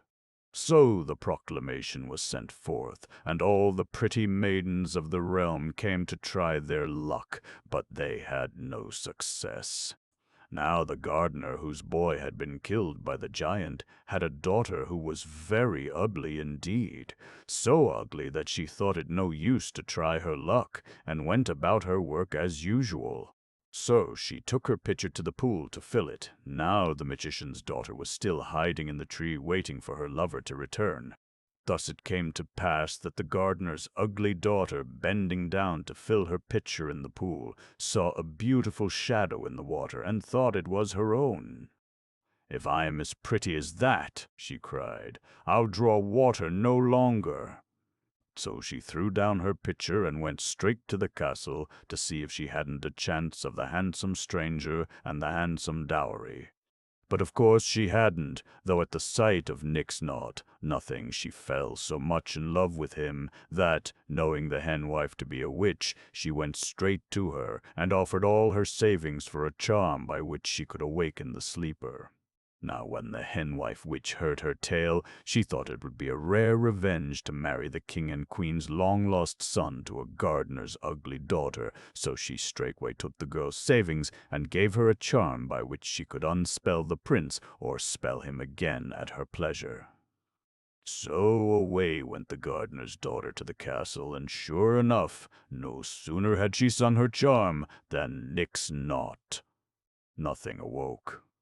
"I am going to marry you, my charmer," she said coaxingly, but Nothing said he would prefer sleep. So she thought it wiser to put him to sleep again till the marriage feast was ready and she had got her fine clothes. So she spelled him asleep again. Now the gardener had, of course, to draw the water himself, since his daughter would not work. And he took the pitcher to the pool, and he also saw the magician's daughter's shadow in the water. But he did not think the face was his own, for, see you, he had a beard. Then he looked up and saw the lady in the tree. She, poor thing, was half dead with sorrow and hunger and fatigue, so, being a kind man, he took her to his house and gave her food. And he told her that that very day his daughter was to marry a handsome young stranger at the castle, and to get a handsome dowry to boot from the king and queen, in memory of their son, Nothing, who had been carried off by a giant when he was a little boy. Then the magician's daughter felt sure that something had happened to her lover, so she went to the castle, and there she found him fast asleep in a chair. But she could not waken him, for, see you, her magic had gone from her with the magic flask which Nothing had emptied. So, though she put her fingerless hands on his and wept and sang, "I cleaned the stable for love o' thee, I laved the lake and I clomb the tree, wilt thou not waken for love o' me?" he never stirred nor woke. Now one of the old servants there, seeing how she wept, took pity on her and said, She that is to marry the young man will be back ere long, and unspell him for the wedding. Hide yourself and listen to her charm." So the magician's daughter hid herself, and by in comes the gardener's daughter in her fine wedding dress, and begins to sing her charm. But the magician's daughter didn't wait for her to finish it, for the moment nix naught. Nothing opened his eyes. She rushed out of her hiding place, and put her fingerless hands in his. Then nix naught. Nothing remembered everything. He remembered the castle, he remembered his father and mother, he remembered the magician's daughter and all that she had done for him. Then he drew out the magic flask and said, "Surely, surely there must be enough magic in it to mend your hands." And there was. There were just 14 drops left, 10 for the fingers and 4 for the toes, but there was not one for the little toe, so it could not be brought back. Of course, after that there was great rejoicing, and Prince Nix Naught. Nothing and the magician's daughter were married and lived happy ever after, even though she only had 4 toes on 1 foot. As for the henwife witch, she was burnt, and so the gardener's daughter got back her earnings, but she was not happy, because her shadow in the water was ugly again. M.R. and M.R.S. Vinegar. Mr. and Mrs. Vinegar, a worthy couple, lived in a glass pickle jar. The house, though small, was snug and so light that each speck of dust on the furniture showed like a molehill. So while Mr. Vinegar tilled his garden with a pickle fork and grew vegetables for pickling, Mrs. Vinegar, who was a sharp, bustling, tidy woman, swept, brushed and dusted, and swept to keep the house clean as a new pin. Now one day she lost her temper with a cobweb and swept so hard after it that bang, bang, the broom handle went right through the glass, and crash, crash, clitter, clatter. There was the pickle jar house about her ears, all in splinters and bits. She picked her way over these as best she might, and rushed into the garden. "Oh, Vinegar, Vinegar!" she cried. "We are clean ruined and done for. Quit these vegetables. They won't be wanted. What is the use of pickles if you haven't a pickle jar to put them in, and I've broken ours into little bits." And with that she fell to crying bitterly. But Mr. Vinegar was of different metal. Though a small man, he was a cheerful one, always looking at the best side of things, so he said, "Accidents will happen, lovey, but there are as good pickle bottles in the shop as ever came out of it. All we need is money to buy another. So let us go out into the world and seek our fortunes." "But what about the furniture?" sobbed Mrs. Vinegar. "I will take the door of the house with me, lovey," quoth Mr. Vinegar stoutly. "Then no one will be able to open it, will they?" Mrs. Vinegar did not quite see how this fact would mend matters, but, being a good wife, she held her peace. So off they trudged into the world to seek fortune, Mr. Vinegar bearing the door on his back like a snail carries its house. Well, they walked all day long, but not a brass farthing did they make, and when night fell they found themselves in a dark, thick forest. Now Mrs. Vinegar, for all she was a smart, strong woman, was tired to death and filled with fear of wild beasts, so she began once more to cry bitterly, but Mr. Vinegar was cheerful as ever. "Don't alarm yourself, lovey," he said. "I will climb into a tree, fix the door firmly in a fork, and you can sleep there as safe and comfortable as in your own bed." So he climbed the tree, fixed the door, and Mrs. Vinegar laid down on it, and being dead tired was soon fast asleep. But her weight tilted the door sideways, so after a time Mr. Vinegar, being afraid she might slip off, sate down on the other side to balance her and keep watch. Now, in the very middle of the night, just as he was beginning to nod, what should happen but that a band of robbers should meet beneath that very tree in order to divide their spoils. Mr. Vinegar could hear every word said quite distinctly, and began to tremble like an aspen as he listened to the terrible deeds the thieves had done to gain their ends. "Don't shake so," murmured Mrs. Vinegar, half asleep. "You'll have me off the bed." "I'm not shaking, lovey," whispered back Mr. Vinegar in a quaking voice. "It is only the wind in the trees." But for all his cheerfulness, he was not really very brave inside. So he went on trembling and shaking and trembling, till, just as the robbers were beginning to parcel out the money, he actually shook the door right out of the tree fork, and down it came, with Mrs. Vinegar still asleep upon it, right on top of the robbers' heads. As you may imagine, they thought the sky had fallen, and made off as fast as their legs would carry them, leaving their booty behind them. But Mr. Vinegar, who had saved himself from the fall by clinging to a branch, was far too frightened to go down in the dark to see what had happened. So up in the tree he sate like a big bird until dawn came. Then Mrs. Vinegar woke, rubbed her eyes, yawned, and said, "Where am I?" "On the ground, lovey," answered Mr. Vinegar, scrambling down. And when they lifted up the door, what do you think they found? One robber squashed flat as a pancake, and 40 golden guineas all scattered about. "My goodness, how Mr. and Mrs. Vinegar jumped for joy. Now, Vinegar," said his wife when they had gathered up all the gold pieces, "I will tell you what we must do. You must go to the next market town and buy a cow, for, see you, money makes the mare to go, truly, but it also goes itself.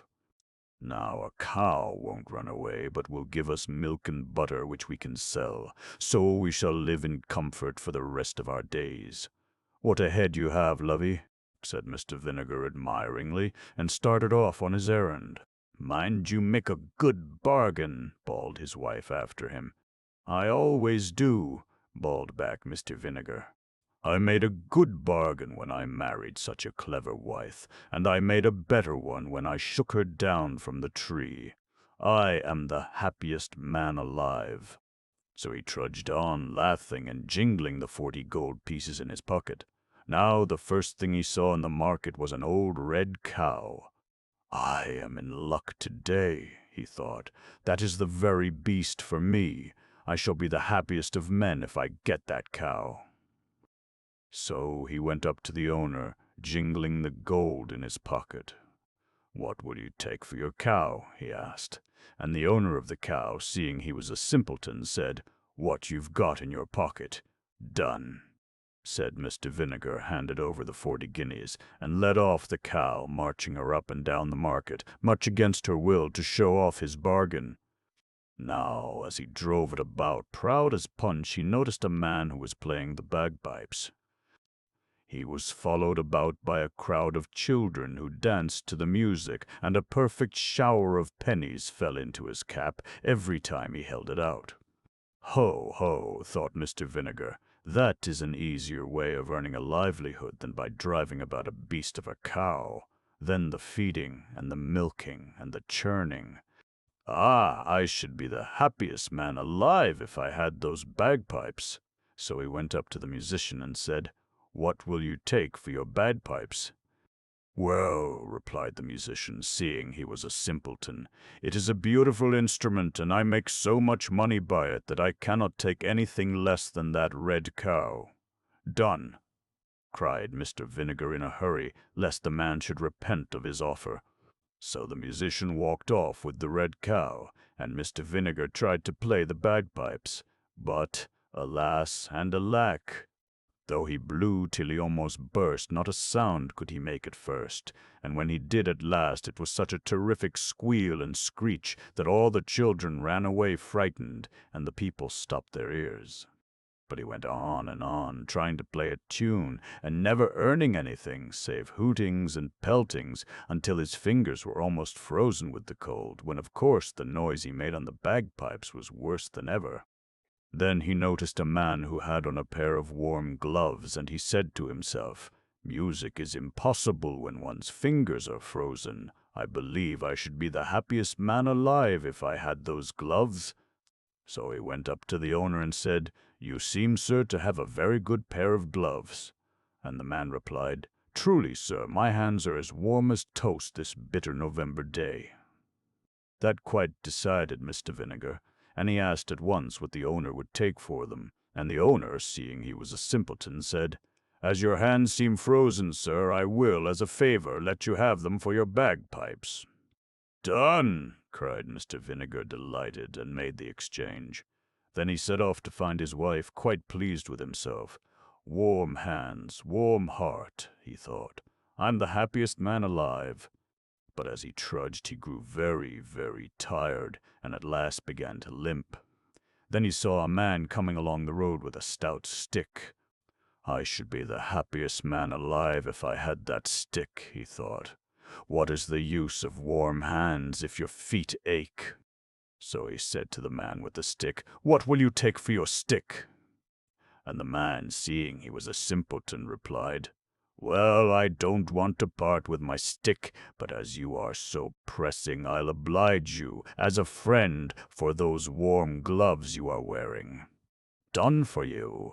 cried Mr. Vinegar delightedly, and trudged off with the stick, chuckling to himself over his good bargain. But as he went along, a magpie fluttered out of the hedge and sate on a branch in front of him, and chuckled and laughed as magpies do.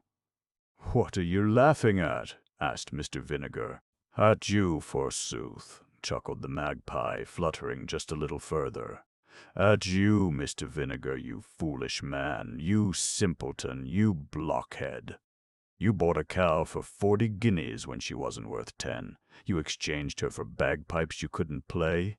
You changed the bagpipes for a pair of gloves, and the pair of gloves for a miserable stick. Ho, ho, ha, ha. So you've nothing to show for your 40 guineas save a stick you might have cut in any hedge. Ah, you fool, you simpleton, you blockhead." And the magpie chuckled and chuckled and chuckled in such guffaws, fluttering from branch to branch as Mr. Vinegar trudged along, that at last he flew into a violent rage and flung his stick at the bird. And the stick stuck in a tree out of his reach, so he had to go back to his wife without anything at all. But he was glad the stick had stuck in a tree, for Mrs. Vinegar's hands were quite hard enough. When it was all over, Mr. Vinegar said cheerfully, "You are too violent, lovey. You broke the pickle jar, and now you've nearly broken every bone in my body. I think we had better turn over a new leaf and begin afresh. I shall take service as a gardener, and you can go as a housemaid until we have enough money to buy a new pickle jar. There are as good ones in the shop as ever came out of it, and that is the story of Mr. and Mrs. Vinegar."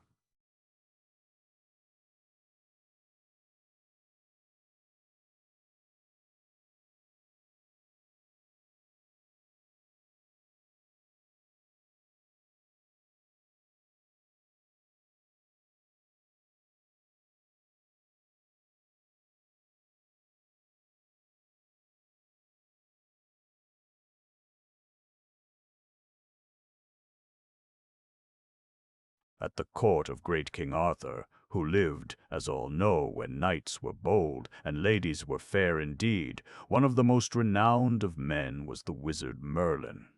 Never before or since was there such another. All that was to be known of wizardry he knew, and his advice was ever good and kindly. Now once, when he was traveling in the guise of a beggar, he chanced upon an honest ploughman and his wife who, giving him a hearty welcome, supplied him cheerfully with a big wooden bowl of fresh milk and some coarse brown bread on a wooden platter. Still, though both they and the little cottage where they dwelt were neat and tidy, Merlin noticed that neither the husband nor the wife seemed happy, and when he asked the cause, they said it was because they had no children. "Had I but a son, no matter if he were no bigger than my goodman's thumb," said the poor woman, "we should be quite content." Now this idea of a boy no bigger than a man's thumb so tickled Wizard Merlin's fancy that he promised straightway that such a son should come in due time to bring the good couple content. This done, he went off at once to pay a visit to the Queen of the Fairies, since he felt that the little people would best be able to carry out his promise. And sure enough, the droll fancy of a mannikin no bigger than his father's thumb tickled the Fairy Queen also, and she set about the task at once.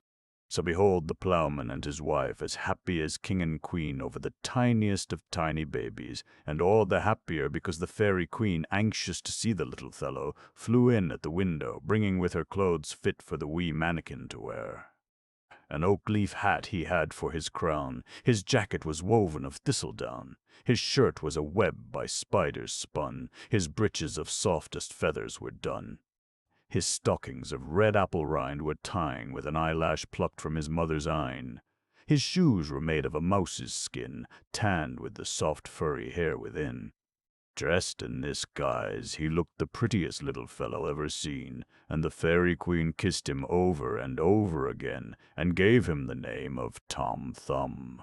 Now, as he grew older, though, mind you, he never grew bigger.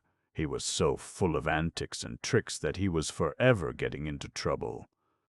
Once his mother was making a batter pudding, and Tom, wanting to see how it was made, climbed up to the edge of the bowl. His mother was so busy beating the batter that she didn't notice him, and when his foot slipped and he plumped head and ears into the bowl, she just went on beating until the batter was light enough. Then she put it into the pudding cloth and set it on the fire to boil.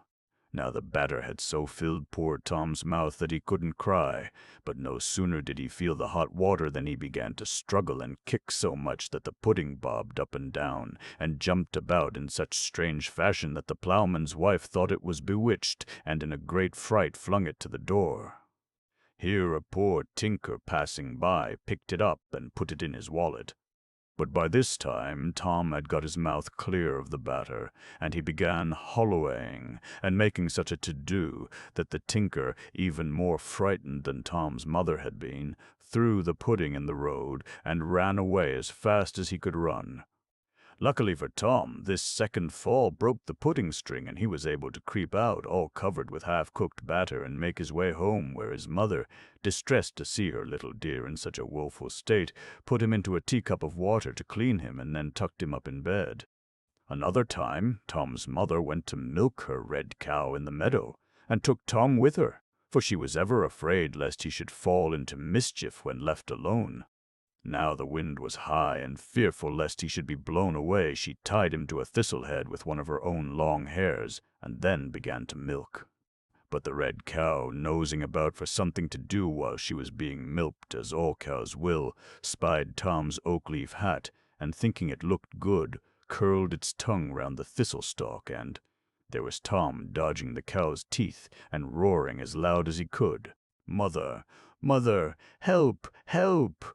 "Lawks a mercy me!" cried his mother. "Where's the child got to now? Where are you, you bad boy?" "Here," roared Tom, in the red cow's mouth. With that his mother began to weep and wail, not knowing what else to do, and Tom, hearing her, roared louder than ever. Whereat the red cow, alarmed, and no wonder, at the dreadful noise in her throat, opened her mouth, and Tom dropped out, luckily, into his mother's apron, otherwise he would have been badly hurt falling so far. Adventures like these were not Tom's fault. He could not help being so small, but he got into dreadful trouble once for which he was entirely to blame. This is what happened. He loved playing cherry stones with the big boys, and when he had lost all his own, he would creep unbeknownst into the other players' pockets or bags, and make off with cherry stones enough and galore to carry on the game.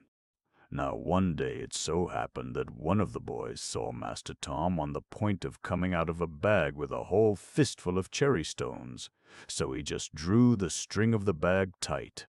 "Ha! Ha, Mr. Thomas Thumb," says he jeeringly, "so you were going to pinch my cherry stones, were you?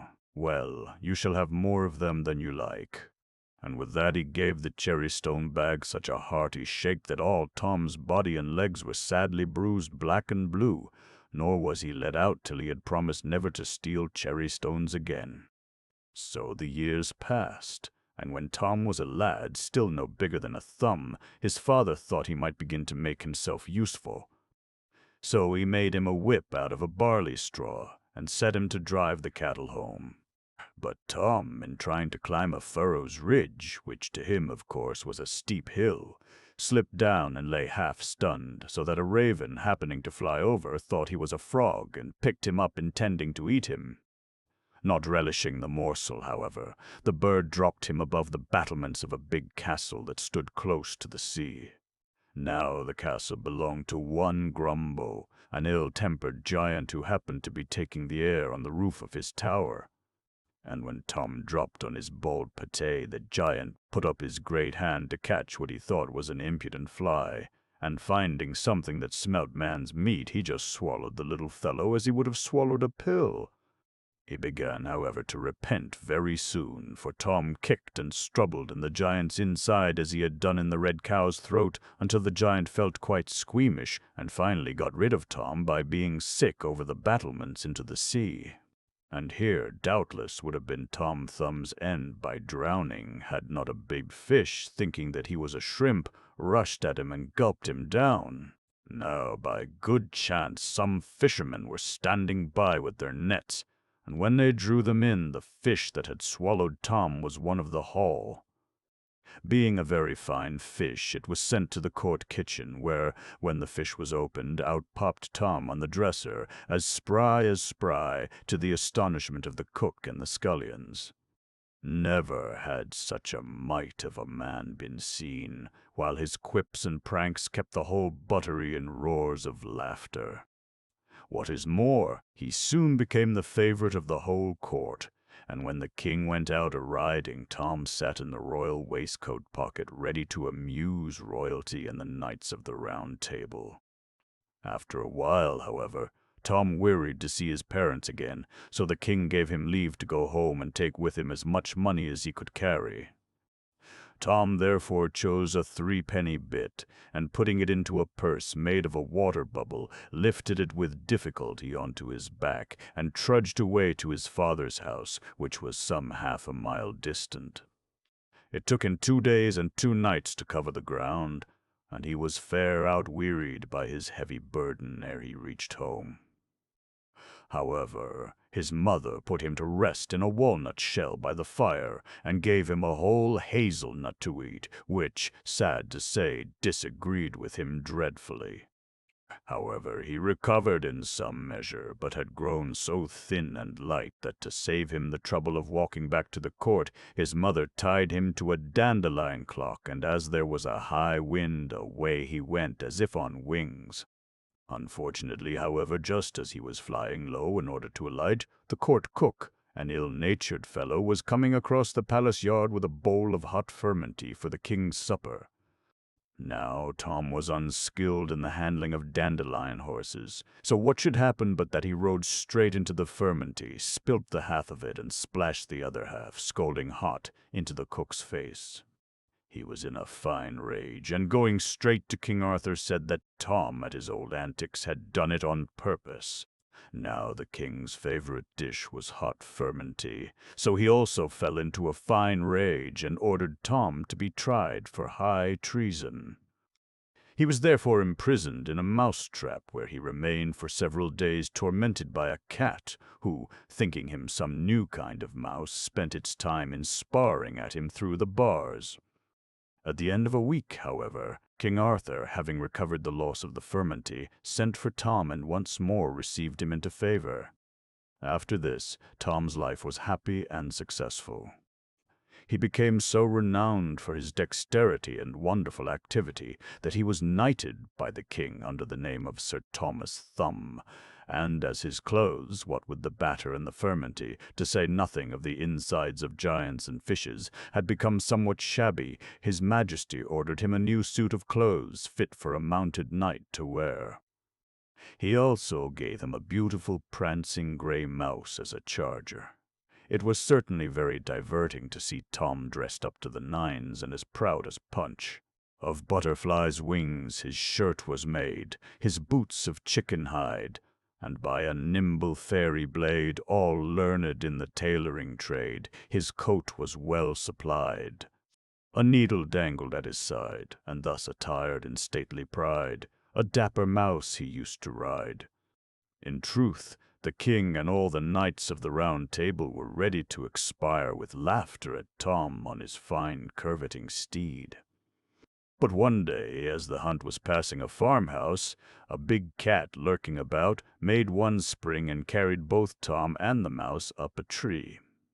Nothing daunted, Tom boldly drew his needle sword and attacked the enemy with such fierceness that she let her prey fall. Luckily, one of the nobles caught the little fellow in his cap, otherwise he must have been killed by the fall. As it was, he became very ill, and the doctor almost despaired of his life. However, his friend and guardian, the queen of the fairies, arrived in a chariot drawn by flying mice, and then and there carried Tom back with her to fairyland, where, amongst folk of his own size, he, after a time, recovered.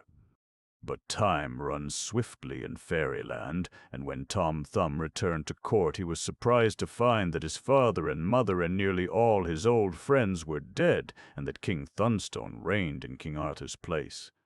So everyone was astonished at his size, and carried him as a curiosity to the audience hall. "Who art thou, mannikin?" asked King Thunstone. "Whence dost come, and where dost live?" To which Tom replied with a bow, "My name is well known, from the fairies I come. When King Arthur shone, this court was my home. By him I was knighted, in me he delighted. Your servant, Sir Thomas Thumb." This address so pleased his majesty that he ordered a little golden chair to be made, so that Tom might sit beside him at table. Also a little palace of gold, but a span high, with doors a bare inch wide, in which the little fellow might take his ease. Now King Thunstone's queen was a very jealous woman, and could not bear to see such honors showered on the little fellow, so she up and told the king all sorts of bad tales about his favorite, amongst others that he had been saucy and rude to her. Whereupon the king sent for Tom, but forewarned is forearmed, and knowing by bitter experience the danger of royal displeasure, Tom hid himself in an empty snail shell, where he lay till he was nigh starved. Then, seeing a fine, large butterfly on a dandelion close by, he climbed up and managed to get astride it. No sooner had he gained his seat than the butterfly was off, hovering from tree to tree, from flower to flower. At last the royal gardener saw it and gave chase. Then the nobles joined in the hunt, even the king himself, and finally the queen, who forgot her anger in the merriment.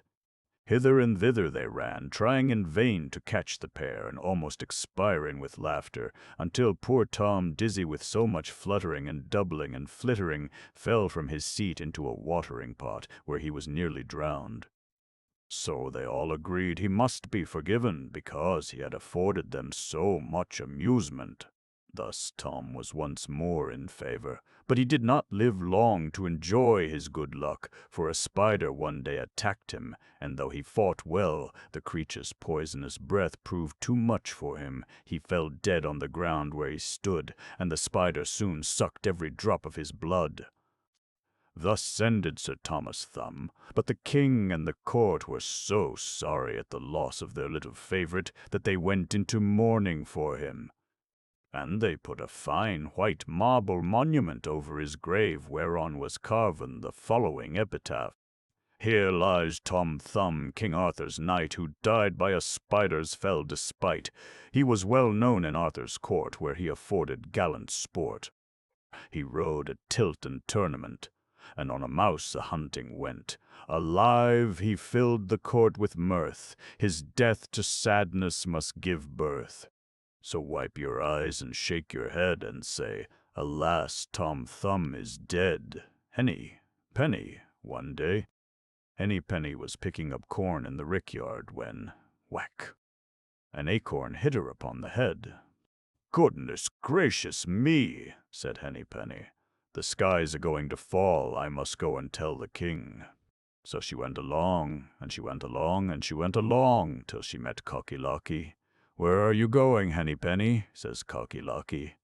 "Oh, I'm going to tell the king the skies are falling," says Henny Penny. "May I come with you?" says Cocky Locky. "Certainly," says Henny Penny. So Henny Penny and Cocky Locky went to tell the king the sky was falling. They went along, and they went along, and they went along, till they met Ducky Daddles. "Where are you going to, Henny Penny and Cocky Locky?" says Ducky Daddles. "Oh!" "We're going to tell the king the skies are falling," said Henny Penny and Cocky Locky. "May I come with you?" says Ducky Daddles. "Certainly," said Henny Penny and Cocky Locky. So Henny Penny, Cocky Locky, and Ducky Daddles went to tell the king the sky was a-falling. So they went along, and they went along, and they went along, till they met Goosey Poosey. "Where are you going to, Henny Penny, Cocky Locky, and Ducky Daddles?" said Goosey Poosey. "We're going to tell the king the skies are falling," said Henny Penny and Cocky Locky and Ducky Daddles. "May I come with you?" said Goosey Poosey. "Certainly," said Henny Penny, Cocky Locky, and Ducky Daddles. So Henny Penny, Cocky Locky, Ducky Daddles, and Goosey Poosey went to tell the king the sky was a-falling. So they went along, and they went along, and they went along, till they met Turkey Lurkey. "Where are you going, Henny Penny, Cocky Locky, Ducky Daddles, and Goosey Poosey?" says Turkey Lurkey. "Oh, we're going to tell the king the skies are falling," said Henny Penny, Cocky Locky, Ducky Daddles, and Goosey Poosey. "May I come with you, Henny Penny, Cocky Locky, Ducky Daddles, and Goosey Poosey?" said Turkey Lurkey. "Oh, certainly, Turkey Lurkey," said Henny Penny, Cocky Locky, Ducky Daddles, and Goosey Poosey. So Henny Penny, Cocky Locky, Ducky Daddles, Goosey Poosey, and Turkey Lurkey all went to tell the king the sky was a-falling. So they went along, and they went along, and they went along, till they met Foxy Woxy, and Foxy Woxy said to Henny Penny, Cocky Locky, Ducky Daddles, Goosey Poosey, and Turkey Lurkey, "Where are you going, Henny Penny, Cocky Locky, Ducky Daddles, Goosey Poosey, and Turkey Lurkey?" And Henny Penny, Cocky Locky, Ducky Daddles, Goosey Poosey, and Turkey Lurkey said to Foxy Woxy, "We're going to tell the king the skies are falling." "Oh, but this is not the way to the king, Henny Penny, Cocky Locky, Ducky Daddles, Goosey Poosey, and Turkey Lurkey," says Foxy Woxy. "I know the proper way. Shall I show it you?" "Oh, certainly, Foxy Woxy," said Henny Penny, Cocky Locky, Ducky Daddles, Goosey Poosey, and Turkey Lurkey. So Henny Penny, Cocky Locky, Ducky Daddles, Goosey Poosey, Turkey Lurkey, and Foxy Woxy all went to tell the king the sky was a-falling. So they went along, and they went along, and they went along, till they came to a narrow and dark hole. Now this was the door of Foxy Woxy's burrow. But Foxy Woxy said to Henny Penny, Cocky Locky, Ducky Daddles, Goosey Poosey, and Turkey Lurkey, "This is the shortcut to the king's palace. You'll soon get there if you follow me. I will go first, and you come after, Henny Penny, Cocky Locky, Ducky Daddles, Goosey Poosey, and Turkey Lurkey." "Why, of course, certainly, without doubt, why not?" said Henny Penny, Cocky Locky, Ducky Daddles, Goosey Poosey, and Turkey Lurkey. So Foxy Woxy went into his burrow, and he didn't go very far, but turned round to wait for Henny Penny, Cocky Locky, Ducky Daddles, Goosey Poosey, and Turkey Lurkey. Now Turkey Lurkey was the first to go through the dark hole into the burrow. He hadn't got far when, "Hrumph! Foxy!" Woxy snapped off Turkey Lurkey's head and threw his body over his left shoulder. Then Goosey Poosey went in, and hrumph! Off went her head, and Goosey Poosey was thrown beside Turkey Lurkey. Then Ducky Daddles waddled down, and hrumph! Foxy Woxy had snapped off Ducky Daddles' head, and Ducky Daddles was thrown alongside Turkey Lurkey and Goosey Poosey. Then Cocky Locky strutted down into the burrow, and he hadn't gone far when, hrumph! But Cocky Locky will always crow whether you want him to do so or not, and so he had just time for one cock-a-doodle-doo-doo before he went to join Turkey Lurkey, Goosey Poosey, and Ducky Daddles over Foxy Woxy's shoulders. Now when Henny Penny, who had just got into the dark burrow, heard Cocky Locky crow, she said to herself, "My goodness, it must be dawn. Time for me to lay my egg." So she turned round and bustled off to her nest, so she escaped, but she never told the king the sky was falling. The three heads of the well. Once upon a time there reigned a king in Colchester, valiant, strong, wise, famous as a good ruler. But in the midst of his glory his dear queen died, leaving him with a daughter just touching woman's estate, and this maiden was renowned far and wide for beauty, kindness, grace. Now strange things happen, and the King of Colchester, hearing of a lady who had immense riches, had a mind to marry her, though she was old, ugly, hook-nosed, and ill-tempered, and though she was, furthermore, possessed of a daughter as ugly as herself. None could give the reason why, but only a few weeks after the death of his dear queen, the king brought this loathly bride to court, and married her with great pomp and festivities. Now the very beautiful, kind, gracious daughter of whom, naturally, the ugly queen and her ugly daughter were dreadfully jealous. Now, when the young princess found that even her father had turned against her, she grew weary of court life and longed to get away from it. So, one day, happening to meet the king alone in the garden, she went down on her knees and begged and prayed him to give her some help and let her go out into the world to seek her fortune. To this the king agreed, and told his consort to fit the girl out for her enterprise in proper fashion. But the jealous woman only gave her a canvas bag of brown bread and hard cheese, with a bottle of small beer. Though this was but a pitiful dowry for a king's daughter, the princess was too proud to complain, so she took it, returned her thanks, and set off on her journey through woods and forests, by rivers and lakes, over mountain and valley. At last she came to a cave, at the mouth of which, on a stone, sate an old, old man with a white beard. "Good morrow, fair damsel," he said. "Whither away so fast?" "Reverend father," replies she, "I go to seek my fortune." "And what hast thou for dowry, fair damsel," said he, "in thy bag and bottle?" "Bread and cheese and small beer, father," says she, smiling. "Will it please you to partake of either?" "With all my heart," says he, and when she pulled out her provisions, he ate them nearly all. But once again she made no complaint, but bade him eat what he needed and welcome. Now, when he had finished, he gave her many thanks, and said, "For your beauty, and your kindness, and your grace, take this wand. There is a thick, thorny hedge before you, which seems impassable. But strike it thrice with this wand, saying each time, 'Please, hedge, let me through,' and it will open a pathway for you. Then, when you come to a well, sit down on the brink of it. Do not be surprised at anything you may see, but whatever you are asked to do, that do." So saying, the old man went into the cave, and she went on her way. After a while she came to a high, thick, thorny hedge, but when she struck it 3 times with the wand, saying, "Please, hedge, let me through," it opened a wide pathway for her. So she came to the well, on the brink of which she sat down, and no sooner had she done so than a golden head without any body came up through the water, singing as it came, "Wash me and comb me, lay me on a bank to dry, softly and prettily to watch the passers-by." "Certainly," she said, pulling out her silver comb.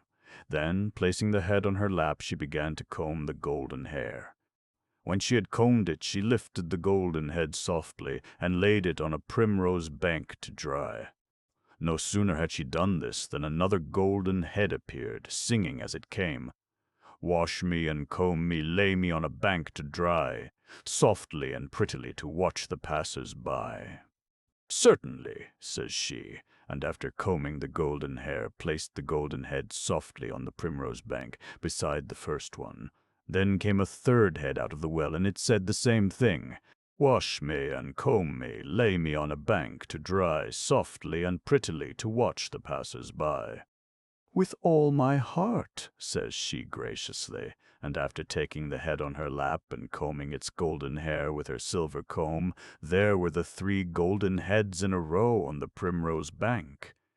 And she sate down to rest herself and looked at them, They were so quaint and pretty, and as she rested she cheerfully ate and drank the meager portion of the brown bread, hard cheese, and small beer which the old man had left to her, for, though she was a king's daughter, she was too proud to complain. Then the first head spoke. "Brothers, what shall we weird for this damsel who has been so gracious unto us? I weird her to be so beautiful that she shall charm every one she meets." "And I," said the second head, "weird her a voice that shall exceed the nightingale's in sweetness." "And I," said the third head, "weird her to be so fortunate that she shall marry the greatest king that reigns." "Thank you with all my heart," says she, "but don't you think I had better put you back in the well before I go on? Remember you are golden, and the passers-by might steal you." To this they agreed, so she put them back, and when they had thanked her for her kind thought and said good-bye, she went on her journey. Now she had not traveled far before she came to a forest where the king of the country was hunting with his nobles, and as the gay cavalcade passed down the glade she stood back to avoid them. But the king caught sight of her and drew up his horse, fairly amazed at her beauty. "Fair maid," he said, "who art thou, and whither goest thou through the forest thus alone?" "I am the king of Colchester's daughter, and I go to seek my fortune," says she, and her voice was sweeter than the nightingale's. Then the king jumped from his horse, being so struck by her that he felt it would be impossible to live without her, and falling on his knee begged and prayed her to marry him without delay. And he begged and prayed so well that at last she consented. So with all courtesy he mounted her on his horse behind him, and commanding the hunt to follow, he returned to his palace, where the wedding festivities took place with all possible pomp and merriment. Then, ordering out the royal chariot, the happy pair started to pay the King of Colchester a bridal visit, and you may imagine the surprise and delight with which, after so short an absence, the people of Colchester saw their beloved, beautiful, kind, and gracious princess return in a chariot all gemmed with gold, as the bride of the most powerful king in the world. The bells rang out, flags flew, drums beat, the people huzzaed, and all was gladness, save for the ugly queen and her ugly daughter, who were ready to burst with envy and malice. For, see you, the despised maiden was now above them both, and went before them at every court ceremonial. So, after the visit was ended, and the young king and his bride had gone back to their own country, there to live happily ever after, the ugly, ill-natured princess said to her mother, the ugly queen, "I also will go into the world and seek my fortune. If that drab of a girl with her mincing ways got so much, what may I not get?"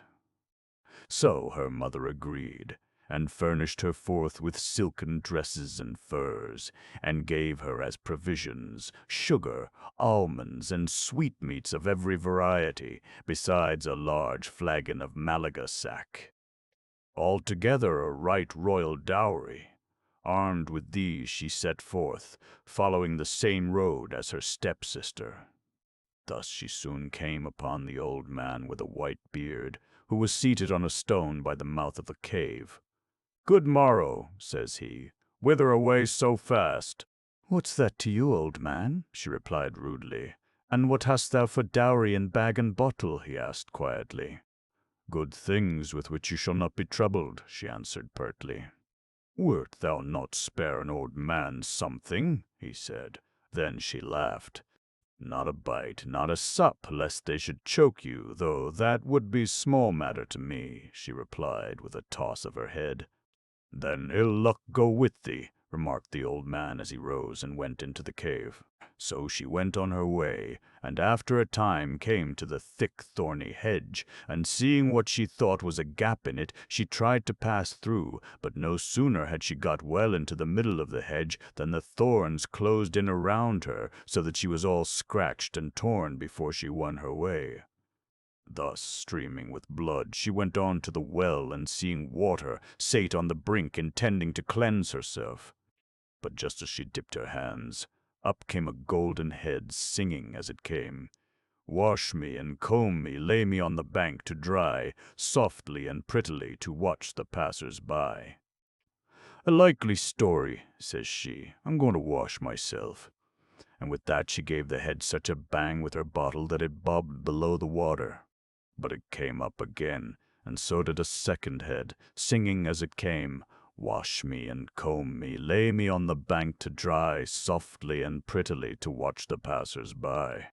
Not I, scoffs she.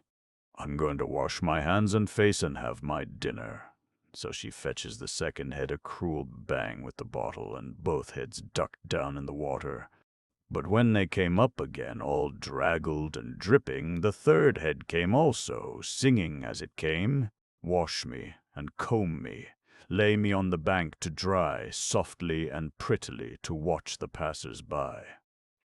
By this time the ugly princess had cleansed herself, and, seated on the primrose bank, had her mouth full of sugar and almonds. Not I, says she as well as she could.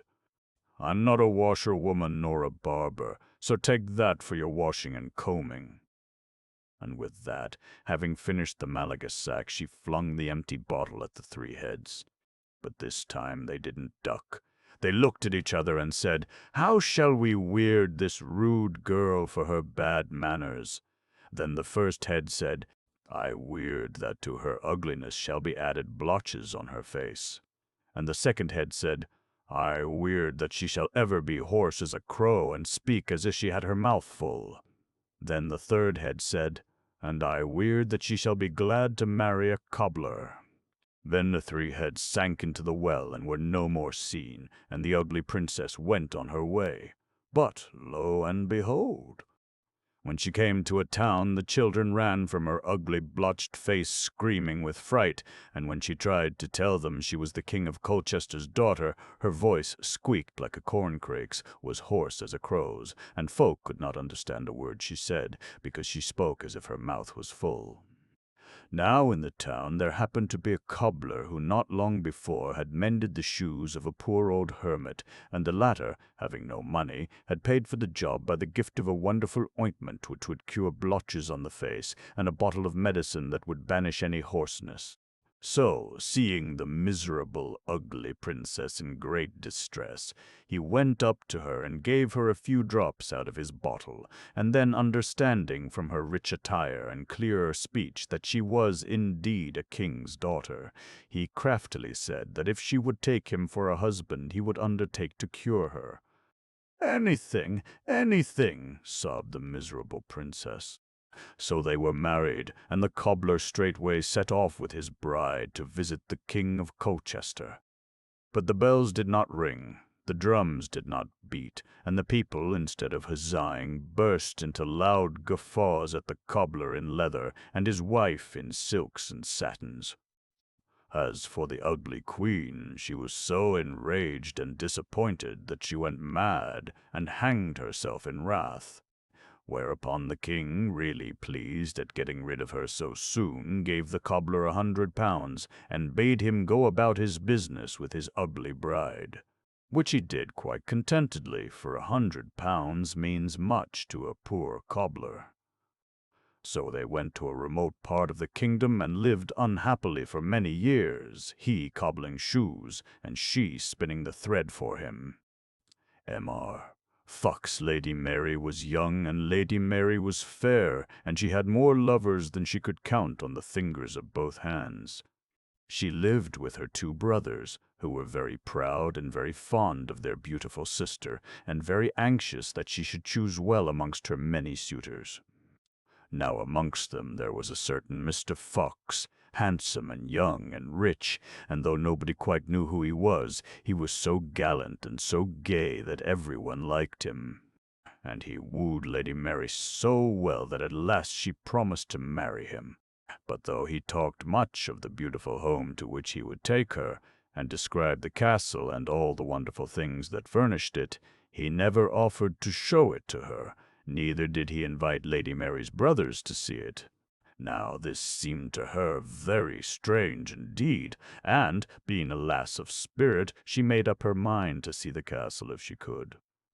So one day, just before the wedding, when she knew Mr. Fox would be away seeing the lawyers with her brothers, she just kilted up her skirts and set out unbeknownst.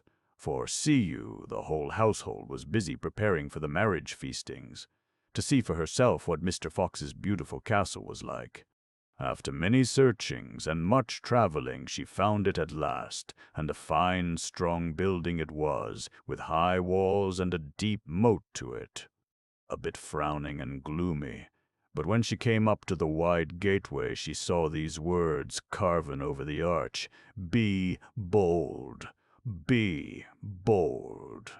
So she plucked up courage, and the gate being open, went through it and found herself in a wide, empty, open courtyard. At the end of this was a smaller door, and over this was carven, "Be bold, but not too bold." So she went through it to a wide, empty hall and up the wide, empty staircase. Now at the top of the staircase there was a wide, empty gallery, at one end of which were wide windows with the sunlight streaming through them from a beautiful garden, and at the other end a narrow door, over the archway of which was carven, be bold, but not too bold, lest that your heart's blood should run cold."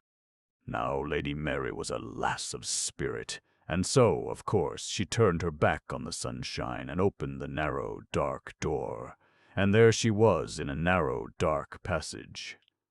But at the end there was a chink of light. So she went forward and put her eye to the chink. And what do you think she saw? Why, a wide saloon lit with many candles, and all round it, some hanging by their necks, some seated on chairs, some lying on the floor, were the skeletons and bodies of numbers of beautiful young maidens in their wedding dresses that were all stained with blood. Now Lady Mary, for all she was a lass of spirit, and brave as brave, could not look for long on such a horrid sight, so she turned and fled, down the dark narrow passage, through the dark narrow door, which she did not forget to close behind her. And along the wide gallery she fled like a hare, and was just going down the wide stairs into the wide hall when, what did she see, through the window, but Mr. Fox dragging a beautiful young lady across the wide courtyard?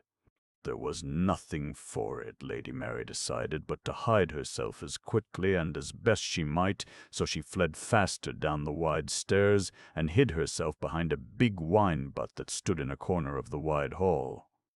She was only just in time, for there at the wide door was Mr. Fox dragging the poor young maiden along by the hair, and he dragged her across the wide hall and up the wide stairs.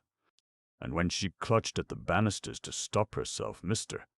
Fox cursed and swore dreadfully, and at last he drew his sword and brought it down so hard on the poor young lady's wrist that the hand, cut off, jumped up into the air so that the diamond ring on the finger flashed in the sunlight as it fell, of all places in the world, into Lady Mary's very lap as she crouched behind the wine-butt. Then she was fair frightened, thinking Mr. Fox would be sure to find her.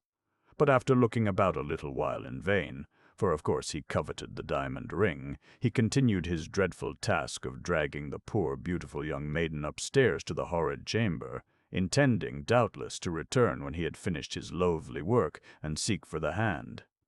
But by that time Lady Mary had fled, for no sooner did she hear the awful dragging noise pass into the gallery than she upped and ran for dear life, through the wide door with be bold, but not too bold, engraven over the arch, across the wide courtyard, past the wide gate with bold engraven over it, never stopping, never thinking till she reached her own chamber.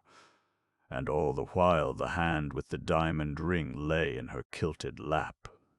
Now the very next day, when Mr. Fox and Lady Mary's brothers returned from the lawyers, the marriage contract had to be signed, and all the neighborhood was asked to witness it and partake of a splendid breakfast.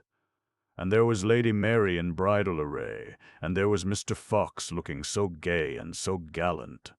He was seated at the table just opposite Lady Mary, and he looked at her and said, "How pale you are this morning, dear heart." Then Lady Mary looked at him quietly and said, "Yes, dear sir." I had a bad night's rest, for I had horrible dreams." Then Mr. Fox smiled and said, "Dreams go by contraries, dear heart, but tell me your dream, and your sweet voice will speed the time till I can call you mine." "I dreamed," said Lady Mary with a quiet smile, and her eyes were clear, "that I went yesterday to seek the castle that is to be my home, and I found it in the woods with high walls and a deep dark moat. And over the gateway were carven these words, 'Be bold, be bold.'" Then Mr. Fox spoke in a hurry, "But it is not so, nor it was not so. Then I crossed the wide courtyard and went through a wide door over which was carven, 'Be bold, but not too bold,'" went on Lady Mary, still smiling, and her voice was cold. "But of course it is not so, and it was not so." And Mr. Fox said nothing. He sate like a stone. "Then I dreamed," continued Lady Mary, still smiling, though her eyes were stern, "that I passed through a wide hall and up a wide stair and along a wide gallery until I came to a dark, narrow door, and over it was carven, 'Be bold, but not too bold, lest that your heart's blood shall run cold.' But it is not so, of course, and it was not so." And Mr. Fox said nothing. He sate frozen. "Then I dreamed that I opened the door and went down a dark, narrow passage," said Lady Mary, still smiling, though her voice was ice. "And at the end of the passage there was a door, and the door had a chink in it. And through the chink I saw a wide saloon lit with many candles, and all round it were the bones and bodies of poor dead maidens, their clothes all stained with blood. But of course it is not so, and it was not so." By this time all the neighbors were looking Mr. Fox ways with all their eyes, while he sate silent. But Lady Mary went on, and her smiling lips were set. "Then I dreamed that I ran downstairs and had just time to hide myself when you, Mr. Fox, came in dragging a young lady by the hair.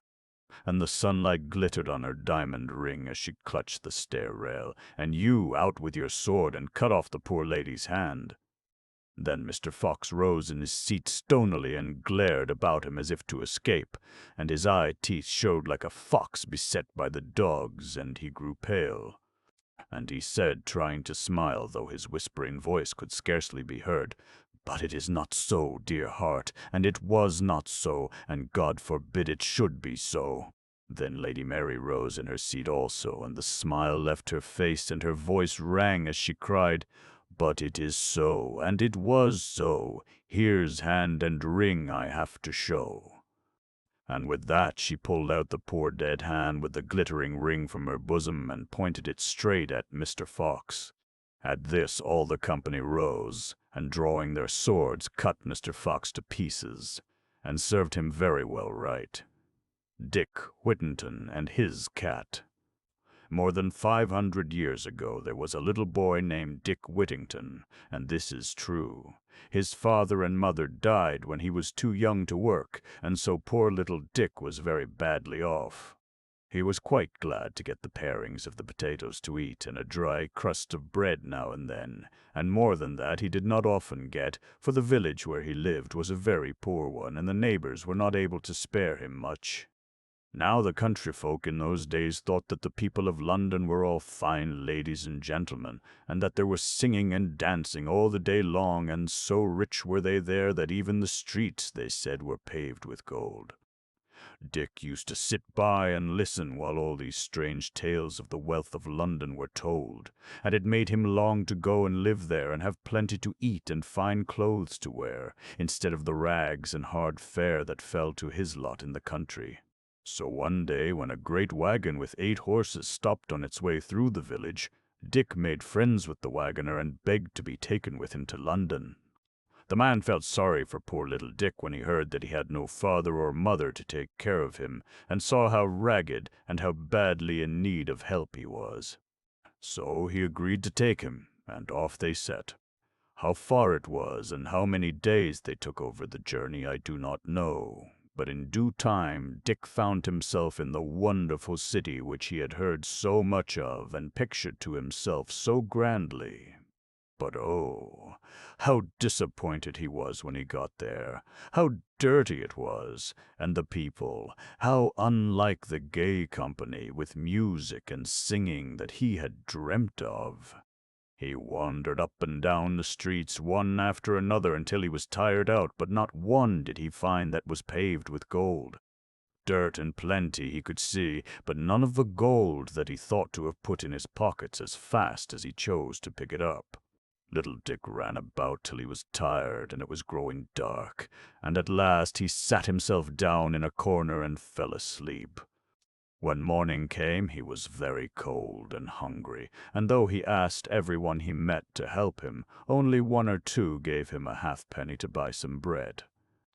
For 2 or 3 days he lived in the streets in this way, only just able to keep himself alive when he managed to get some work to do in a hayfield, and that kept him for a short time longer, till the haymaking was over. After this he was as badly off as ever, and did not know where to turn. One day in his wanderings he lay down to rest in the doorway of the house of a rich merchant whose name was Fitzwarren. But here he was soon seen by the cookmaid, who was an unkind, bad-tempered woman, and she cried out to him to be off. Lazy rogue, she called him, and she said she'd precious quick throw some dirty dishwater over him, boiling hot, if he didn't go. However, just then Mr. Fitzwarren himself came home to dinner, and when he saw what was happening, he asked Dick why he was lying there. "You're old enough to be at work, my boy," he said. "I'm afraid you have a mind to be lazy." "Indeed, sir," said Dick to him, "indeed that is not so." And he told him how hard he had tried to get work to do, and how ill he was for want of food. Dick, poor fellow, was now so weak that though he tried to stand, he had to lie down again, for it was more than 3 days since he had had anything to eat at all. The kind merchant gave orders for him to be taken into the house and gave him a good dinner, and then he said that he was to be kept to do what work he could to help the cook. And now Dick would have been happy enough in this good family, if it had not been for the ill-natured cook who did her best to make life a burden to him. Night and morning she was forever scolding him. Nothing he did was good enough. It was, "Look sharp here," and "Hurry up there," and there was no pleasing her. And many's the beating he had from the broomstick or the ladle or whatever else she had in her hand. At last it came to the ears of Miss Alice, Mr. Fitzwarren's daughter, how badly the cook was treating poor Dick, and she told the cook that she would quickly lose her place if she didn't treat him more kindly, for Dick had become quite a favorite with the family. After that the cook's behavior was a little better, but Dick still had another hardship that he bore with difficulty. For he slept in a garret where were so many holes in the walls and the floor that every night as he lay in bed the room was overrun with rats and mice, and sometimes he could hardly sleep a wink. One day, when he had earned a penny for cleaning a gentleman's shoes, he met a little girl with a cat in her arms, and asked whether she would not sell it to him. Yes, she would, she said, though the cat was such a good mouser that she was sorry to part with her. This just suited Dick, who kept Pussy up in his garret, feeding her on scraps of his own dinner that he saved for her every day. In a little while he had no more bother with the rats and mice. Puss soon saw to that, and he slept sound every night. Soon after this, Mr. Fitzwarren had a ship ready to sail, and as it was his custom that all his servants should be given a chance of good fortune as well as himself, he called them all into the counting-house and asked them what they would send out. They all had something that they were willing to venture except poor Dick, who had neither money nor goods, and so could send nothing. For this reason he did not come into the room with the rest. But Miss Alice guessed what was the matter, and ordered him to be called in. She then said, "I will lay down some money for him out of my own purse," but her father told her that would not do, for it must be something of his own. When Dick heard this, he said, "I have nothing whatever but a cat, which I bought for a penny some time ago." "Go, my boy, fetch your cat then," said his master, "and let her go." Dick went upstairs and fetched poor Puss, but there were tears in his eyes when he gave her to the captain. "For," he said, "I shall now be kept awake all night by the rats and mice." All the company laughed at Dick's odd venture, and Miss Alice, who felt sorry for him, gave him some money to buy another cat. Now this, and other marks of kindness shown him by Miss Alice, made the ill-tempered cook jealous of poor Dick, and she began to use him more cruelly than ever, and was always making game of him for sending his cat to sea. "What do you think your cat will sell for?" she'd ask. "As much money as would buy a stick to beat you with." At last poor Dick could not bear this usage any longer, and he thought he would run away. So he made a bundle of his things, he had many, and started very early in the morning on All Hallows Day to rest on a stone which to this day, they say, is called Whittington's Stone, and began to wonder to himself which road he should take. While he was thinking what he should do, the bells of Bow Church in Cheapside began to chime, and as they rang he fancied that they were singing over and over again, "Turn again, Whittington, Lord Mayor of London." "Lord Mayor of London," said he to himself. "Why, to be sure, wouldn't I put up with almost anything now to be Lord Mayor of London, and ride in a fine coach when I grow to be a man? Well, I'll go back, and think nothing of the cuffing and scolding of the cross old cook if I am to be Lord Mayor of London at last." So back he went, and he was lucky enough to get into the house and set about his work before the cook came down. But now you must hear what befell Mrs. Puss all this while. The ship Unicorn that she was on was a long time at sea, and the cat made herself useful, as she would, among the unwelcome rats that lived on board too. At last the ship put into harbor on the coast of Barbary, where the only people are the Moors. They had never before seen a ship from England, and flocked in numbers to see the sailors, whose different color and foreign dress were a great wonder to them. They were soon eager to buy the goods with which the ship was laden, and patterns were sent ashore for the king to see. He was so much pleased with them that he sent for the captain to come to the palace, and honored him with an invitation to dinner. But no sooner were they seated, as is the custom there, on the fine rugs and carpets that covered the floor, then great numbers of rats and mice came scampering in, swarming over all the dishes, and helping themselves from all the good things there were to eat. The captain was amazed, and wondered whether they didn't find such a pest most unpleasant. "Oh, yes," said they, "it was so, and the king would give half his treasure to be freed of them, for they not only spoil his dinner, but they even attack him in his bed at night, so that a watch has to be kept while he is sleeping for fear of them." The captain was overjoyed. He thought at once of poor Dick Whittington and his cat, and said he had a creature on board ship that would soon do for all these vermin if she were there. Of course, when the king heard this, he was eager to possess this wonderful animal. "Bring it to me at once," he said, "for the vermin are dreadful, and if only it will do what you say, I will load your ship with gold and jewels in exchange for it." The captain, who knew his business, took care not to underrate the value of Dick's cat. He told his majesty how inconvenient it would be to part with her, as when she was gone the rats might destroy the goods in the ship. However, to oblige the king, he would fetch her. "Oh, make haste, do," cried the queen. "I, too, am all impatience to see this dear creature." Off went the captain, while another dinner was got ready. He took Puss under his arm and got back to the palace just in time to see the carpet covered with rats and mice once again. When Puss saw them, she didn't wait to be told, but jumped out of the captain's arms, and in no time almost all the rats and mice were dead at her feet, while the rest of them had scuttled off to their holes in fright.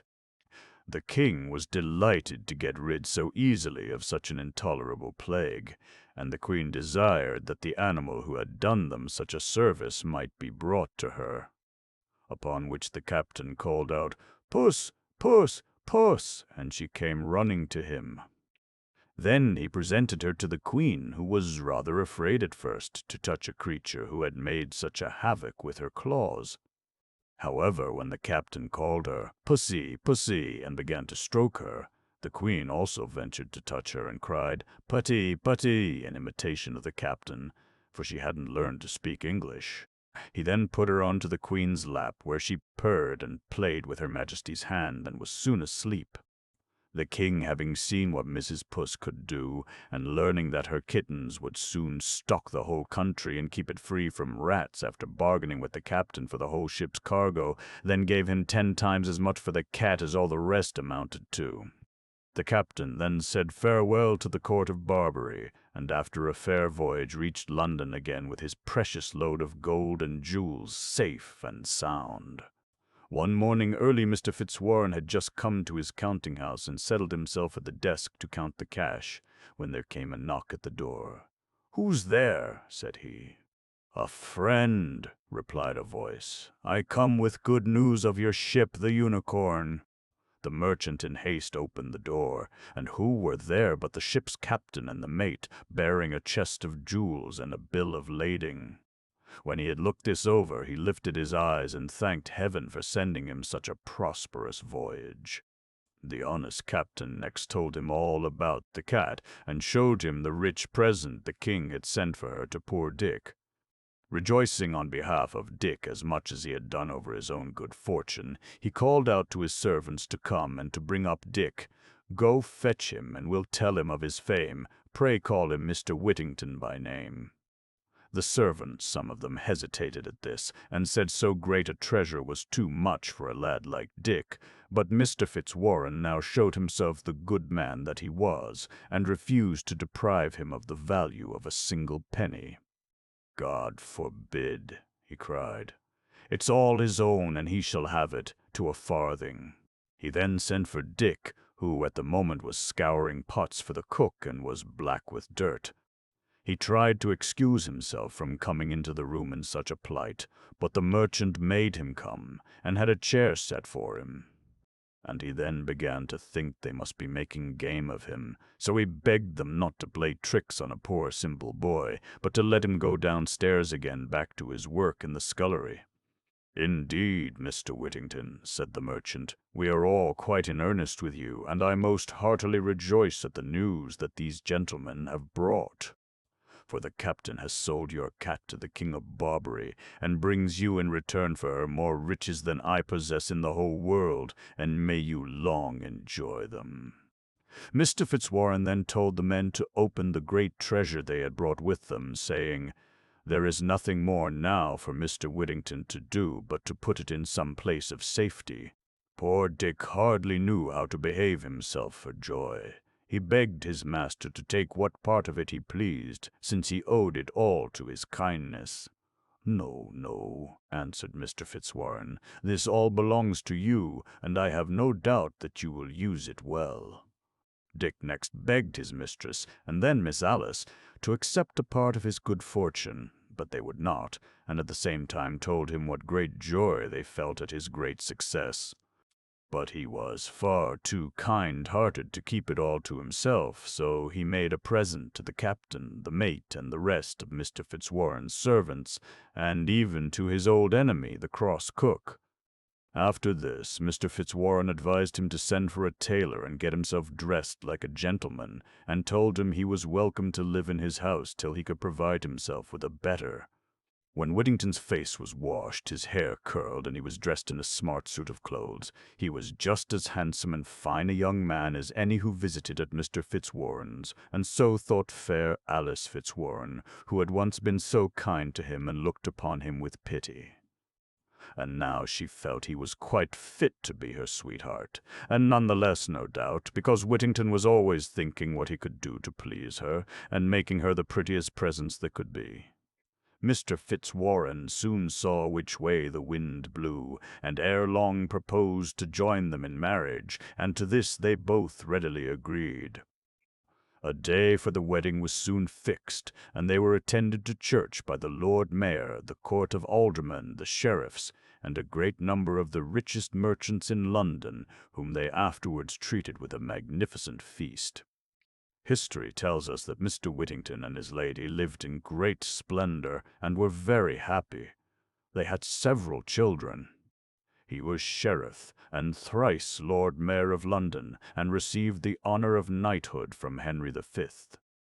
After the king's conquest of France, Sir Richard Whittington entertained him and the queen at dinner at the mansion house in so sumptuous a manner that the king said, "Never had prince such a subject."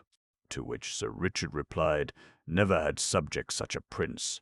The old woman and her pig. An old woman was sweeping her house, and she found a little crooked sixpence. "What," said she, "shall I do with this little sixpence? I will go to market and buy a little pig."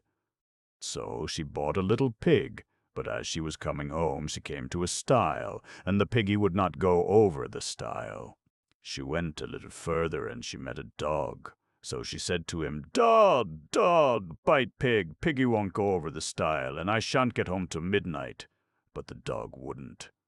She went a little further, and she met a stick. So she said, "Stick, stick, beat dog, dog won't bite pig, piggy won't get over the stile, and I shan't get home till midnight." But the stick wouldn't. She went a little further, and she met a fire. So she said, "Fire, fire, burn stick, stick won't beat dog, dog won't bite pig, pig won't get over the stile, and I shan't get home till midnight." But the fire wouldn't. She went a little further, and she met some water.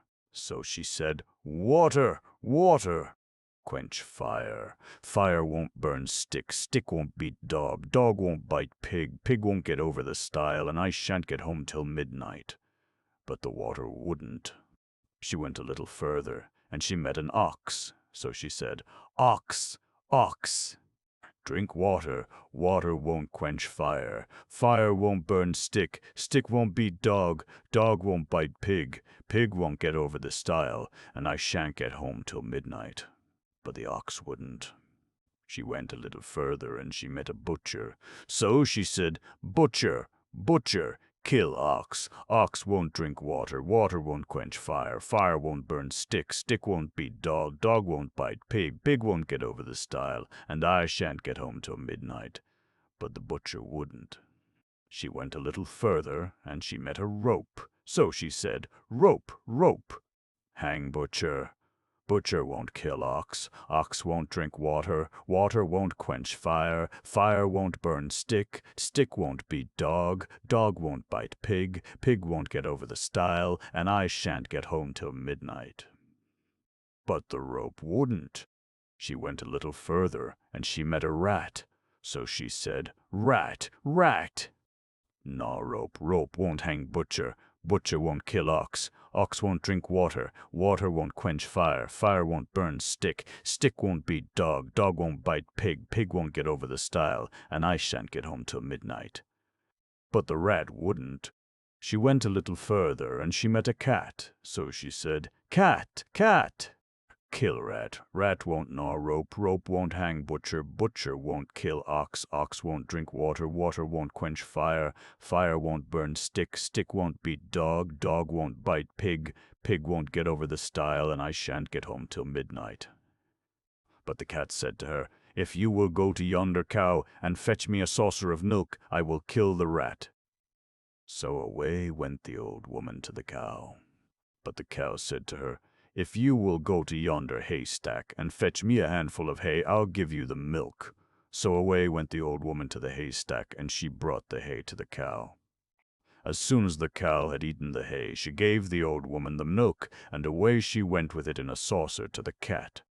As soon as the cat had lapped up the milk, the cat began to kill the rat began to gnaw the rope began to hang the butcher began to kill the ox began to drink the water began to quench the fire began to burn the stick began to beat the dog began to bite the pig, the little pig squealed and jumped over the stile, and so the old woman got home before midnight.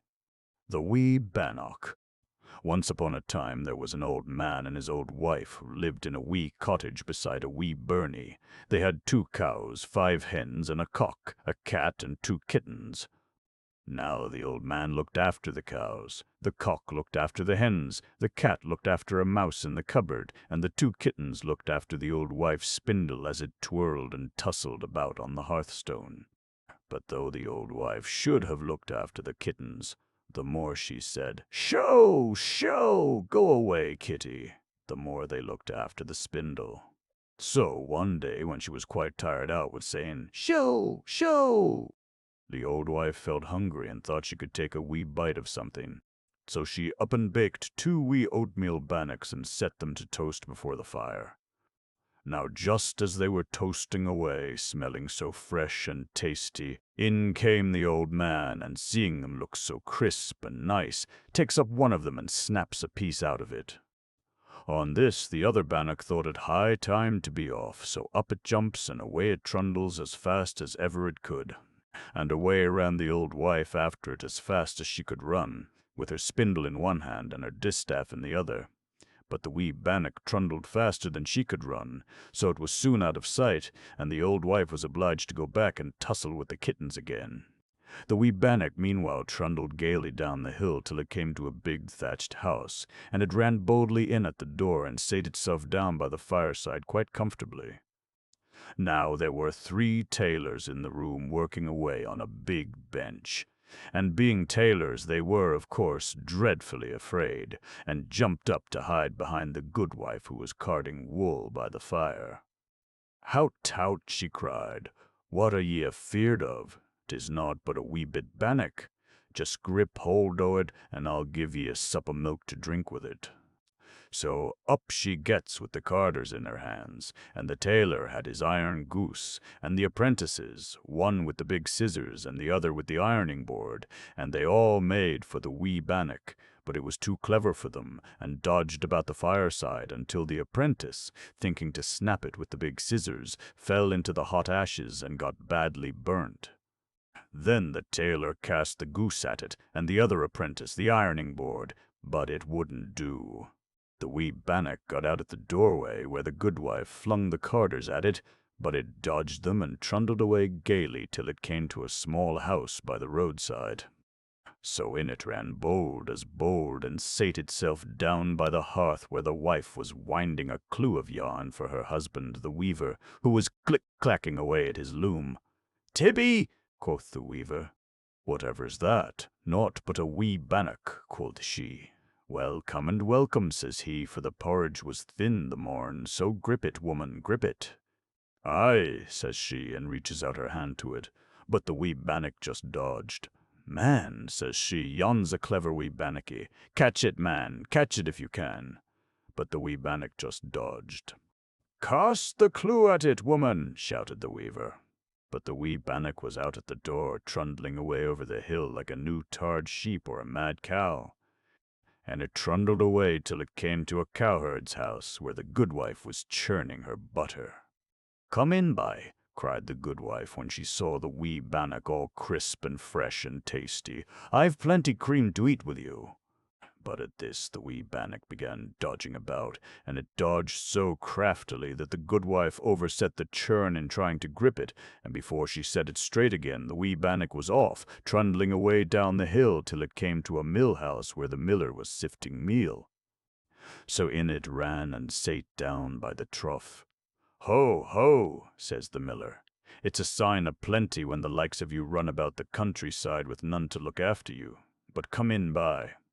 I like bannock and cheese for supper, so I'll give ye a night's quarters." And with that he tapped his fat stomach. At this the wee bannock turned and ran. It wasn't going to trust itself with the miller and his cheese, and the miller, having nothing but the meal to fling after it, just stood and stared. So the wee bannock trundled quietly along the level till it came to the smithy where the smith was welding horse nails. "Hullo," says he, "you're a well-toasted bannock. You'll do fine with a glass of ale, so come in by and I'll give you a lodging inside." And with that he laughed and tapped his fat stomach.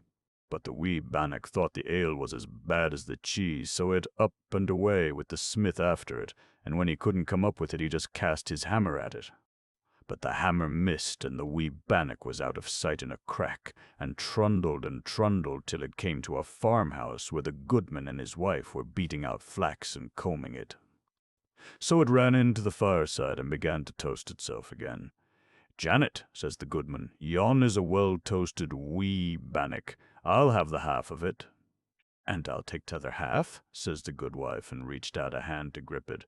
But the wee bannock blade dodgings again. "My certy," says the wife, "but you're spirity." And with that she cast the flax comb at it. But it was too clever for her, so out it trundled through the door, and away was it down the road, till it came to another house where the goodwife was stirring the scalding soup, and the goodman was plaiting a thorn collar for the calf. So it trundled in, and sate down by the fire.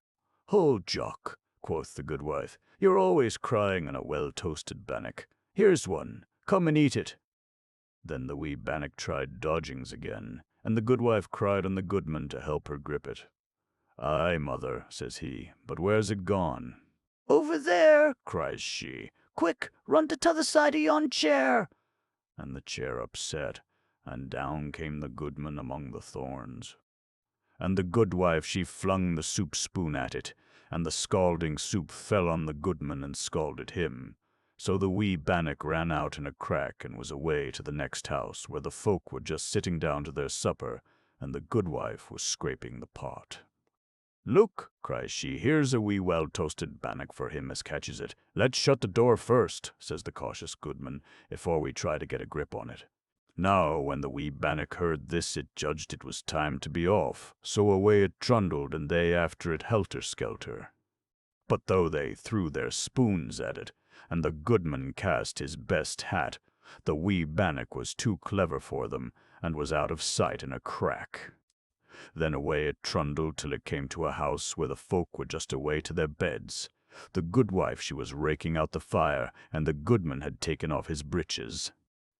"What's yon?" says he, for it was nigh dark. "It will just be a wee bannock," says she. "I could eat the half of it," says he. "And I could eat t'other," quoth she. Then they tried to grip it, but the wee bannock tried dodging, and the goodman and the goodwife tumbled against each other in the dark and grew angry. "Cast your breeches at it, man," cries the goodwife at last. "What's the use of standing staring like a stuck pig?"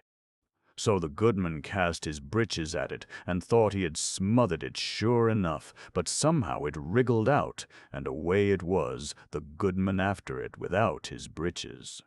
You never saw such a race, a real clean chase over the park, and through the whins, and round by the bramble patch. But there the goodman lost sight of it, and had to go back all scratched and tired and shivering. The wee bannock, however, trundled on till it was too dark even for a wee bannock to see. Then it came to a fox's hole in the side of a big whin-bush, and trundled in to spend the night there. But the fox had had no meat for 3 whole days, so he just said, "You're welcome, friend. I wish there were 2 of you." And there were 2, for he snapped the wee bannock into halves with 1 bite. So that was an end of it. Now Jack went out to seek his fortune. Once on a time there was a boy named Jack, and one morning he started to go and seek his fortune. He hadn't gone very far before he met a cat. "Where are you going, Jack?" said the cat. "I am going to seek my fortune. May I go with you?" "Yes," said Jack, "the more the merrier." So on they went, Jack and the cat. Jigglety-jolt, jigglety-jolt, jigglety-jolt. They went a little farther, and they met a dog. "Where are you going, Jack?" said the dog. "I am going to seek my fortune. May I go with you?" "Yes," said Jack, "the more the merrier." So on they went, Jack, the cat, and the dog. Jigglety-jolt, jigglety-jolt, jigglety-jolt.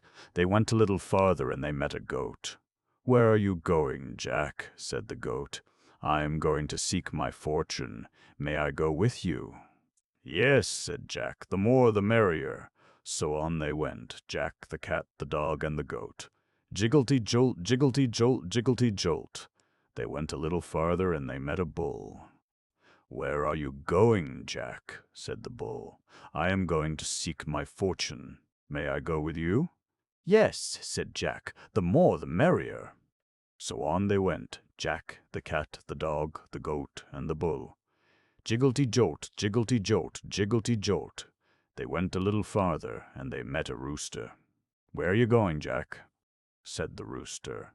"I am going to seek my fortune. May I go with you?" "Yes," said Jack, "the more the merrier." So on they went, Jack, the cat, the dog, the goat, the bull, and the rooster. Jiggelty-jolt, jiggelty-jolt, jiggelty-jolt. And they went on jiggelty-jolting till it was about dark, and it was time to think of some place where they could spend the night. Now, after a bit, they came in sight of a house, and Jack told his companions to keep still while he went up and looked in through the window to see if all was safe. And what did he see through the window but a band of robbers seated at a table counting over great bags of gold. "That gold shall be mine," quoth Jack to himself. "I have found my fortune already." Then he went back and told his companions to wait till he gave the word, and then to make all the noise they possibly could in their own fashion. So when they were all ready, Jack gave the word, and the cat mewed, and the dog barked, and the goat bleated, and the bull bellowed, and the rooster crowed, and all together they made such a terrific hubbub that the robbers jumped up in a fright and ran away, leaving their gold on the table. So, after a good laugh, Jack and his companions went in and took possession of the house and the gold.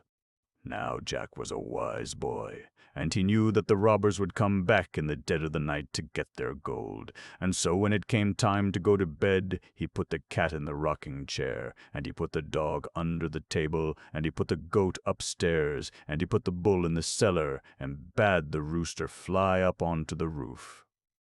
Then he went to bed. Now, sure enough, in the dead of the night, the robbers sent one man back to the house to look after their money. But before long he came back in a great fright and told them a fearsome tale.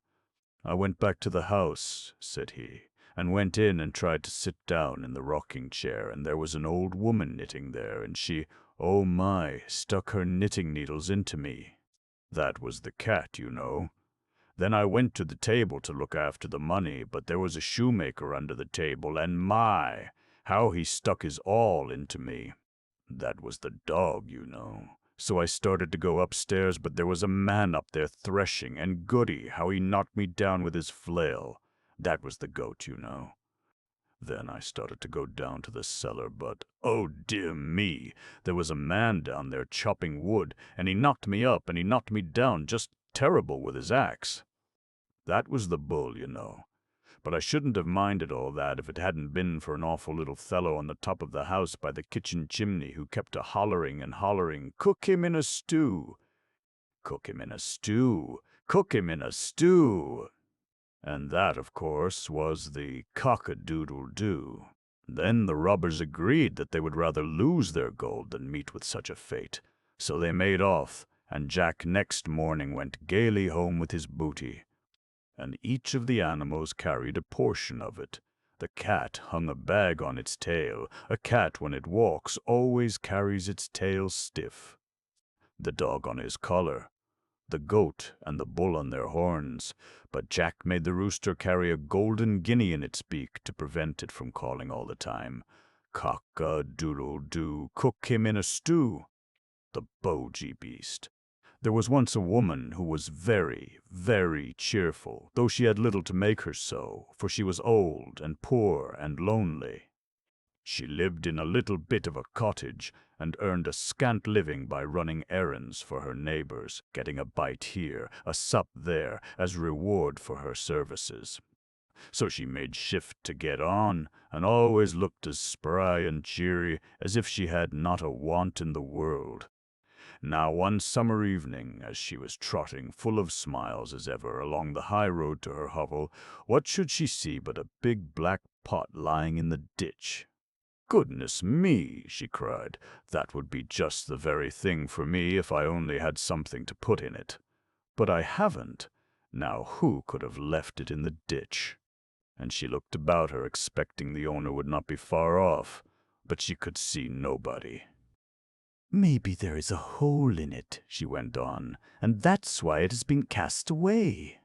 But it would do fine to put a flower in from my window, so I'll just take it home with me."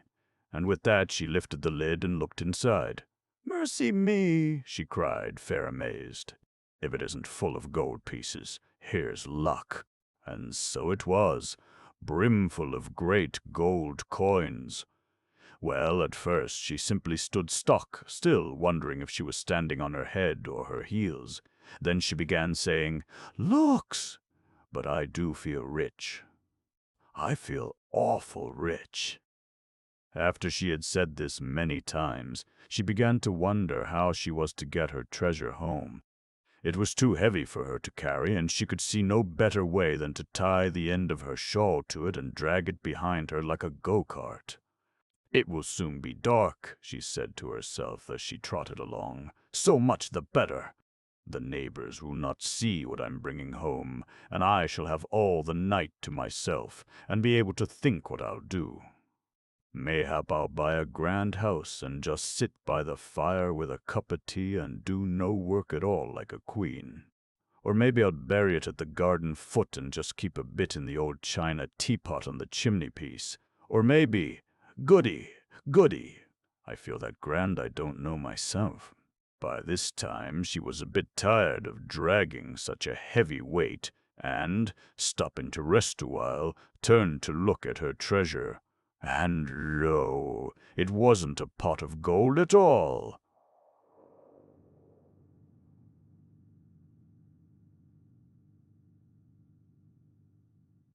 It was nothing but a lump of silver. She stared at it and rubbed her eyes and stared at it again.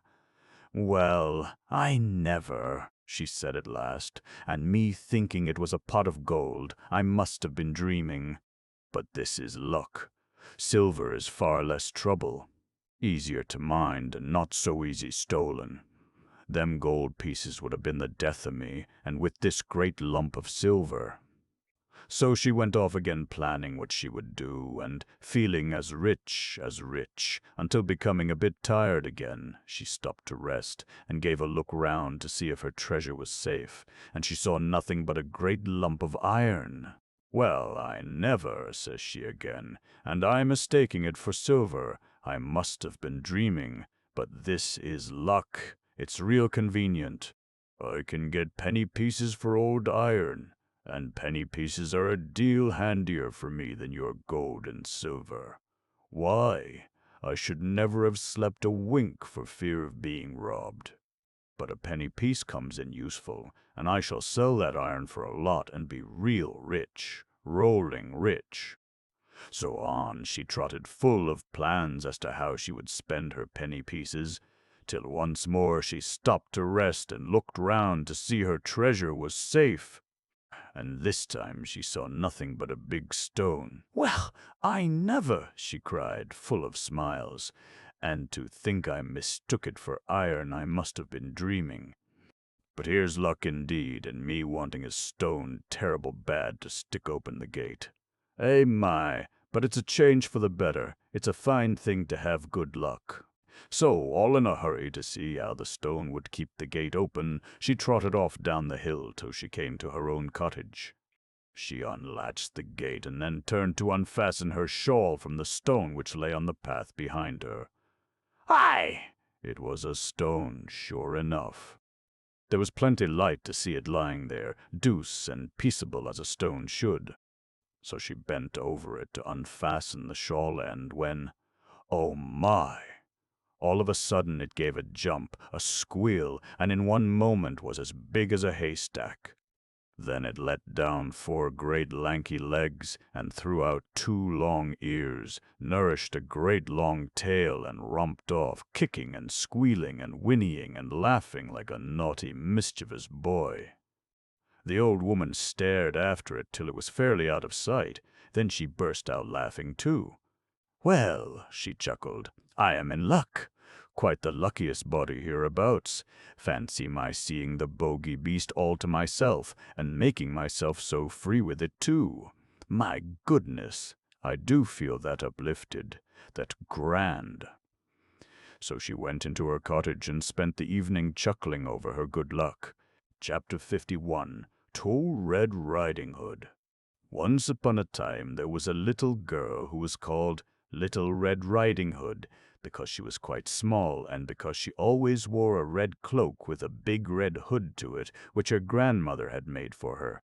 Now one day her mother, who had been churning and baking cake, said to her, "My dear, put on your red cloak with the hood to it, and take this cake and this pot of butter to your granny, and ask how she is, for I hear she is ailing."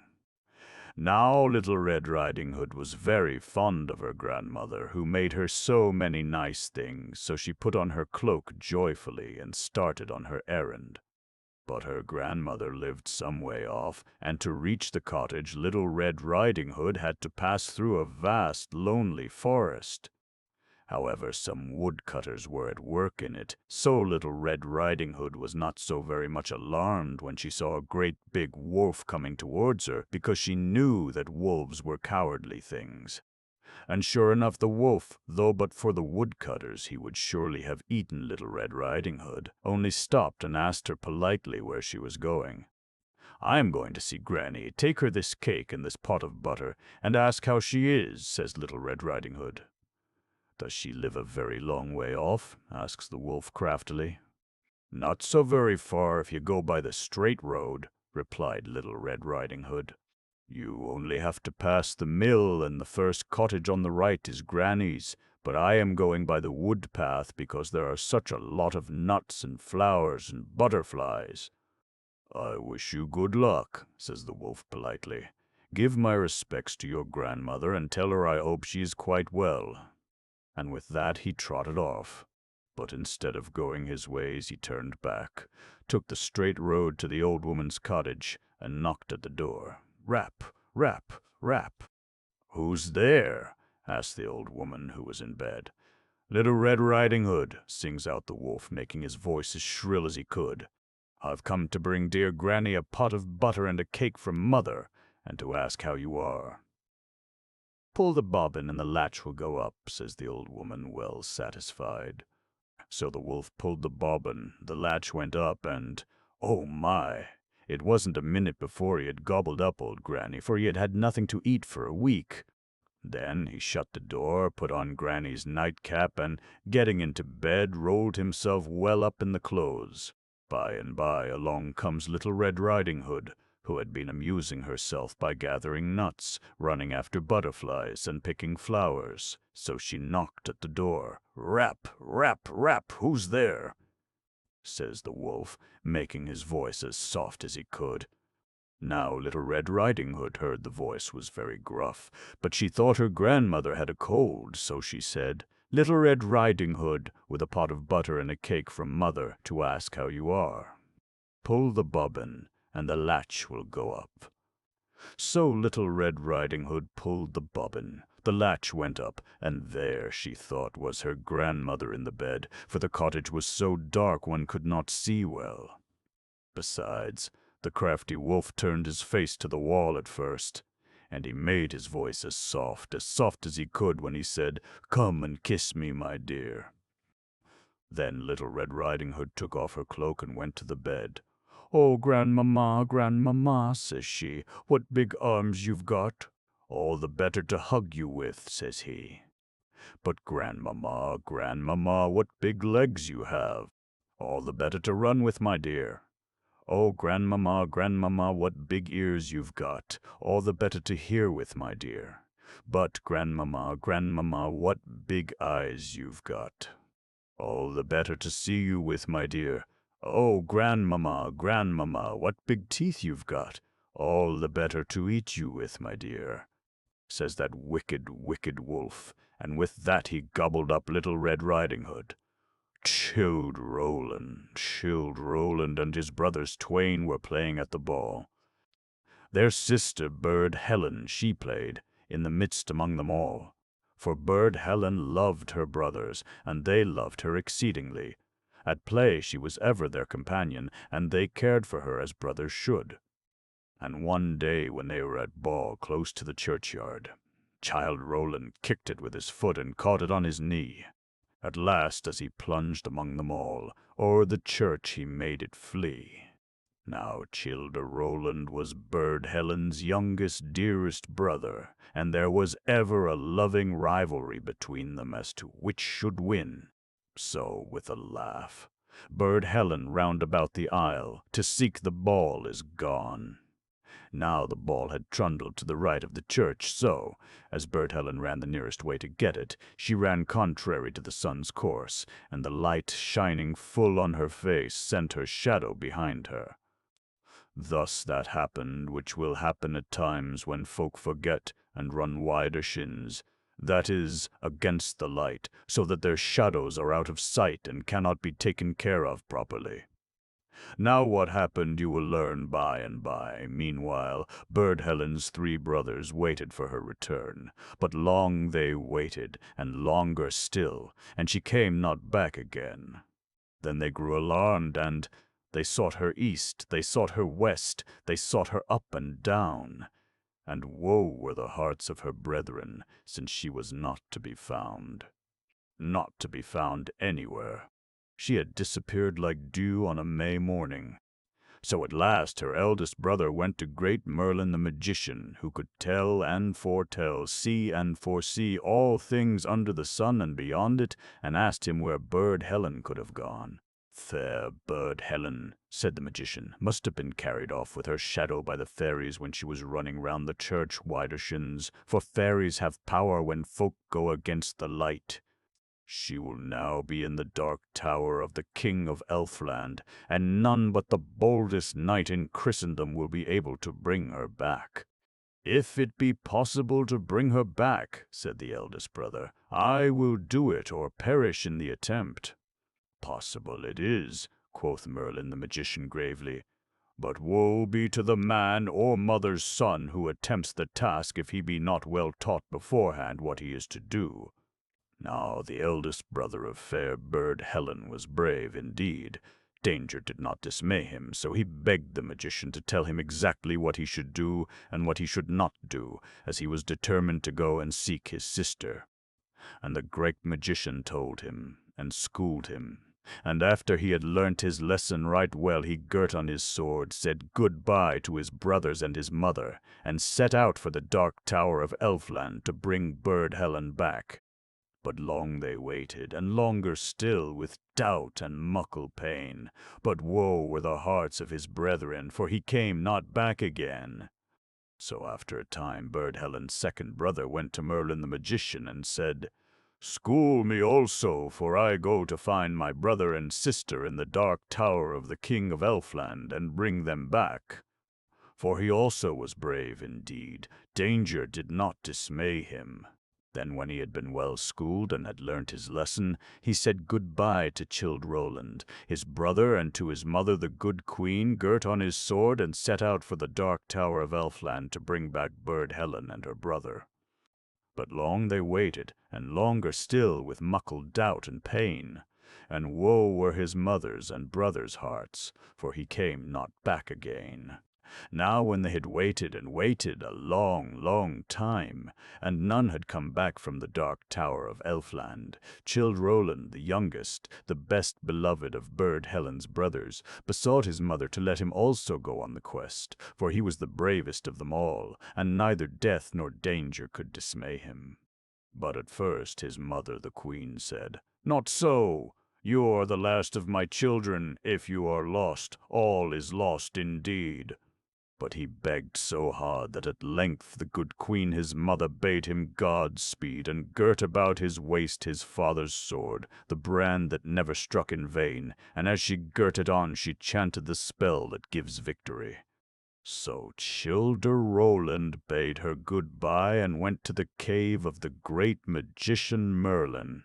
Yet once more, master, said the youth, and but once more, tell how man or mother's son may find fair Burd Helen and her brothers twain in the dark tower of Elfland.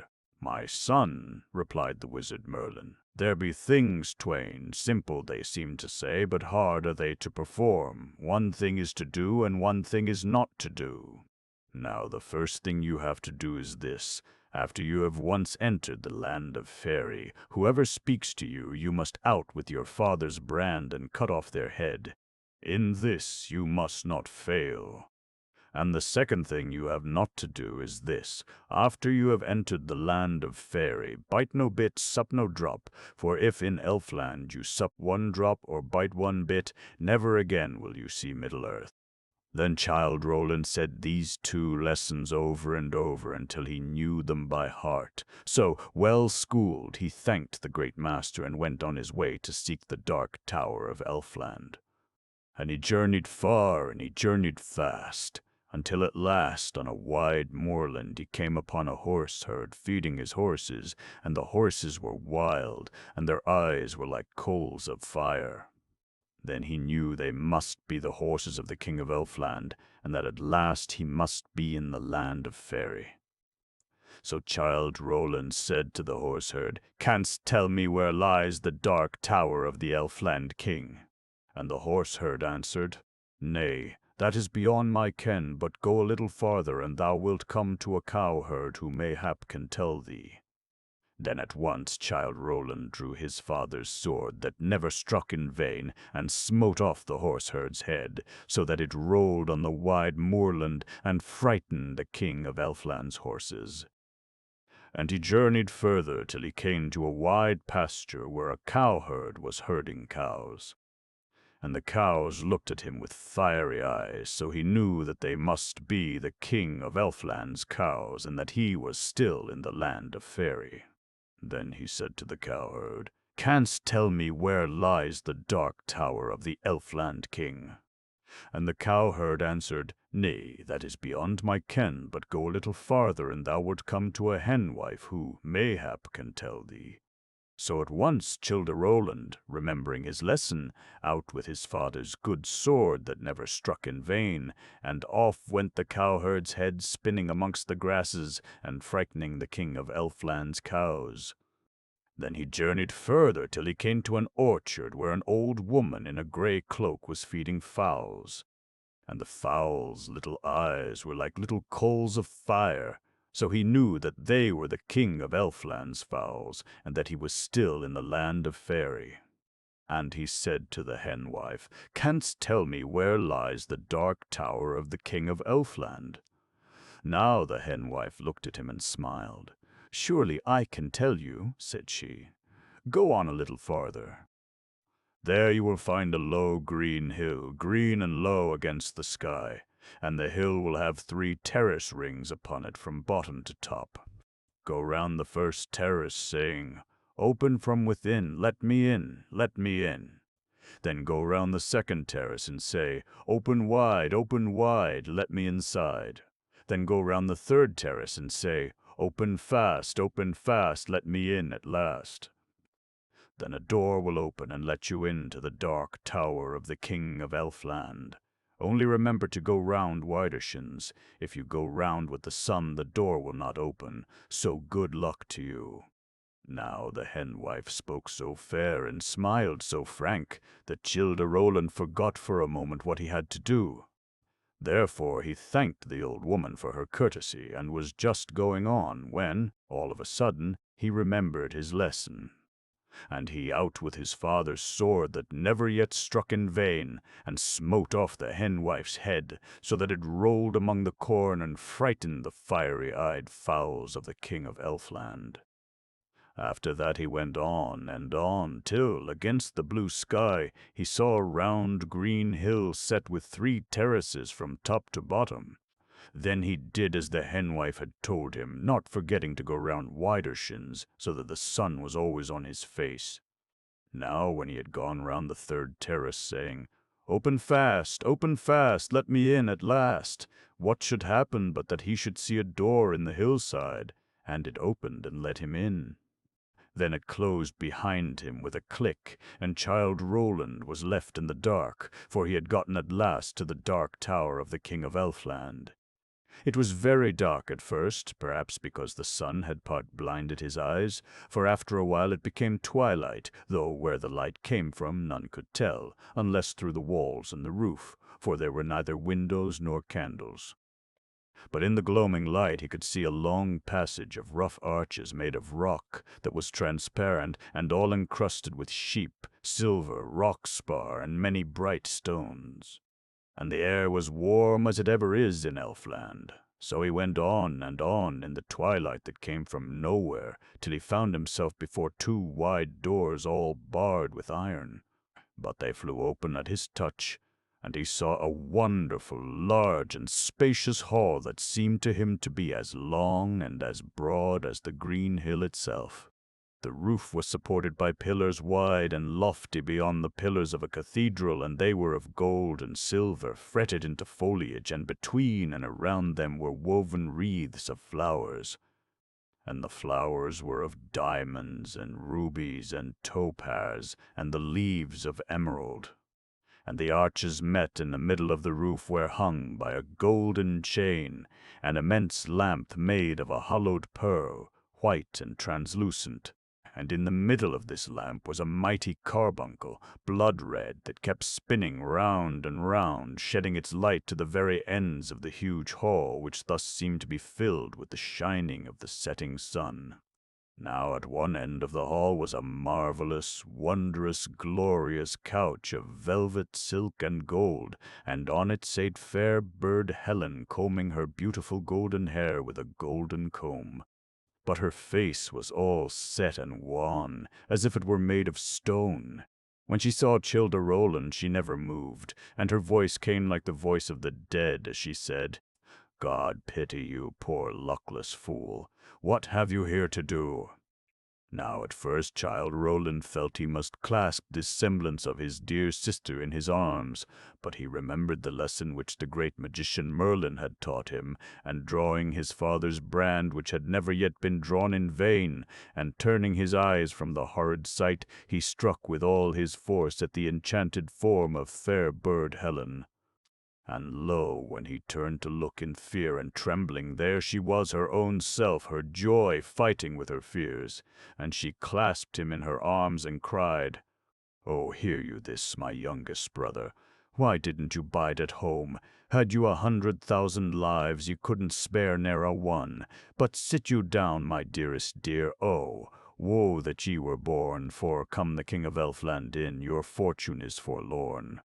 So with tears and smiles she seated him beside her on the wondrous couch, and they told each other what they each had suffered and done.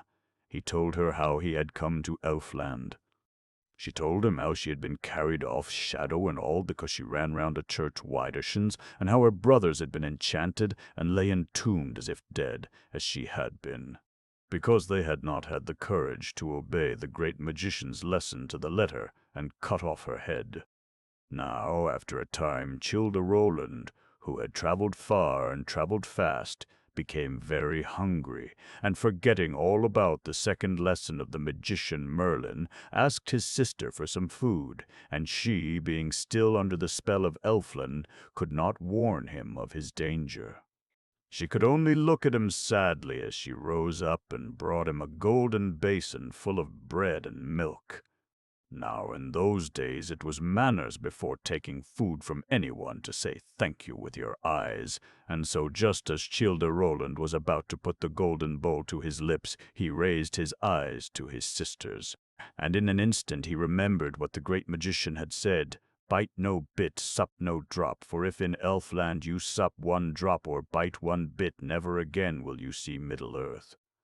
So he dashed the bowl to the ground, and standing square and fair, lithe and young and strong, he cried like a challenge, "Not a sup will I swallow, not a bit will I bite, till fair bird Helen is set free." Then immediately there was a loud noise like thunder, and the voice was heard saying, "Fee, fi, fo, fum, I smell the blood of a Christian man. Be he alive or dead, my brand shall dash his brains from his brain-pan." Then the folding doors of the vast hall burst open, and the King of Elfland entered like a storm of wind. What he was really like, Childe Roland had not time to see, for with a bold cry, "Strike, Bogle, thy hardest if thou darest!" he rushed to meet the foe, his good sword that never yet did fail in his hand. And Childe Roland and the King of Elfland fought and fought and fought, while Burd Helen, with her hands clasped, watched them in fear and hope. So they fought and fought and fought, until at last Childe Roland beat the King of Elfland to his knees, whereupon he cried, "I yield me, thou hast beaten me in fair fight." Then Childe Roland said, I grant thee mercy if thou wilt release my sister and my brothers from all spells and enchantments, and let us go back to Middle-earth." So that was agreed, and the Elfin King went to a golden chest whence he took a phial that was filled with a blood-red liquor.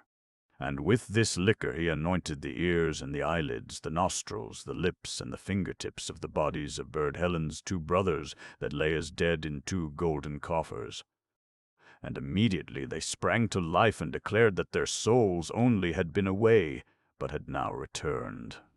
After this the Elfin King said a charm which took away the very last bit of enchantment, and adown the huge hall that showed as if it were lit by the setting sun, and through the long passage of rough arches made of rock that was transparent, and all encrusted with sheep-silver, rock-spar, and many bright stones, where twilight reigned, the 3 brothers and their sister passed.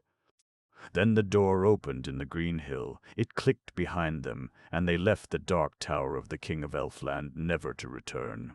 For no sooner were they in the light of day than they found themselves at home. But fair Burd Helen took care never to go widershins round a church again. The wise men of Gotham of buying of sheep. There were 2 men of Gotham, and one of them was going to market to Nottingham to buy sheep, and the other came from the market, and they both met together upon Nottingham Bridge. "Where are you going?" said the one who came from Nottingham. "Marry," said he, "that was going to Nottingham. I am going to buy sheep." "Buy sheep," said the other, "and which way will you bring them home?" "Marry," said the other, "I will bring them over this bridge." "By Robin Hood," said he that came from Nottingham, "but thou shalt not." "By Maid Marian," said he that was going thither, "but I will." "You will not," said the one, "I will." Then they beat their staves against the ground, one against the other, as if there had been 100 sheep between them. "Hold in," said one, "beware lest my sheep leap over the bridge." "I care not," said the other, "they shall not come this way." "But they shall," said the other. Then the other said, "If that thou make much to do, I will put my fingers in thy mouth. Will you?" "Fa," said the other. "My!" Now, as they were at their contention, another man of Gotham came from the market with a sack of meal upon a horse, and seeing and hearing his neighbors at strife about sheep, though there were none between them, said, "Ah, fools! Will you ever learn wisdom? Help me, and lay my sack upon my shoulders." They did so, and he went to the side of the bridge, unloosened the mouth of the sack, and shook all his meal out into the river. "Now, neighbors," he said, "how much meal is there in my sack?" "Marry," said they, "there is none at all." "Now, by my faith," said he, "even as much wit as is in your 2 heads to stir up strife about a thing you have not." Which was the wisest of these 3 persons, judge yourself, of hedging a cuckoo? Once upon a time the men of Gotham would have kept the cuckoo so that she might sing all the year, and in the midst of their town they made a hedge round in compass, and they got a cuckoo, and put her into it, and said, "Sing there all through the year, or thou shalt have neither meat nor water." The cuckoo, as soon as she perceived herself within the hedge, flew away. "A vengeance on her," said they, "we did not make our hedge high enough, of sending cheeses." There was a man of Gotham who went to the market at Nottingham to sell cheese, and as he was going down the hill to Nottingham Bridge, one of his cheeses fell out of his wallet and rolled down the hill. "Ah, gaffer," said the fellow, "can you run to market alone? I will send one after another after you." Then he laid down his wallet, and took out the cheeses and rolled them down the hill. Some went into one bush, and some went into another. "I charge you all to meet me near the market-place," cried he. And when the fellow came to the market to meet his cheeses, he stayed there till the market was nearly done. Then he went about to inquire of his friends and neighbors, and other men, if they did see his cheeses come to the market. "Who should bring them?" said one of the market men. "Marry themselves," said the fellow. "They know the way well enough." He said, "A vengeance on them all. I did fear to see them run so fast that they would run beyond the market. I am now fully persuaded that they must be now almost at York. Whereupon he forthwith hired a horse to ride to York to seek his cheeses where they were not, but to this day no man can tell him of his cheeses. Off droning E.L.s. When Good Friday came, the men of Gotham cast their heads together what to do with their white herrings, their red herrings, their sprats, and other salt fish. One consulted with the other, and agreed that such fish should be cast into their pond, which was in the middle of the town, that they might breed against the next year, and every man that had salt fish left cast them into the pool. I have many white herrings, said one. I have many sprats, said another. I have many red herrings, said the other. I have much salt fish. Let all go into the pond or pool, and we shall fare like lords next year. At the beginning of next year following, the men drew near the pond to have their fish, and there was nothing but a great eel. Ah, said they all, a mischief on this eel, for he has eaten up all our fish. What shall we do to him? Said one to the other. Kill him, said one. Chop him into pieces, said another. Not so, said another. Let us drown him. Be it so, said all. And they went to another pond, and cast the eel into the pond. Lie there and shift for yourself, for no help thou shalt have from us. And they left the eel to drown. Off sending rent. Once on a time, the men of Gotham had forgotten to pay their landlord. One said to the other, Tomorrow is our payday, and what shall we find to send our money to our landlord? The one said, This day I have caught a hare, and he shall carry it, for he is light of foot. Be it so, said all. He shall have a letter and a purse to put our money in, and we shall direct him the right way. So when the letters were written and the money put in a purse, they tied it round the hare's neck, saying, First you go to Lancaster, then thou must go to Loughborough, and Newark is our landlord, and commend us to him, and there is his dues. The hare, as soon as he was out of their hands, ran on along the country way. Some cried, Thou must go to Lancaster first. Let the hare alone, said another. He can tell a nearer way than the best of us all. Let him go. Another said, It is a subtle hare. Let her alone. She will not keep the highway for fear of dogs. Of counting on a certain time, there were 12 men of Gotham who went fishing, and some went into the water and some on dry ground. And, as they were coming back, one of them said, We have ventured much this day wading. I pray God that none of us that did come from home be drowned. Marry, said one, let us see about that. 12 of us came out. And every man did count 11, and the 12th man did never count himself. Alas, said one to another, one of us is drowned. They went back to the brook where they had been fishing, and looked up and down for him that was drowned, and made great lamentation. A courtier came riding by, and he did ask what they were seeking, and why they were so sorrowful. Oh, said they, this day we came to fish in this brook, and there were 12 of us, and one is drowned. Why, said the courtier, count me how many of you there be, and one counted 11, and did not count himself. Well, said the courtier, what will you give me if I find the 12th man? Sir, said they, all the money we have. Give me the money, said the courtier, and he began with the first, and gave him a whack over the shoulders that he groaned, and said, There is one. And he served all of them that they groaned, but when he came to the last he gave him a good blow, saying, Here is the 12th man.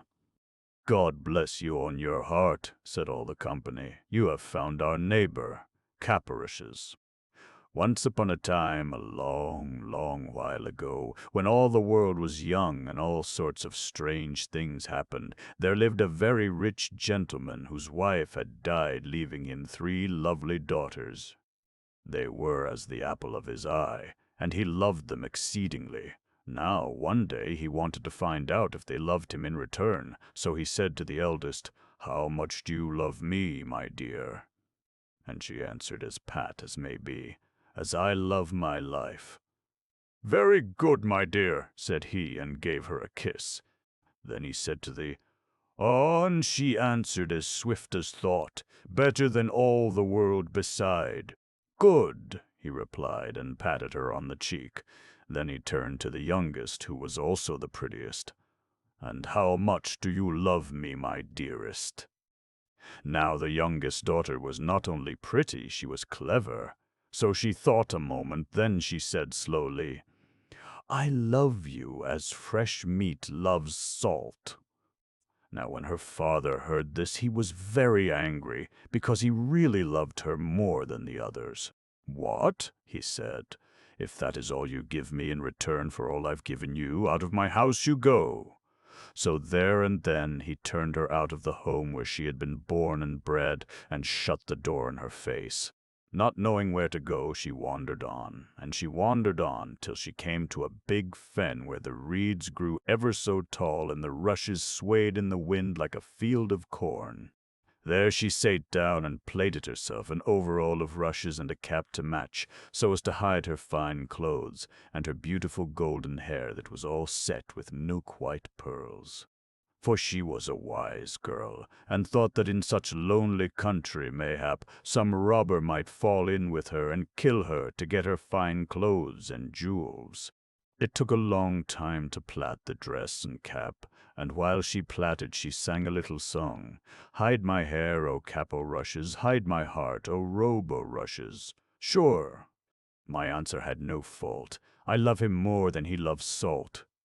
And the thin bird sate and listened and sang back to her, "Cap o' rushes, shed no tear, robe o' rushes, have no fear.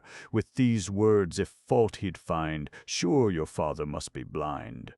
When her task was finished, she put on her robe of rushes, and it hid all her fine clothes, and she put on the cap, and it hid all her beautiful hair, so that she looked quite a common country girl. But the fen birds flew away, singing as they flew, "Cap o' rushes, we can see, robe o' rushes, what you be, fair and clean and fine and tidy. So you'll be whate'er betide ye."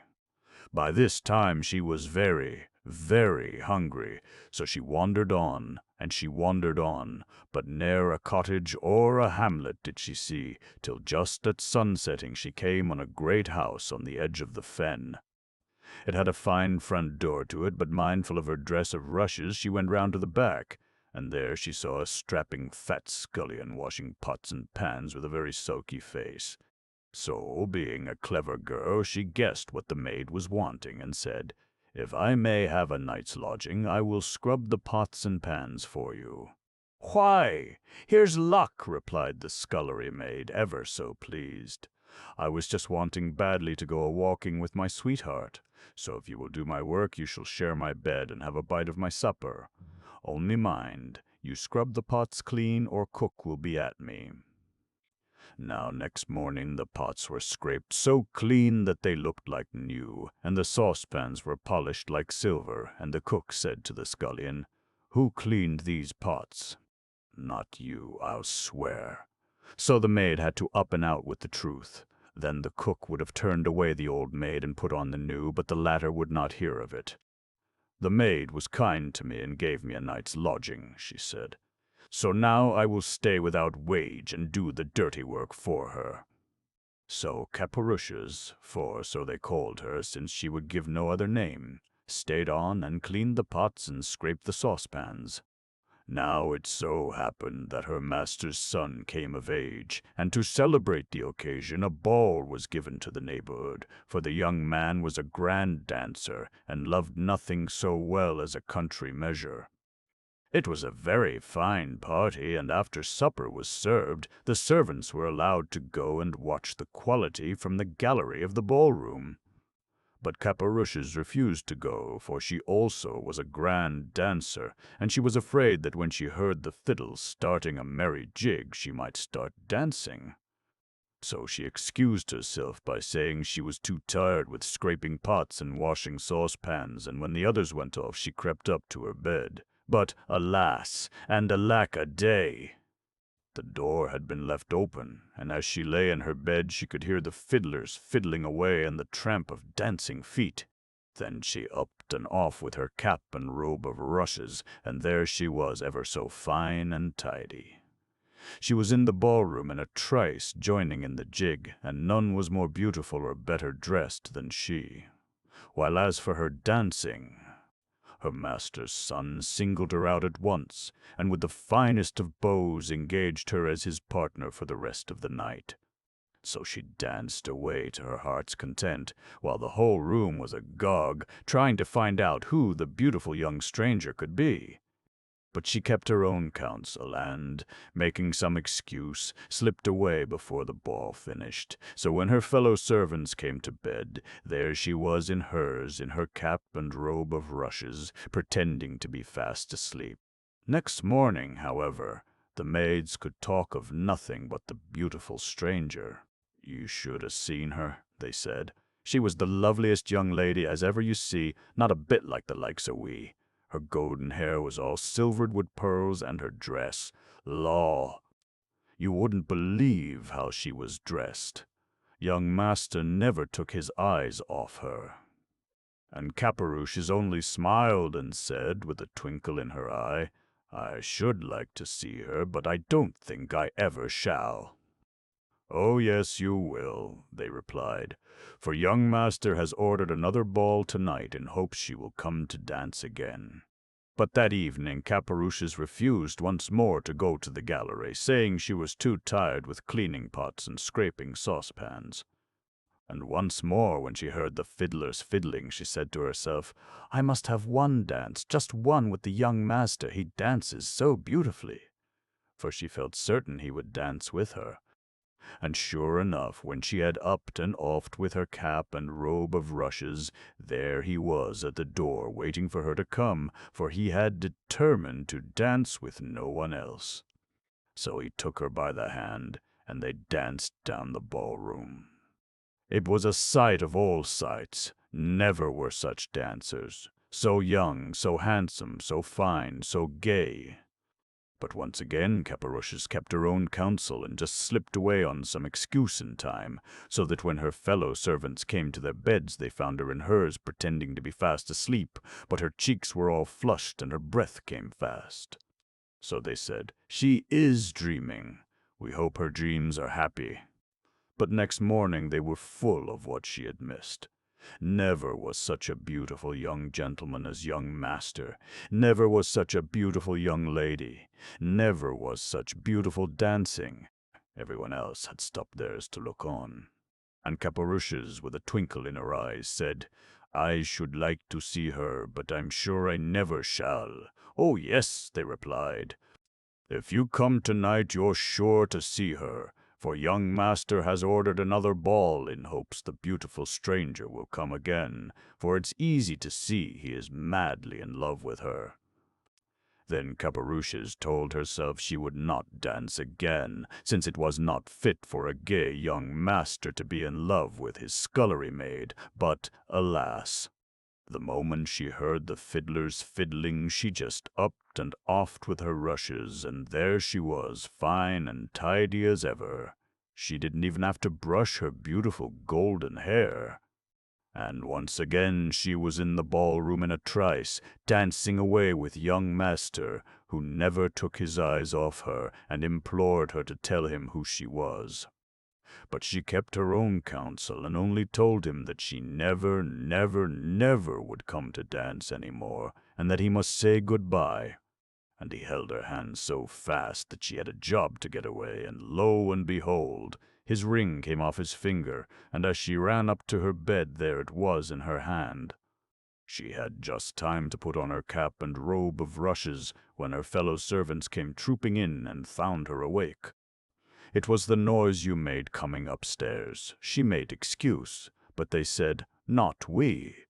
It is the whole place that is in an uproar searching for the beautiful stranger. Young master, he tried to detain her, but she slipped from him like an eel. But he declares he will find her, for if he doesn't he will die of love for her." Then Caparouches laughed. "Young men don't die of love," says she. he will find someone else. But he didn't. He spent his whole time looking for his beautiful dancer, but go where he might and ask whom he would, he never heard anything about her.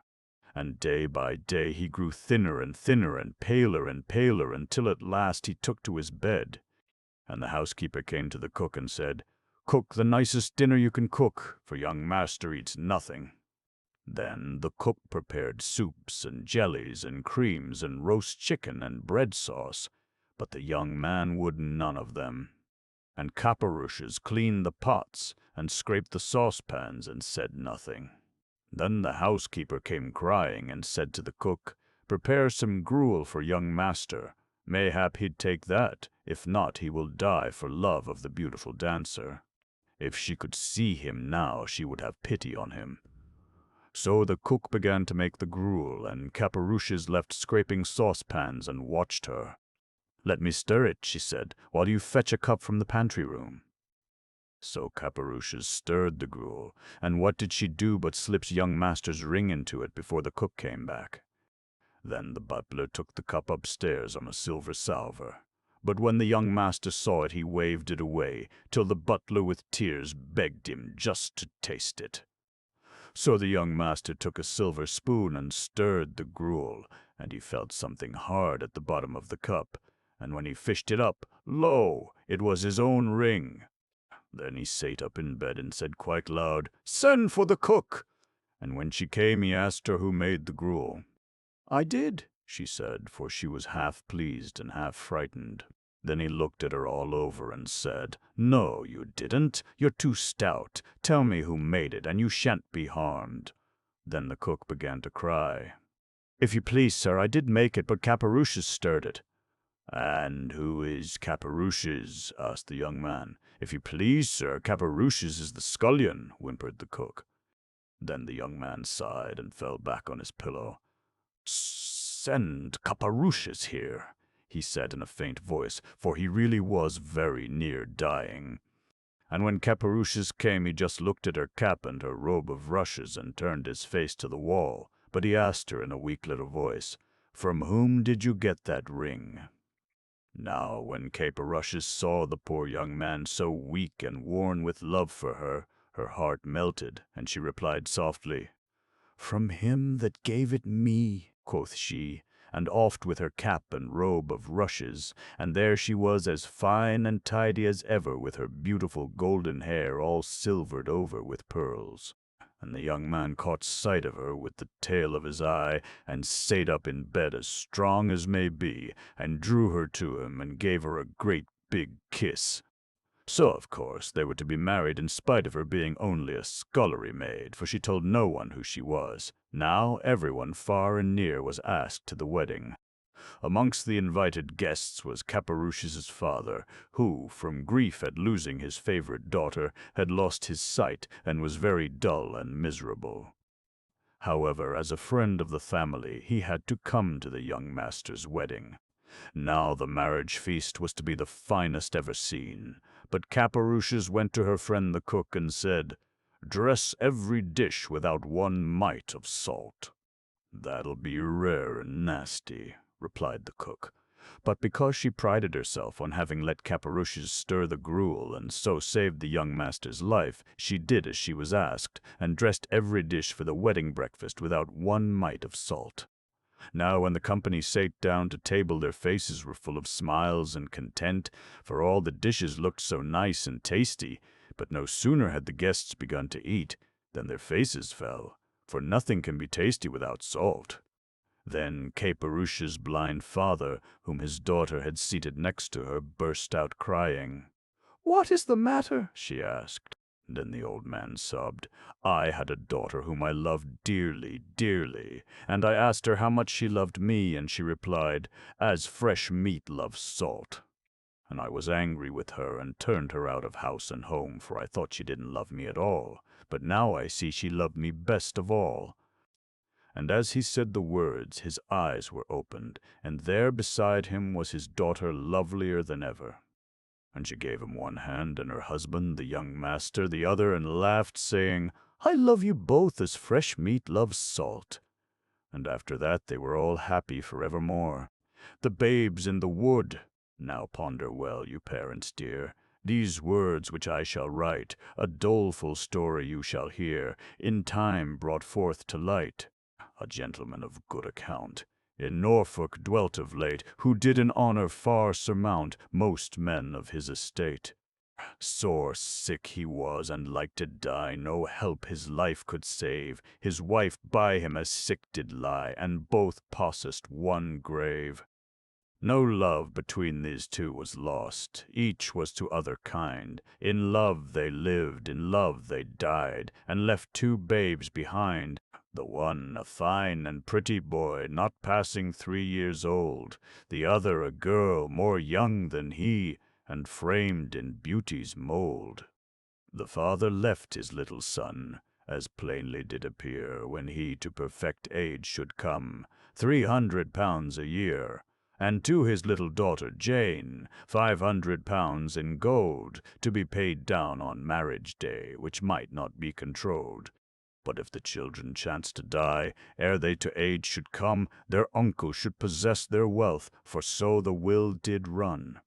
Now, brother, said the dying man, look to my children dear, be good unto my boy and girl, no friends else have they here. To God and you I recommend my children dear this day, but little while be sure we have within this world to stay.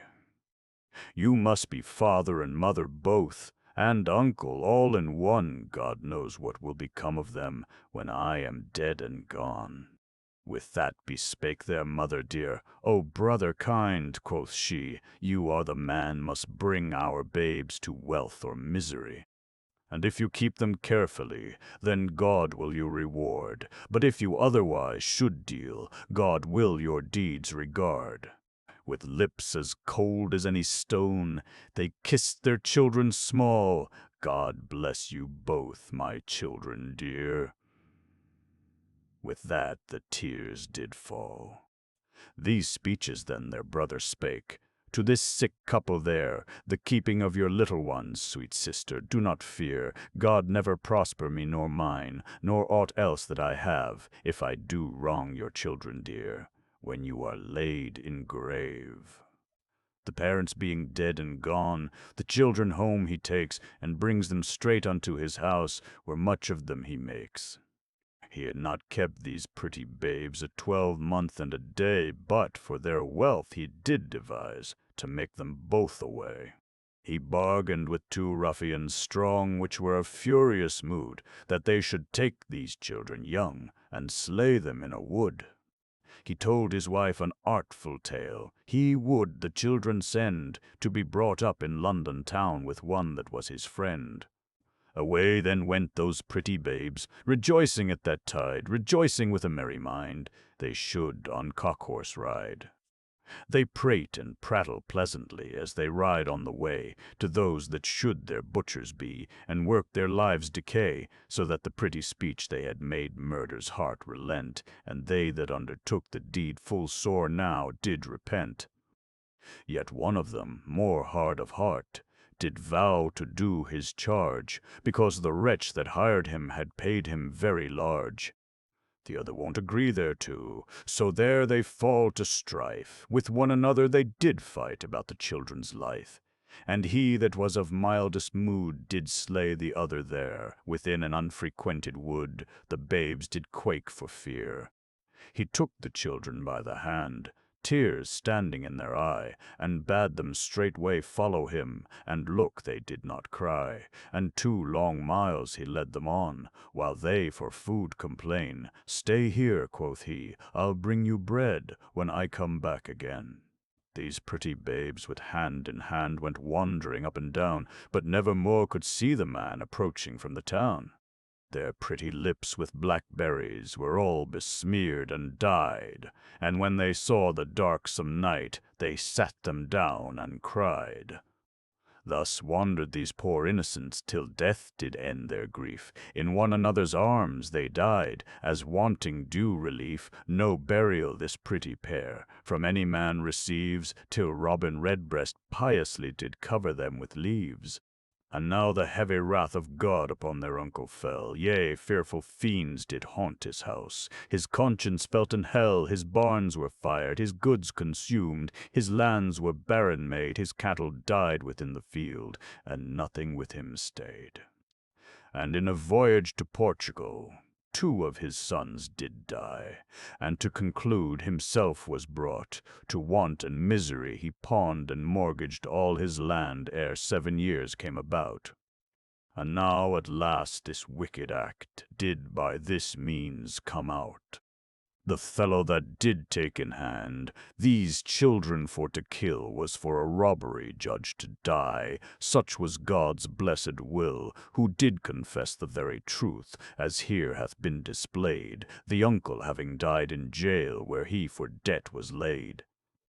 You that executors be made, and overseers eke, of children that be fatherless, and infants mild and meek, take you example by this thing, and yield to each his right, lest God with such like misery your wicked minds requite. The Red Ettin. There was once a widow that lived on a small bit of ground, which she rented from a farmer, and she had 2 sons, and by it was time for the wife to send them away to seek their fortune. So she told her eldest son one day to take a can and bring her water from the well, that she might bake a cake for him. And however much or however little water he might bring, the cake would be great or small accordingly, and that cake was to be all that she could give him when he went on his travels. The lad went away with the can to the well and filled it with water, and then came away home again, but the can being broken, the most part of the water had run out before he got back. So his cake was very small, yet small as it was, his mother asked him if he was willing to take the half of it with her blessing, telling him that, if he chose rather to take the whole, he would only get it with her curse. The young man, thinking he might have to travel a far way, and not knowing when or how he might get other provisions, said he would like to have the whole cake, come of his mother's malison, what might, so she gave him the whole cake and her malison along with it. Then he took his brother aside, and gave him a knife to keep till he should come back, desiring him to look at it every morning, and as long as it continued to be clear, then he might be sure that the owner of it was well. But if it grew dim and rusty, then for certain some ill had befallen him. So the young man went to seek his fortune, and he went all that day, and all the next day, and on the 3rd day, in the afternoon, he came up to where a shepherd was sitting with a flock of sheep. And he went up to the shepherd and asked him to whom the sheep belonged, and he answered, "To the Red Ettin of Ireland, who lives in Ballygan. He stole King Malcolm's daughter, the king of fair Scotland. He beats her, he binds her, he lays her on a hand, and every day he strikes her with a bright silver wand. 'Tis said there's one predestinate to be his mortal foe, but sure that man is yet unborn, and long may it be so." After this, the shepherd told him to beware of the beasts he should next meet, for they were of a very different kind from any he had yet seen. So the young man went on, and by he saw a multitude of very dreadful, terrible, horrible beasts, with 2 heads, and on every head 4 horns. And he was sore frightened, and ran away from them as fast as he could, and glad was he when he came to a castle that stood on a hillock, with the door standing wide open to the wall. And he went into the castle for shelter, and there he saw an old wife sitting beside the kitchen fire. He asked the wife if he might stay for the night, as he was tired with a long journey, and the wife said he might, but it was not a good place for him to be in, as it belonged to the Red Ettin, who was a very terrible monster with 3 heads, who spared no living man it could get hold of. The young man would have gone away, but he was afraid of the 2-headed, 4-horned beasts outside, so he beseeched the old woman to hide him as best she could, and not tell the Ettin he was there. He thought, if he could put over the night, he might get away in the morning without meeting with the dreadful, terrible, horrible beasts, and so escape. But he had not been long in his hiding-hole before the awful Ettin came in, and no sooner was he in than he was heard crying, "Snook Butt and Snook Ben! I find the smell of an earthly man, be he living or be he dead, his heart this night shall kitchen my bread." Well, the monster began to search about, and he soon found the poor young man, and pulled him from his hiding place. And when he had got him out, he told him that if he could answer him 3 questions, his life should be spared. So the first head asked, "A thing without an end, what's that?" But the young man knew not. Then the second head said, "The smaller the more dangerous, what's that?" But the young man knew not. And then the third head asked, "The dead carrying the living?" "Riddle me that." But the young man knew not. So the lad not being able to answer one of these questions, the Red Ettin took a mallet from behind the door, knocked him on the head, and turned him into a pillar of stone. Now on the morning after this happened, the younger brother took out the knife to look at it, and he was grieved to find it all brown with rust. So he told his mother that the time was now come for him to go away upon his travels also. At first she refused to let him go, but at last she requested him to take the can to the well for water, that she might make a cake for him. So he went, but as he was bringing home the water, a raven over his head cried to him to look, and he would see that the water was running out. Now being a young man of sense, and seeing the water running out, he took some clay and patched up the holes, so that he brought home enough water to bake a large cake. And when his mother put it to him to take the half-cake with her blessing, he took it instead of having the whole with her malison. So he went away on his journey with his mother's blessing. Now after he had travelled a far way, he met with an old woman who asked him if he would give her a bit of his cake. And he said, "I will gladly do that." So he gave her a piece of the cake. Then the old woman, who was a fairy, gave him a magic wand that might yet be of service to him if he took care to use it rightly, and she told him a great deal that would happen to him, and what he ought to do in all circumstances, and after that she vanished in an instant out of his sight. Then he went on his way until he came up to the old man who was herding the sheep, and when he asked him to whom the sheep belonged, the answer was, "To the Red Ettin of Ireland, who lives in Ballygan. He stole King Malcolm's daughter, the King of fair Scotland. He beats her, he binds her, he lays her on a band, and every day he strikes her with a bright silver wand.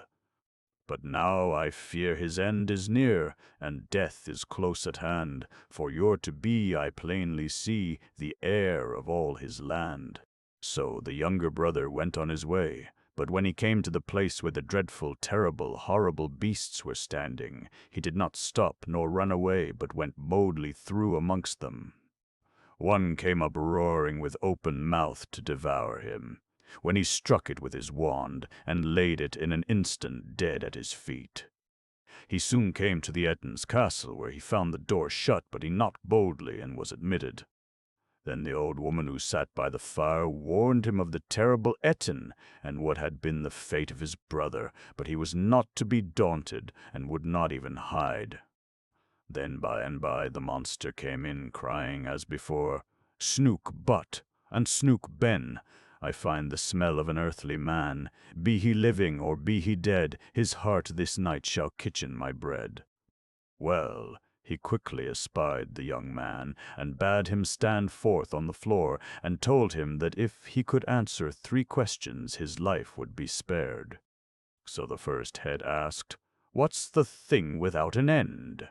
Now the younger brother had been told by the fairy to whom he had given a piece of his cake what he ought to say, so he answered, "A bowl." Then the first head frowned, but the second head asked, "The smaller the more dangerous, what's that?" "A bridge," says the younger brother quite fast. Then the first and the second heads frowned, but the third head asked, "When does the dead carry the living? Riddle me that." At this the young man answered up at once and said, "When a ship sails on the sea with men inside her." When the Red Ettin found all his riddles answered, he knew that his power was gone, so he tried to escape, but the young man took up an axe and hewed off the monster's 3 heads. Then he asked the old woman to show him where the king's daughter lay, and the old woman took him upstairs and opened a great many doors, and out of every door came a beautiful lady who had been imprisoned there by the Red Atene, and last of all the ladies was the king's daughter. Then the old woman took him down into a low room, and there stood a stone pillar, but he had only to touch it with his wand, and his brother started into life. So the whole of the prisoners were overjoyed at their deliverance, for which they thanked the younger brother again and again. Next day they all set out for the king's court, and the gallant company they made. Then the king married his daughter to the young man who had delivered her, and gave a noble's daughter to his brother. So they all lived happily all the rest of their days. The Fish and the Ring. Once upon a time there lived a baron who was a great magician, and could tell by his arts and charms everything that was going to happen at any time. Now this great lord had a little son born to him as heir to all his castles and lands. So, when the little lad was about 4 years old, wishing to know what his fortune would be, the baron looked in his book of fate to see what it foretold. And, lo and behold, it was written that this much-loved, much-prized heir to all the great lands and castles was to marry a low-born maiden. So the baron was dismayed, and set to work by more arts and charms to discover if this maiden were already born, and, if so, where she lived. And he found out that she had just been born in a very poor house, where the poor parents were already burdened with 5 children. So he called for his horse and rode away, until he came to the poor man's house, and there he found the poor man sitting at his doorstep, very sad and doleful. "What is the matter, my friend?" asked he, and the poor man replied, "May it please your honor, a little lass has just been born to our house, and we have 5 children already, and where the bread is to come from to fill the 6th mouth, we know not." "If that be all your trouble," quoth the baron readily, "mayhap I can help you, so don't be downhearted. I am just looking for such a little lass to companion my son, so, if you will, I will give you 10 crowns for her." Well, the man he nigh jumped for joy, since he was to get good money, and his daughter, so he thought, a good home. Therefore he brought out the child then and there, and the baron, wrapping the babe in his cloak, rode away. But when he got to the river he flung the little thing into the swollen stream, and said to himself as he galloped back to his castle, "There goes fate!" But, you see, he was just sore mistaken. For the little lass didn't sink.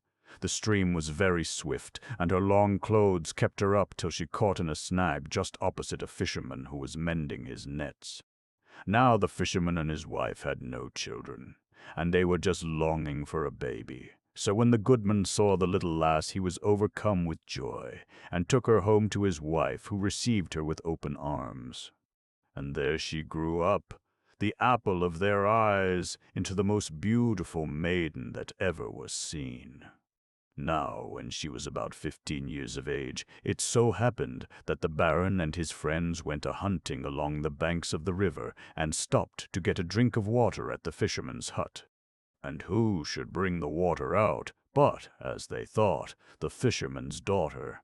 Now the young men of the party noticed her beauty, and one of them said to the baron, "She should marry well. Read us her fate, since you are so learned in the art." Then the baron, scarce looking at her, said carelessly, "I could guess her fate, some wretched yokel or other. But to please you, I will cast her horoscope by the stars, so tell me, girl, what day you were born." "That I cannot tell, sir," replied the girl, "for I was picked up in the river about 15 years ago." Then the baron grew pale, for he guessed at once that she was the little lass he had flung into the stream, and that fate had been stronger than he was. But he kept his own counsel and said nothing at the time. Afterwards, however, he thought out a plan, so he rode back and gave the girl a letter. "See you," he said, "I will make your fortune.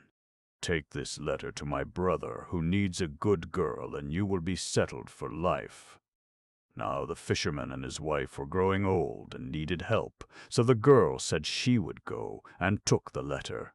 And the Baron rode back to his castle, saying to himself once more, "There goes fate," for what he had written in the letter was this: "Dear brother, take the bearer and put her to death immediately." But once again he was sore mistaken, since on the way to the town where his brother lived, the girl had to stop the night in a little inn. And it so happened that that very night a gang of thieves broke into the inn, and not content with carrying off all that the innkeeper possessed, they searched the pockets of the guests and found the letter which the girl carried. And when they read it, they agreed that it was a mean trick and a shame. So their captain sat down and, taking pen and paper, wrote instead, "Dear brother, take the bearer and marry her to my son without delay." Then, after putting the note into an envelope and sealing it up, they gave it to the girl and bade her go on her way. So when she arrived at the brother's castle, though rather surprised, he gave orders for a wedding feast to be prepared. And the Baron's son, who was staying with his uncle, seeing the girl's great beauty, was nothing loth, so they were fast wedded. Well, when the news was brought to the Baron, he was nigh beside himself, but he was determined not to be done by fate. So he rode post-haste to his brothers and pretended to be quite pleased. And then one day, when no one was nigh, he asked the young bride to come for a walk with him, and when they were close to some cliffs, seized hold of her and was for throwing her over into the sea. But she begged hard for her life. "It is not my fault," she said. "I have done nothing. It is fate. But if you will spare my life, I promise that I will fight against fate also. I will never see you or your son again until you desire it. That will be safer for you, since, see you, the sea may preserve me as the river did." Well, the Baron agreed to this. So he took off his gold ring from his finger and flung it over the cliffs into the sea and said, "Never dare to show me your face again till you can show me that ring likewise." And with that he let her go. Well, so the girl wandered on, and she wandered on until she came to a nobleman's castle, and there, as they needed a kitchen girl, she engaged as a scullion, since she had been used to such work in the fisherman's hut. Now one day, as she was cleaning a big fish, she looked out of the kitchen window, and who should she see driving up to dinner but the Baron and his young son, her husband. At first she thought that to keep her promise she must run away, but afterwards she remembered they would not see her in the kitchen, so she went on with her cleaning of the big fish. And lo and behold, she saw something shine in its inside, and there, sure enough, was the Baron's ring. She was glad enough to see it, I can tell you, so she slipped it onto her thumb. But she went on with her work and dressed the fish as nicely as ever she could, and served it up as pretty as may be, with parsley sauce and butter. Well, when it came to table, the guests liked it so well that they asked the host who cooked it, and he called to his servants, "Send up the cook who cooked that fine fish, that she may get her reward." Well, when the girl heard she was wanted, she made herself ready, and with the gold ring on her thumb went boldly into the dining hall. And all the guests, when they saw her, were struck dumb by her wonderful beauty. And the young husband started up gladly, but the Baron, recognizing her, jumped up angrily and looked as if he would kill her. So, without one word, the girl held up her hand before his face, and the gold ring shone and glittered on it, and she went straight up to the Baron, and laid her hand with the ring on it before him on the table. Then the Baron understood that fate had been too strong for him, so he took her by the hand, and placing her beside him, turned to the guests and said, "This is my son's wife. Let us drink a toast in her honor." And after dinner he took her and his son home to his castle, where they all lived as happy as could be forever afterwards. Lord Hammersheim. There was an old woman, as I've heard tell. She went to the market her eggs for to sell. She went to the market all on a market day, and she fell asleep on the king's highway. There came by a peddler, whose name it was Stout. He cut all her petticoats all round about. He cut her petticoats up to the knees, which made the old woman to shiver and freeze. When this old woman first did awake, she gan to shiver, she gan to shake, she gan to wonder, she gan to cry, Lockemer Syme, this is none of I.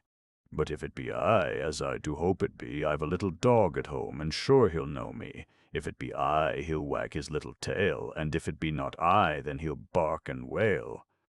Home went the old woman, all in the dark. Up got the little dog, and he began to bark. He began to bark, and she began to cry. Lockemer Syme, this is none of I. Master of all masters. A girl once went to the fair to hire herself for servant. At last a funny-looking old gentleman engaged her and took her home to his house. When she got there, he told her that he had something to teach her, for that in his house he had his own names for things. He said to her, "What will you call me?" "Master or Mister, or whatever you please, sir," says she. He said, "You must call me Master of all masters." "And what would you call this?" pointing to his bed. "Bed or couch or whatever you please, sir." "No, that's my barnacle." "And what do you call these?" said he, pointing to his pantaloons. "Breeches or trousers or whatever you please, sir. You must call them squibs and crackers." "And what would you call her?" Pointing to the cat. "Cat or kit or whatever you please, sir. You must call her white-faced simony. And this now," showing the fire, "what would you call this?" "Fire or flame or whatever you please, sir. You must call it hot cockalorum, and what this?" he went on, pointing to the water. "Water or wet or whatever you please, sir." "No, pondalorum is its name. And what do you call all this?" asked he, as he pointed to the house. "House or cottage, or whatever you please, sir. You must call it High Topper Mountain." That very night the servant woke her master up in a fright and said, "Master of all masters, get out of your barnacle and put on your squibs and crackers. For white-faced simony has got a spark of hot cockalorum on its tail, and unless you get some pondalorum High Topper Mountain will be all on hot cockalorum. ETU, that's all. Molly, Hoppy and the double-faced giant." Once upon a time there was a man and his wife who were not over-rich, and they had so many children that they couldn't find meat for them. So, as the three youngest were girls, they just took them out to the forest one day and left them there to fend for themselves as best they might. Now the two eldest were just ordinary girls, so they cried a bit and felt afraid. But the youngest, whose name was Molly Whuppie, was bold, so she counseled her sisters not to despair, but to try and find some house where they might get a night's lodging. So they set off through the forest, and journeyed and journeyed and journeyed, but never a house did they see. It began to grow dark. Her sisters were faint with hunger, and even Molly Whuppie began to think of supper. At last, in the distance, they saw a great big light, and made for it. Now, when they drew near, they saw that it came from a huge window in a huge house. "It will be a giant's house," said the two elder girls, trembling with fright. "If there were 2 giants in it, I mean to have my supper," quoth Molly Whuppie, and knocked at a huge door as bold as brass. It was opened by the giant's wife, who shook her head when Molly Whuppie asked for victuals and a night's lodging. "You wouldn't thank me for it," she said, "for my man is a giant, and when he comes home he will kill you of a certainty." "But if you give us supper at once," says Molly craftily, "we shall have finished it before the giant comes home, for we are very sharp set." Now the giant's wife was not unkindly. Besides, her 3 daughters, who were just of an age with Molly and her sisters, tugged at her skirts well pleased, so she took the girls in, set them by the fire, and gave them each a bowl of bread and milk. But they had hardly begun to gobble it up before the door burst open, and a fearful giant strode in, saying, "Fee, fee, foo, foo, I smell the smell of some earthly one." "Don't put yourself about, my dear," said the giant's wife, trying to make the best of it. "See for yourself. They're only 3 poor little girlies like our girlies." They were cold and hungry, so I gave them some supper, but they have promised to go away as soon as they have finished. Now be a good giant and don't touch them. They've eaten of our salt, so don't you be at fault." Now this giant was not at all a straightforward giant. He was a double-faced giant, so he only said, "Umph," and remarked that as they had come, they had better stay all night, since they could easily sleep with his 3 daughters. And after he had had his supper, he made himself quite pleasant, and plaited chains of straw for the little strangers to wear round their necks, to match the gold chains his daughters wore. Then he wished them all pleasant dreams, and sent them to bed. Dear me, he was a double-faced giant. But Molly Whuppie, the youngest of the 3 girls, was not only bold, she was clever. So when she was in bed, instead of going to sleep like the others, she lay awake and thought and thought and thought, until at last she up ever so softly, took off her own and her sister's straw chains, put them round the neck of the ogre's daughters, and placed their gold chains round her own and her sister's necks. And even then she did not go to sleep, but lay still and waited to see if she was wise. And she was. For in the very middle of the night, when everybody else was dead asleep and it was pitch dark, in comes the giant, all stealthy, feels for the straw chains, twists them tight round the wearers' necks, half strangles his daughters, drags them onto the floor, and beats them till they were quite dead. So, all stealthy and satisfied, goes back to his own bed, thinking he had been very clever.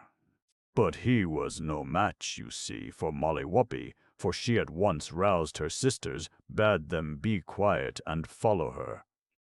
Then she slipped out of the giant's house and ran and ran and ran until the dawn broke, and they found themselves before another great house. It was surrounded by a wide, deep moat, which was spanned by a drawbridge.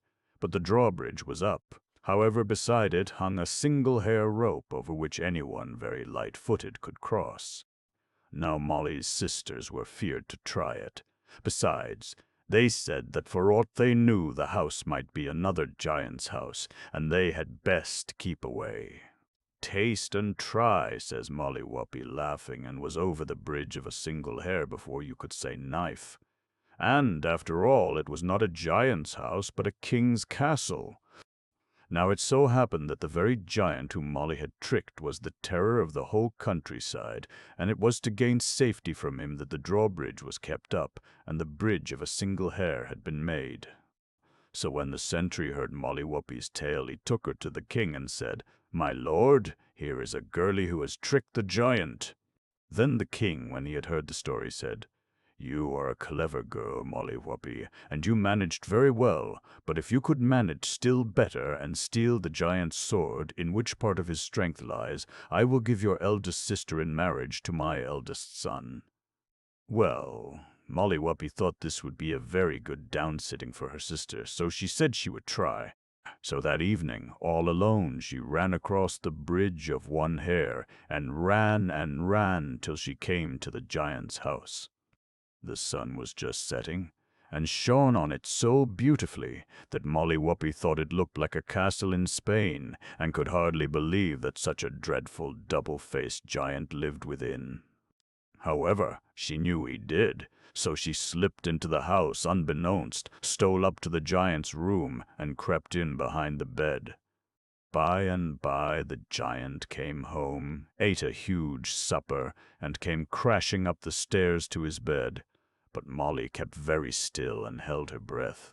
So, after a time, he fell asleep, and soon he began to snore. Then Molly crept out from under the bed ever so softly, and crept up the bedclothes, and crept past his great snoring face, and laid hold of the sword that hung above it. But alas! As she jumped from the bed in a hurry, the sword rattled in the scabbard. The noise woke the giant, and up he jumped and ran after Molly, who ran as she had never run before, carrying the sword over her shoulder. And he ran, and she ran, and they both ran, until they came to the bridge of one hair. Then she fled over it, light-footed, balancing the sword, but he couldn't, so he stopped, foaming at the mouth with rage, and called after her, "Woe worth you, Molly Whuppie." Never you dare to come again." And she, turning her head about as she sped over the one-hair bridge, laughed lightly. "Twice yet, Gaffer, will I come to the castle in Spain." So Molly gave the sword to the king, and, as he had promised, his eldest son wedded her eldest sister. But after the marriage festivities were over, the king says again to Molly Whuppie, "You're a main clever girl, Molly, and you have managed very well, but if you could manage still better and steal the giant's purse, in which part of his strength lies, I will marry my second son to your second sister. But you need to be careful, for the giant sleeps with the purse under his pillow. Well, well."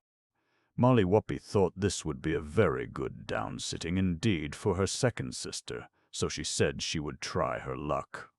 So that evening, just at sunsetting, she ran over the one-hair bridge and ran and ran and ran until she came to the giant's house, looking for all the world like a castle in the air, all ruddy and golden and glinting. She could scarce believe such a dreadful double-faced giant lived within. However, she knew he did, so she slipped into the house unbeknownst, stole up to the giant's room, and crept in below the giant's bed. By and by the giant came home, ate a hearty supper, and then came crashing upstairs and soon fell snoring. Then Molly Whuppie slipped from under the bed and slipped up the bedclothes, and reaching out her hand slipped it under the pillow and got hold of the purse. But the giant's head was so heavy on it she had to tug and tug away.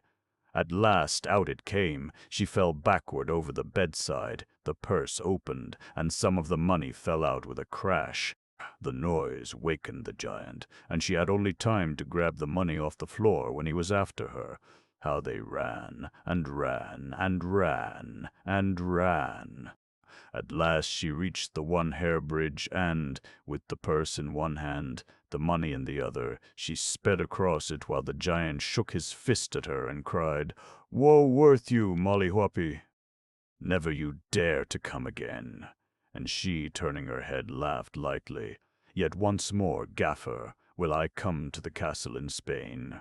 So she took the purse to the king, and he ordered a splendid marriage feast for his second son and her second sister. But after the wedding was over, the king says to her, says he, "Molly, you are the most main clever girl in the world, but if you would do better yet, and steal me from his finger the giant's ring, in which all his strength lies, I will give you my dearest, youngest, handsomest son for yourself." Now Molly thought the king's son was the nicest young prince she had ever seen, so she said she would try. And that evening, all alone, she sped across the one-hair bridge as light as a feather, and ran and ran and ran, until she came to the giant's house, all lit up with the red setting sun like any castle in the air.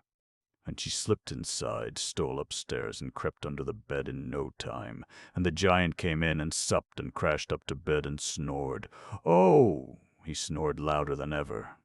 But you know he was a double-faced giant, so perhaps he snored louder on purpose.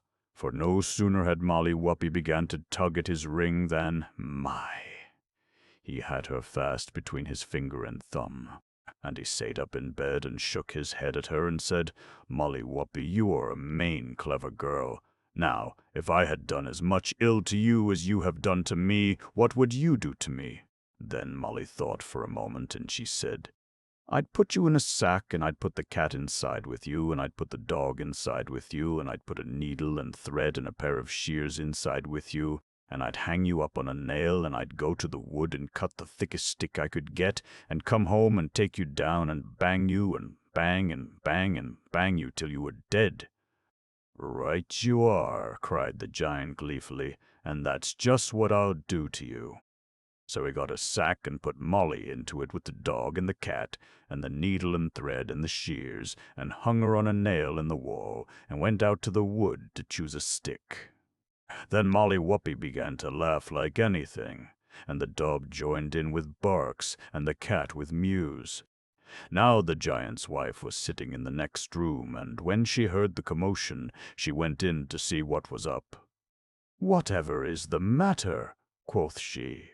Nothing, ma'am, quoth Molly Whuppie from inside the sack, laughing like anything. Ho, ho, ha, ha, if you saw what we see, you'd laugh too. Ho, ho, ha, ha, ha, ha, ha, ha, ha.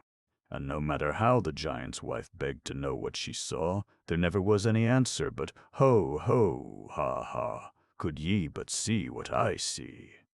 At last the giant's wife begged Molly to let her see, so Molly took the shears, cut a hole in the sack, jumped out, helped the giant's wife in, and sewed up the hole. For of course she hadn't forgotten to take out the needle and thread with her. Now, just at that very moment the giant burst in, and Molly had barely time to hide behind the door before he rushed at the sack, tore it down, and began to batter it with a huge tree he had cut in the wood. "Stop, stop," cried his wife. "It's me, it's me." But he couldn't hear, for, see you, the dog and the cat had tumbled one on the top of the other, and such a growling and spitting and yelling and caterwauling you never heard. It was fair deafening, and the giant would have gone on battering till his wife was dead had he not caught sight of Molly Whuppie escaping with the ring which he had left on the table. Well, he threw down the tree and ran after her. Never was such a race. They ran and they ran and they ran and they ran until they came to the one-hair bridge. And then, balancing herself with the ring like a hoop, Molly Whuppie sped over the bridge light as a feather. But the giant had to stand on the other side and shake his fist at her and cry louder than ever, "Woe worth you, Molly Whuppie! Never you dare to come again." And she, turning her head back as she sped, laughed gaily, "Never more, Gaffer, will I come to the castle in the air." So she took the ring to the king, and she and the handsome young prince were married, and no one ever saw the double-faced giant again. The ass, the table, and the stick a lad named Jack was once so unhappy at home through his father's ill treatment that he made up his mind to run away and seek his fortune in the wide world. He ran and he ran till he could run no longer, and then he ran right up against a little old woman who was gathering sticks. He was too much out of breath to beg pardon, but the woman was good-natured, and she said he seemed to be a likely lad, so she would take him to be her servant and would pay him well. He agreed, for he was very hungry, and she brought him to her house in the wood, where he served her for 12 months and a day. When the year had passed, she called him to her and said she had good wages for him. So she presented him with an ass out of the stable, and he had but to pull Nettie's ears to make him begin at once to hee-haw, and when he brayed there dropped from his mouth silver sixpences and half-crowns and golden guineas. The lad was well pleased with the wage he had received, and away he rode till he reached an inn. There he ordered the best of everything, and when the innkeeper refused to serve him without being paid beforehand, the boy went off to the stable, pulled the ass's ears, and obtained his pocket full of money. The host had watched all this through a crack in the door, and when night came on, he put an ass of his own for the precious Nettie belonging to the youth. So Jack, without knowing that any change had been made, rode away next morning to his father's house. Now I must tell you that near his home dwelt a poor widow with an only daughter. The lad and the maiden were fast friends and true loves. So when Jack returned, he asked his father's leave to marry the girl. "Never till you have the money to keep her," was the reply. "I have that, father," said the lad, and going to the ass he pulled its long ears. Well, he pulled, and he pulled, till one of them came off in his hands, but Nettie, though he hee-hawed and he hee-hawed, let fall no half-crowns or guineas. Then the father picked up a hay-fork and beat his son out of the house. I promise you he ran and ran, till he came bang against a door and burst it open, and there he was in a joiner's shop. "You're a likely lad," said the joiner. "Serve me for 12 months and a day, and I will pay you well." So he agreed, and served the carpenter for a year and a day. "Now," said the master, "I will give you your wage," and he presented him with a table, telling him he had but to say, "Table, be covered," and at once it would be spread with lots to eat and drink. Jack hitched the table on his back, and away he went with it till he came to the inn. "Well, host," shouted he, putting down the table, "my dinner today, and that of the best." "Very sorry, sir," says the host, "but there is nothing in the house but ham and eggs." "No ham and eggs for me," exclaimed Jack. "I can do better than that. Come, my table, be covered." So at once the table was spread with turkey and sausages, roast mutton, potatoes, and greens. The innkeeper opened his eyes, but he said nothing, not he. But that night he fetched down from his attic a table very like the magic one, and exchanged the two, and Jack, none the wiser, next morning hitched the worthless table onto his back and carried it home.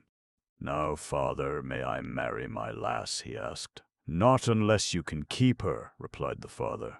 "Look here," exclaimed Jack. "Father, I have a table which does all my bidding." "Let me see it," said the old man. The lad set it in the middle of the room and bade it be covered, but all in vain, the table remained bare.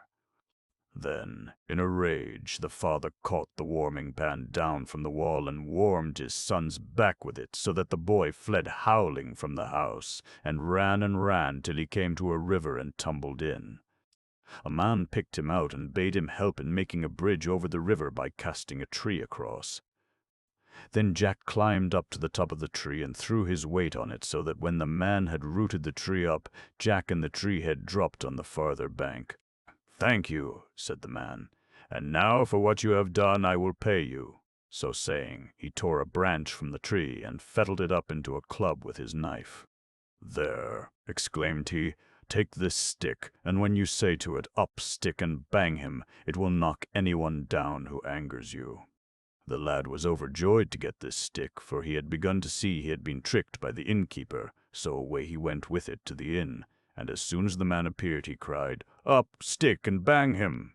At the word the cudgel flew from his hand and battered the old fellow on the back, rapped his head, bruised his arms, tickled his ribs, till he fell groaning on the floor, and still the stick belaboured the prostrate man, nor would Jack call it off till he had got back the stolen ass and table. Then he galloped home on the ass, with the table on his shoulders and the stick in his hand. When he arrived there, he found his father was dead, so he brought his ass into the stable and pulled its ears till he had filled the manger with money. It was soon known through the town that Jack had returned rolling in wealth, and accordingly all the girls in the place set their caps at him. "Now," said Jack, "I shall marry the richest lass in the place, so tomorrow do you all come in front of my house with your money in your aprons." Next morning the street was full of girls with aprons held out, and gold and silver in them, but Jack's own sweetheart was among them, and she had neither gold nor silver, naught but 2 copper pennies, that was all she had. "Stand aside, lass," said Jack to her, speaking roughly. "Thou hast no silver nor gold." "Stand off from the rest." She obeyed, and the tears ran down her cheeks and filled her apron with diamonds. "Up, stick, and bang them!" exclaimed Jack, whereupon the cudgel leaped up and, running along the line of girls, knocked them all on the heads and left them senseless on the pavement. Jack took all their money and poured it into his true love's lap. "Now, lass," he exclaimed, "thou art the richest, and I shall marry thee. The Well of the World's End. Once upon a time, and a very good time it was, though it wasn't in my time, nor in your time, nor anyone else's time, there was a girl whose mother had died, and her father had married again, and her stepmother hated her because she was more beautiful than she was. And she was very cruel to her. She used to make her do all the servants' work, and never let her have any peace. At last, one day, the stepmother thought to get rid of her altogether, so she handed her a sieve and said to her, 'Go, fill it at the Well of the World's End, and bring it home to me full, or woe betide you.' For she thought she would never be able to find the Well of the World's End, and, if she did, how could she bring home a sieve full of water? Well, the girl started off and asked everyone she met to tell her where was the Well of the World's End. But nobody knew, and she didn't know what to do, when a queer little old woman all bent double told her where it was and how she could get to it. So she did what the old woman told her, and at last arrived at the well of the world's end. But when she dipped the sieve in the cold, cold water, it all ran out again. She tried and she tried again, but every time it was the same, and at last she sate down and cried as if her heart would break. Suddenly she heard a croaking voice, and she looked up and saw a great frog with goggle eyes looking at her and speaking to her. "What's the matter, dearie?" it said. "Oh dear, she said. "My stepmother has sent me all this long way to fill this sieve with water from the well of the world's end, and I can't fill it nohow at all." "Well," said the frog, "if you promise me to do whatever I bid you for a whole night long, I'll tell you how to fill it." So the girl agreed, and then the frog said, "Stop it with moss and daub it with clay, and then it will carry the water away." And then it gave a hop, skip, and jump, and went flop into the well of the world's end. So the girl looked about for some moss and lined the bottom of the sieve with it, and over that she put some clay, and then she dipped it once again into the well of the world's end, and this time the water didn't run out, and she turned to go away. Just then the frog popped up its head out of the well of the world's end and said, "Remember your promise." "All right," said the girl, "for," thought she, "what harm can a frog do me?" So she went back to her stepmother and brought the sieve full of water from the well of the world's end. The stepmother was angry as angry, but she said nothing at all. That very evening they heard something tapping at the door low down, and a voice cried out, "Open the door, my hinny, my heart, open the door, my own darling, remember the words that you and I spoke at the world's end, well, but this morning." "Whatever can that be?" cried out the stepmother. Then the girl had to tell her all about it and what she had promised the frog.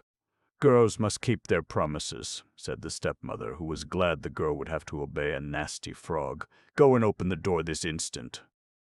So the girl went and opened the door, and there was the frog from the well of the world's end. And it hopped and it hopped and it jumped till it reached the girl, and then it said, "Lift me up, my hinny, my heart, lift to your knee, my own darling, remember the words that you and I spoke at the world's end, well, but this morning." But the girl would not do the frog's bidding, till her stepmother said, "Lift it up this instant, you hussy. Girls must keep their promises." So she lifted the frog up onto her lap, and it lay there comfortably for a time, till at last it said, "Give me some supper, my hinny, my heart. Give me some supper, my darling.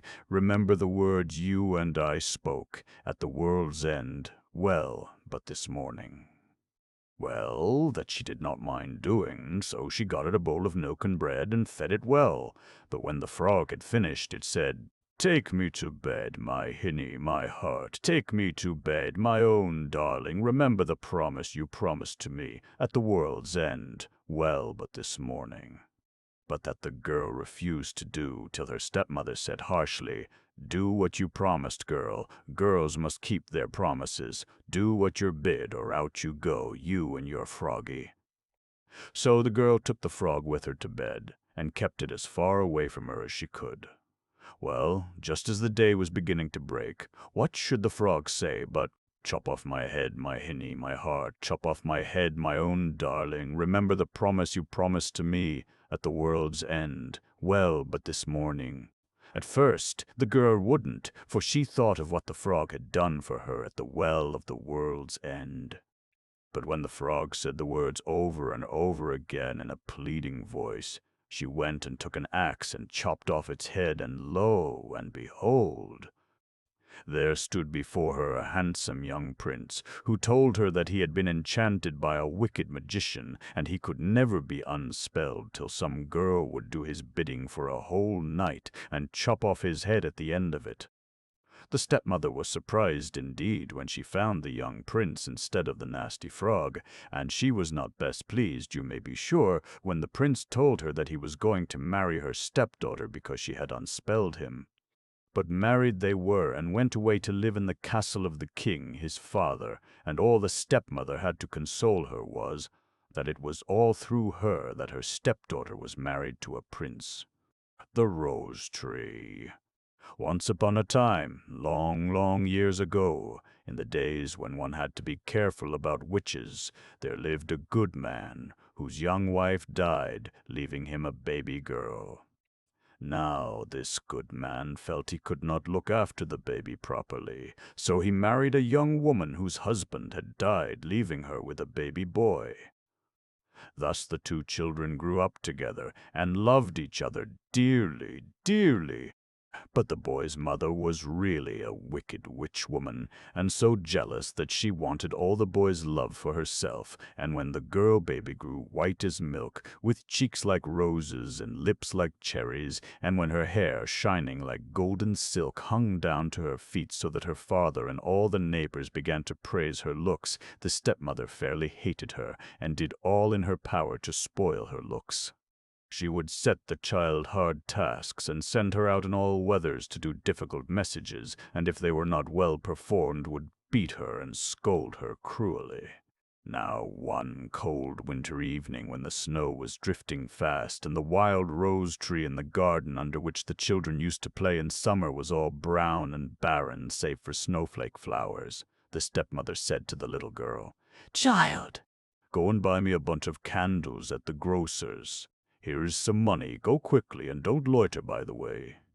So the little girl took the money and set off quickly through the snow, for already it was growing dark. Now there was such a wind blowing that it nearly blew her off her feet, and as she ran her beautiful hair got all tangled and almost tripped her up. However, she got the candles, paid for them, and started home again. But this time the wind was behind her and blew all her beautiful golden hair in front of her like a cloud, so that she could not see her steps and, coming to a stile, had to stop and put down the bundle of candles in order to see how to get over it. And when she was climbing it, a big black dog came by and ran off with the bunch of candles. Now she was so afraid of her stepmother that she durst not go home, but turned back and bought another bunch of candles at the grocer's, and when she arrived at the stile once more, the same thing happened. A big black dog came down the road and ran away with the bunch of candles. So yet once again she journeyed back to the grocer's through wind and snow, and with her last penny bought yet another bunch of candles. To no purpose, for alas, and alack a day! When she laid them down in order to part her beautiful golden hair and to see how to get over the stile, a big black dog ran away with them. So nothing was left save to go back to her stepmother in fear and trembling. But, for a wonder, her stepmother did not seem very angry. She only scolded her for being so late, for, see you, her father and her little playmate had gone to their beds and were in the land of Nod. Then she said to the child, "I must take the tangles out of your hair before you go to sleep. Come, put your head on my lap." So the little girl put her head on her stepmother's lap, and, lo and behold, her beautiful yellow silk hair rolled right over the woman's knees and lay upon the ground. Then the beauty of it made the stepmother more jealous than before, so she said, "I cannot part your hair properly on my knee. Fetch me a billet of wood." So the little girl fetched one. Then said the stepmother, "Your hair is so thick I cannot part it with a comb. Fetch me an axe." So the child fetched an axe. "Now," said that wicked, wicked woman, "lay your head down on the billet while I part your hair." And the child did as she was bid without fear, and lo, the beautiful little golden head was off in a second by one blow of the axe. Now the wicked stepmother had thought it all out before, so she took the poor little dead girl out to the garden, dug a hollow in the snow under the rose tree, and said to herself, "When spring comes and the snow melts, if people find her bones, they will say she lost her way and fell asleep in the snow." But first, because she was a wicked witch woman, knowing spells and charms, she took out the heart of the little girl and made it into 2 savory pasties, one for her husband's breakfast and one for the little boy's, for thus would the love they bore to the little girl become hers. Nevertheless, she was mistaken, for when morning came and the little child could not be found, the father sent away his breakfast barely tasted, and the little boy wept so that he could eat nothing. So they grieved and grieved, and when the snow melted and they found the bones of the poor child, they said she must have lost her way that dark night going to the grocer's to buy candles. So they buried the bones under the children's rose tree, and every day the little boy sate there and wept for his lost playmate. Now when summer came, the wild rose tree flowered. It was covered with white roses, and amongst the flowers there sate a beautiful white bird. And it sang and sang and sang like an angel out of heaven.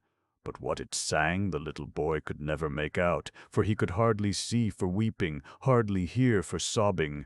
So at last the beautiful white bird unfolded its broad white wings and flew to a cobbler's shop, where a myrtle bush hung over the man and his last, on which he was making a dainty little pair of rose-red shoes. Then it perched on a bough and sang ever so sweetly, "Stepmother slew me, father nigh ate me, he whom I dearly love sits below, I sing above, stick, stock, stone dead." "Sing that beautiful song again," said the cobbler. "It is better than a nightingale's." "That will I gladly," sang the bird, "if you will give me the little rose-red shoes you are making." And the cobbler gave them willingly, so the white bird sang its song once more. Then, with the rose-red shoes in one foot, it flew to an ash tree that grew close beside a goldsmith's bench, and sang, "Stepmother slew me, father nigh ate me, he whom I dearly love sits below, I sing above, stick, stock, stone dead."